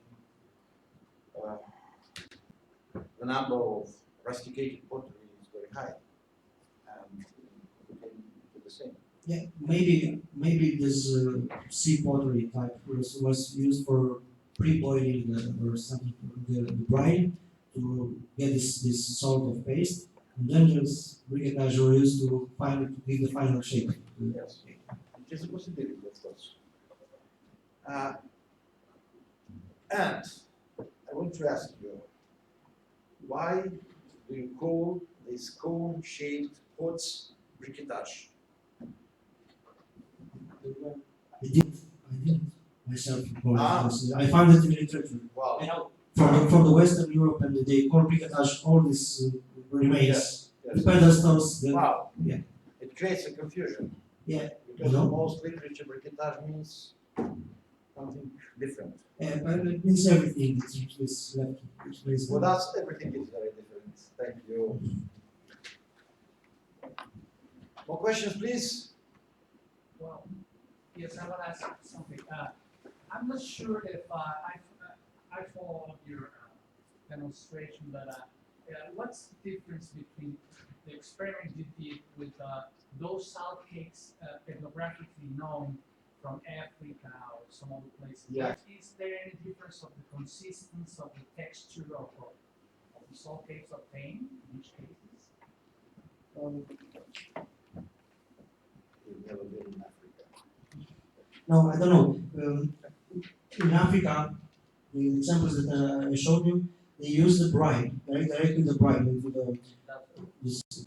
They have this kind of installation that are common to Bronze and Iron Age in Europe, with I don't know, furnaces, and the recipients are fixed in this. And as far as I know, in Africa they used to stir this all the time, the mixture of salt, pre-boiled salt. And in our case, it's impossible to mix the slurry, the salt slurry, because we have no furnaces or no methods to fix the pots. They will only put it on open fire, and oil the fire is hot, of course, and you can't mix this other because the vessels are just not stable. Not stable. I don't know if I understood correctly the question. Maybe I didn't. I think we'll talk about those details later, because with similar problems, and I think there are solutions. It is possible, but it would be too detailed to do it now.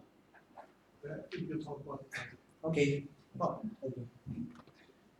if I'm allowed, I would suggest to think about the difference between Cucuteni briquetage as compared with linear briquetage. A very important difference. The bottom is different. Why? The bottom, of course. When we see this kind of briquetage with flat bases, flat and massive. Flat and massive, we can only think of open fire. Open fire in our heads, because not necessary. When there are these pointed bases, so of course this is some kind of installations that contains this briquetage vessels. It is a possibility, of course. Wow. No questions. Thank you very much.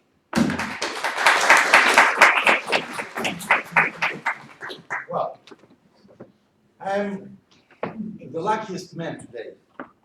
I have 7 minutes to show my PowerPoint, and I'm lucky twice because Alexiano convinced me to publish very long abstract. So you can read everything more than in abstract, I don't know. That is why I will show you just some pictures. We will travel through Romania, we'll see salty and saltless areas and some sites. Very, very quick. That's it. Ah! Okay. So,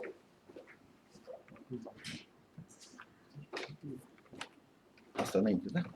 Da. Nu, celălalt de acolo. Deci, care înainte? Stânga, dreapta, înainte, înapoi.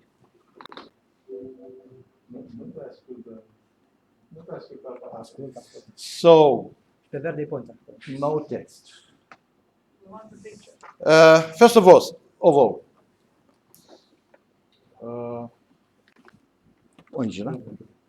first of all, we're here. Interesting. It seems that Romania is surrounded by important saltless or salt-poor territories.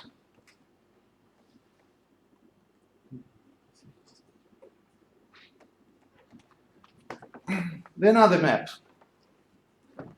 You see the same thing.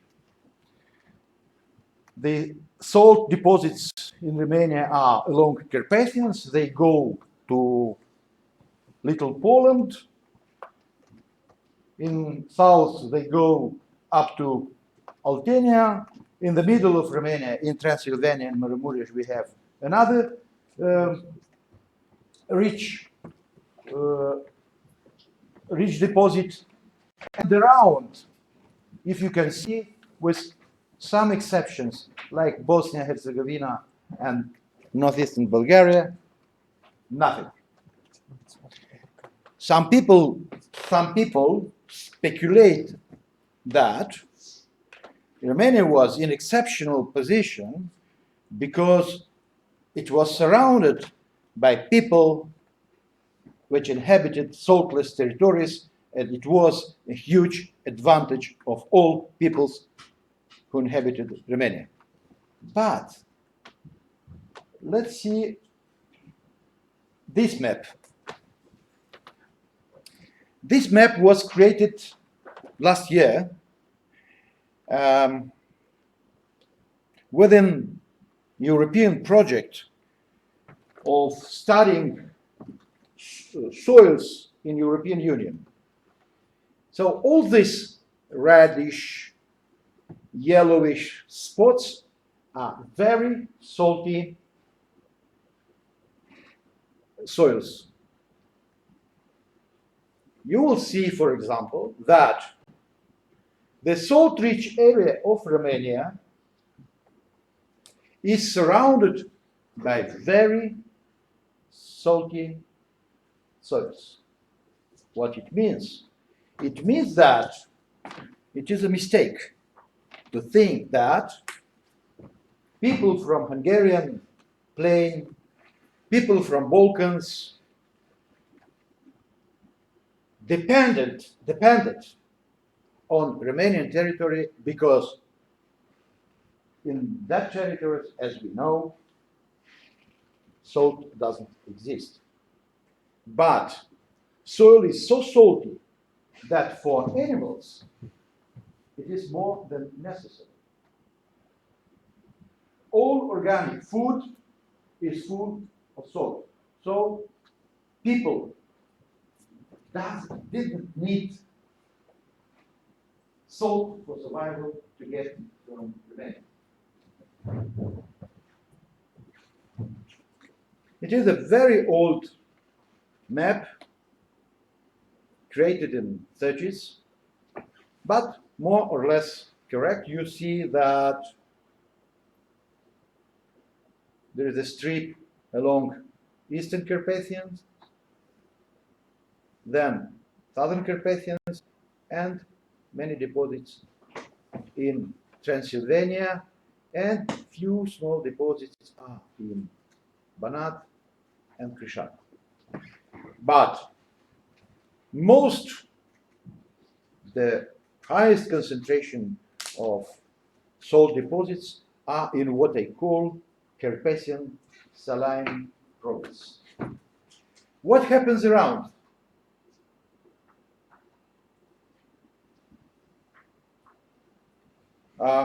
It is another map. We have to come back and we will see that in the areas around Carpathian Basin, there are many extended salty soils. More than that, in some parts of Dobruja, Wallachia, southern Moldova, close to Black Sea, there are many brackish water sources and many lands full of halophile plants, which was enough to maintain domestic animals.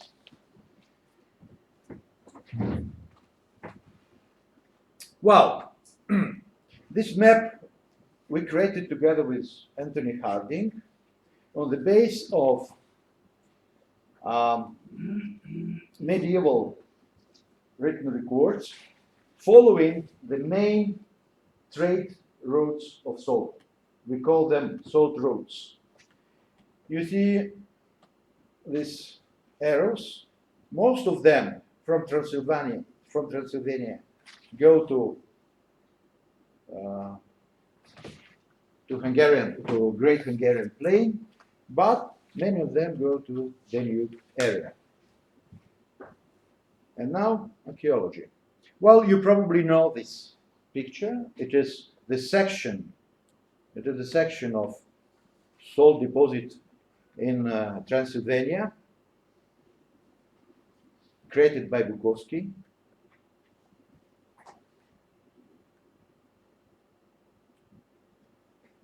And now live pictures. It is in eastern Transylvania, near Pride. It is in northeast Wallachia, huge deposit of salt.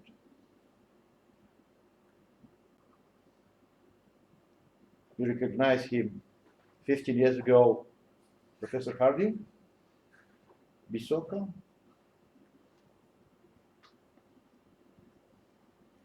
In Transylvania and in other parts of Romania, you will meet many such springs, such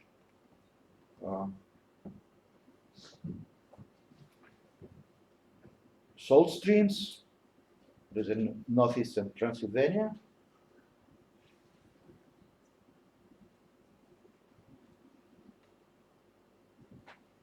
Then another brand spring in eastern Transylvania, a high strategic position, okay.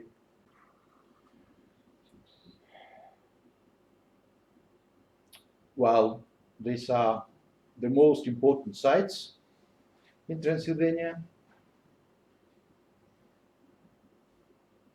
All these things are published. This is one of 4 Roman altars dedicated to high officials of Roman Empire responsible for salt exploitation. We have 4.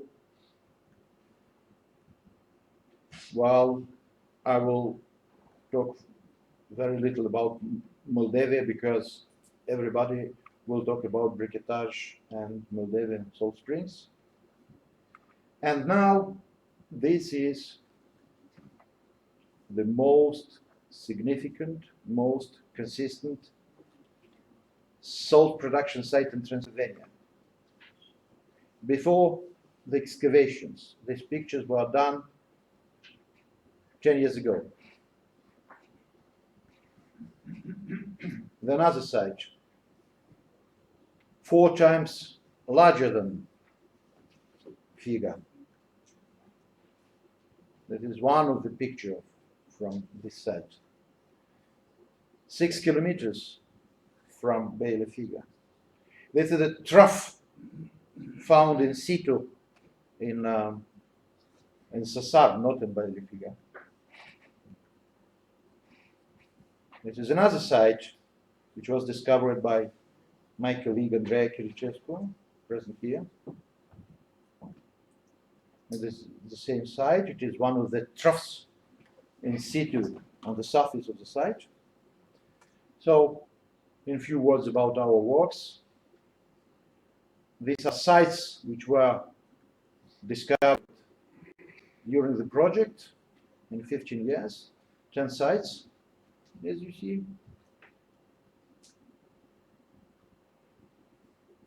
It is during excavation, at the very beginning of our excavation in Baile Figa. All these structures date from late Bronze Age, with many dendro and radiocarbon dates. This is one of the troughs. There are 2 troughs found in situ. These pegs which were inserted in the orifices of the troughs, different types. Often inside of these pegs we found pieces of cords, twisted cord, like that.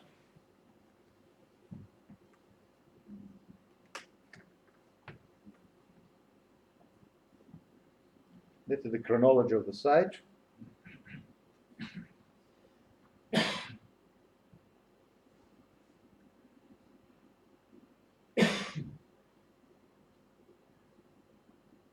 Including not only late Bronze Age, but early Bronze Age too. And you will see one of the pits with early Bronze Age pottery. This is a sampling. For the first time in Romania, we began to create the dendrochronological curve. This is the boss of the lab of the dendrochronology from Berlin, Karl Uwe Heusner. These are the dates. Most of dates are between 1000 BC, 800 BC.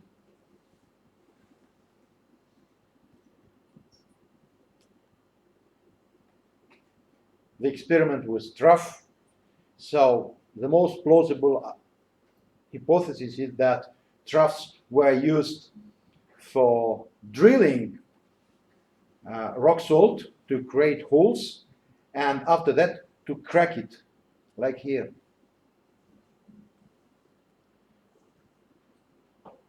Like that. And you see, these guys were successful. They got a lot of pieces of salt.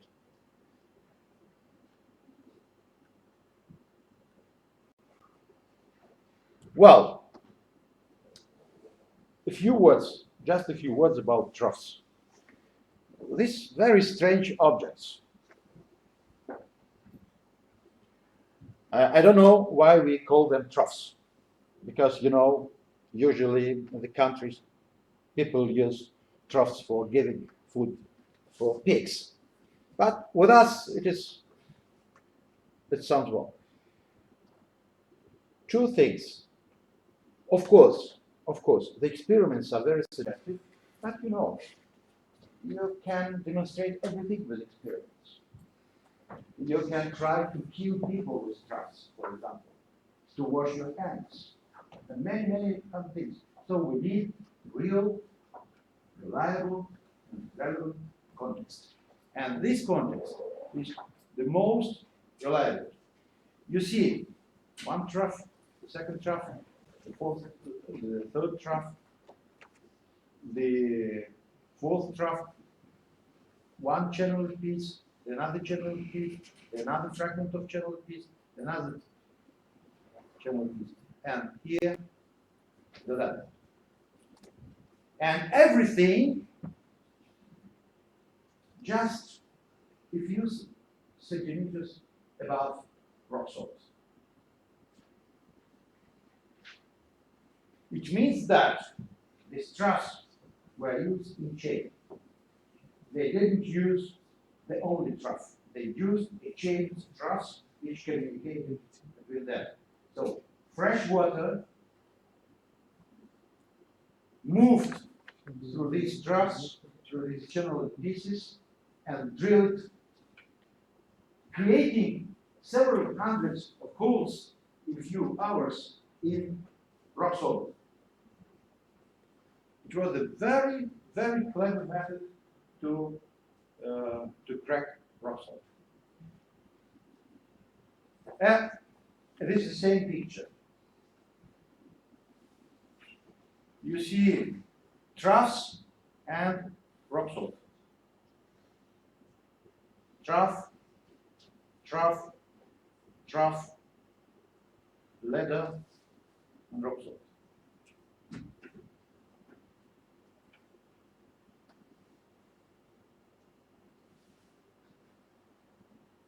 Very interesting.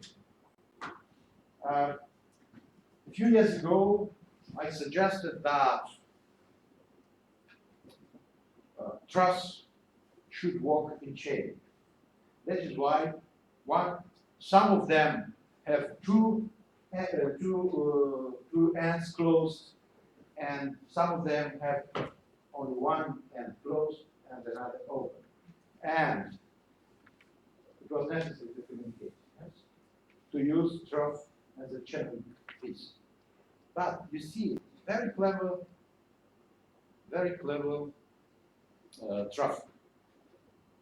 It is like a tube, and the orifice is opened by a wooden disc. So if you want to use it like a tube, you use it like tube. When you want to use it like trough, you open the ends.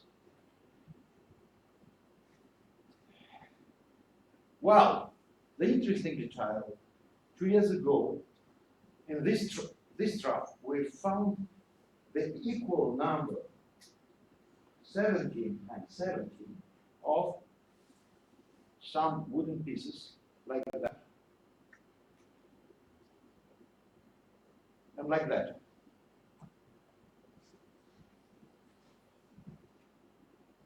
The same pieces.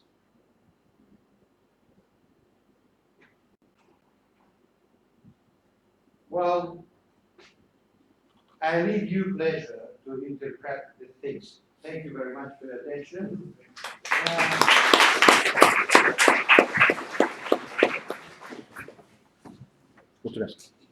If you have any questions or comments. Oh,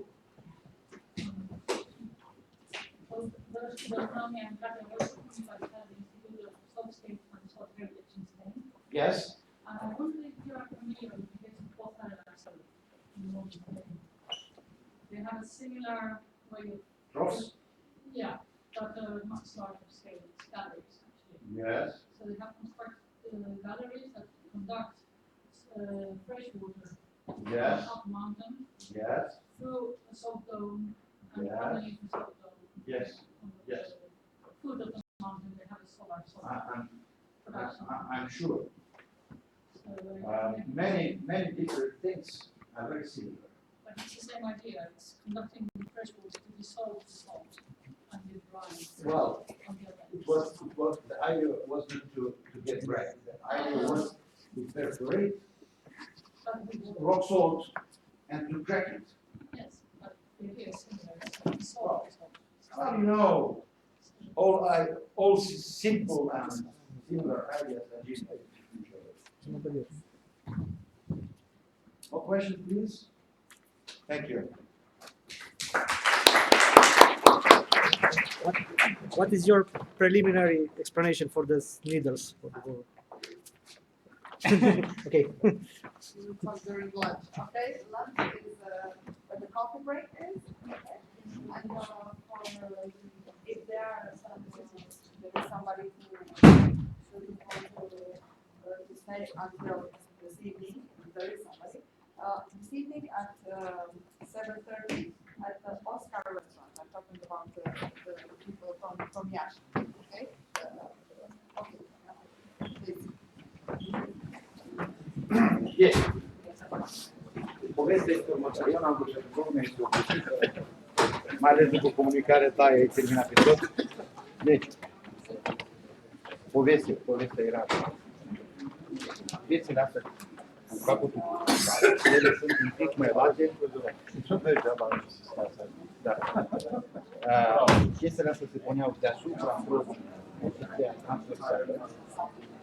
În răpătură se băgau acele ca să stea în picioare și închideau gaura. Deci eu am două variante. Eu nu exclud că atunci când umpleau troaca, găurile închise cu tot, când umpleau cu apă dulce, băgau acolo pietre fierbinte.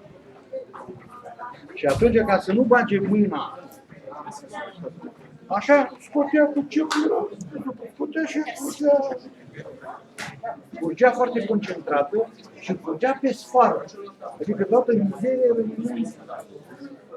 Deci asta ar fi o soluție posibilă. Dar mă rog, cea mai mare este următoarea. Deci ei au făcut în așa fel încât să nu bage mâna sub apă, să fie cepul la suprafață și să ridice pe toate deodată. Da.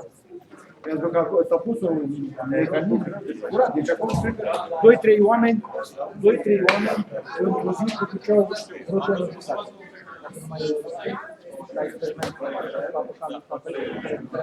Nu. Am făcut prima dată cu apă sărată, n-am și văzut. Am făcut cu apă dulce și 2 ore sunt greuri. În timp de o noapte, greurile astea au crăpat, au pus crăpăturile. Am venit, au băgat microia acolo. Da. Am o rugăminte. Eu am 2 poze. Da. Unul de arheologie și unul de etnografie. Hai să facem un fel următor. Hai să mutăm pe la următor mai în poză și să-l pun pe meu de arheologie lângă el. Eu oricum îl prezint azi. Eu oricum îl prezint azi cu arheologie.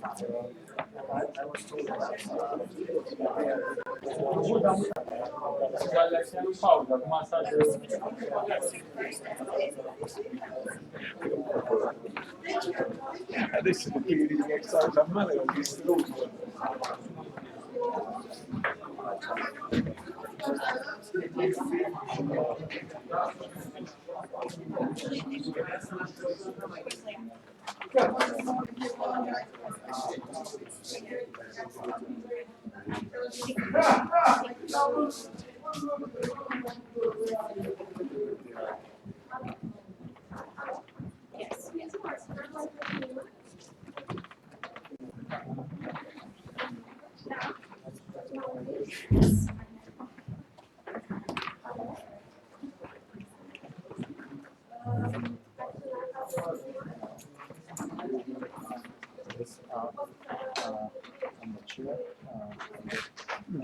The next,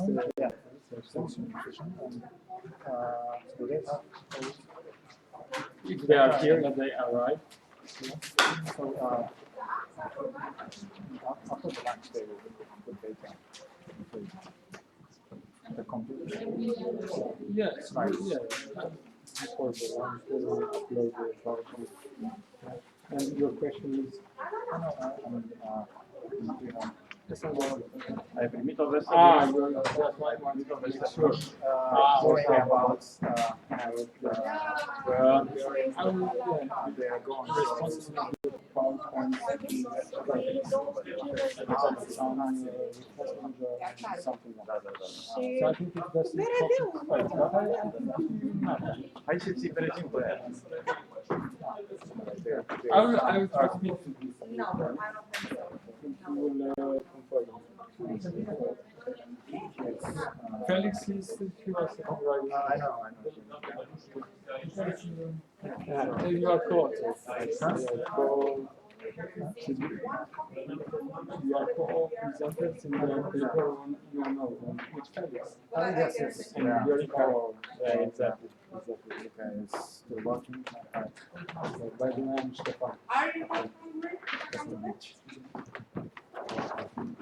We are heading for lunch. So yeah, definitely.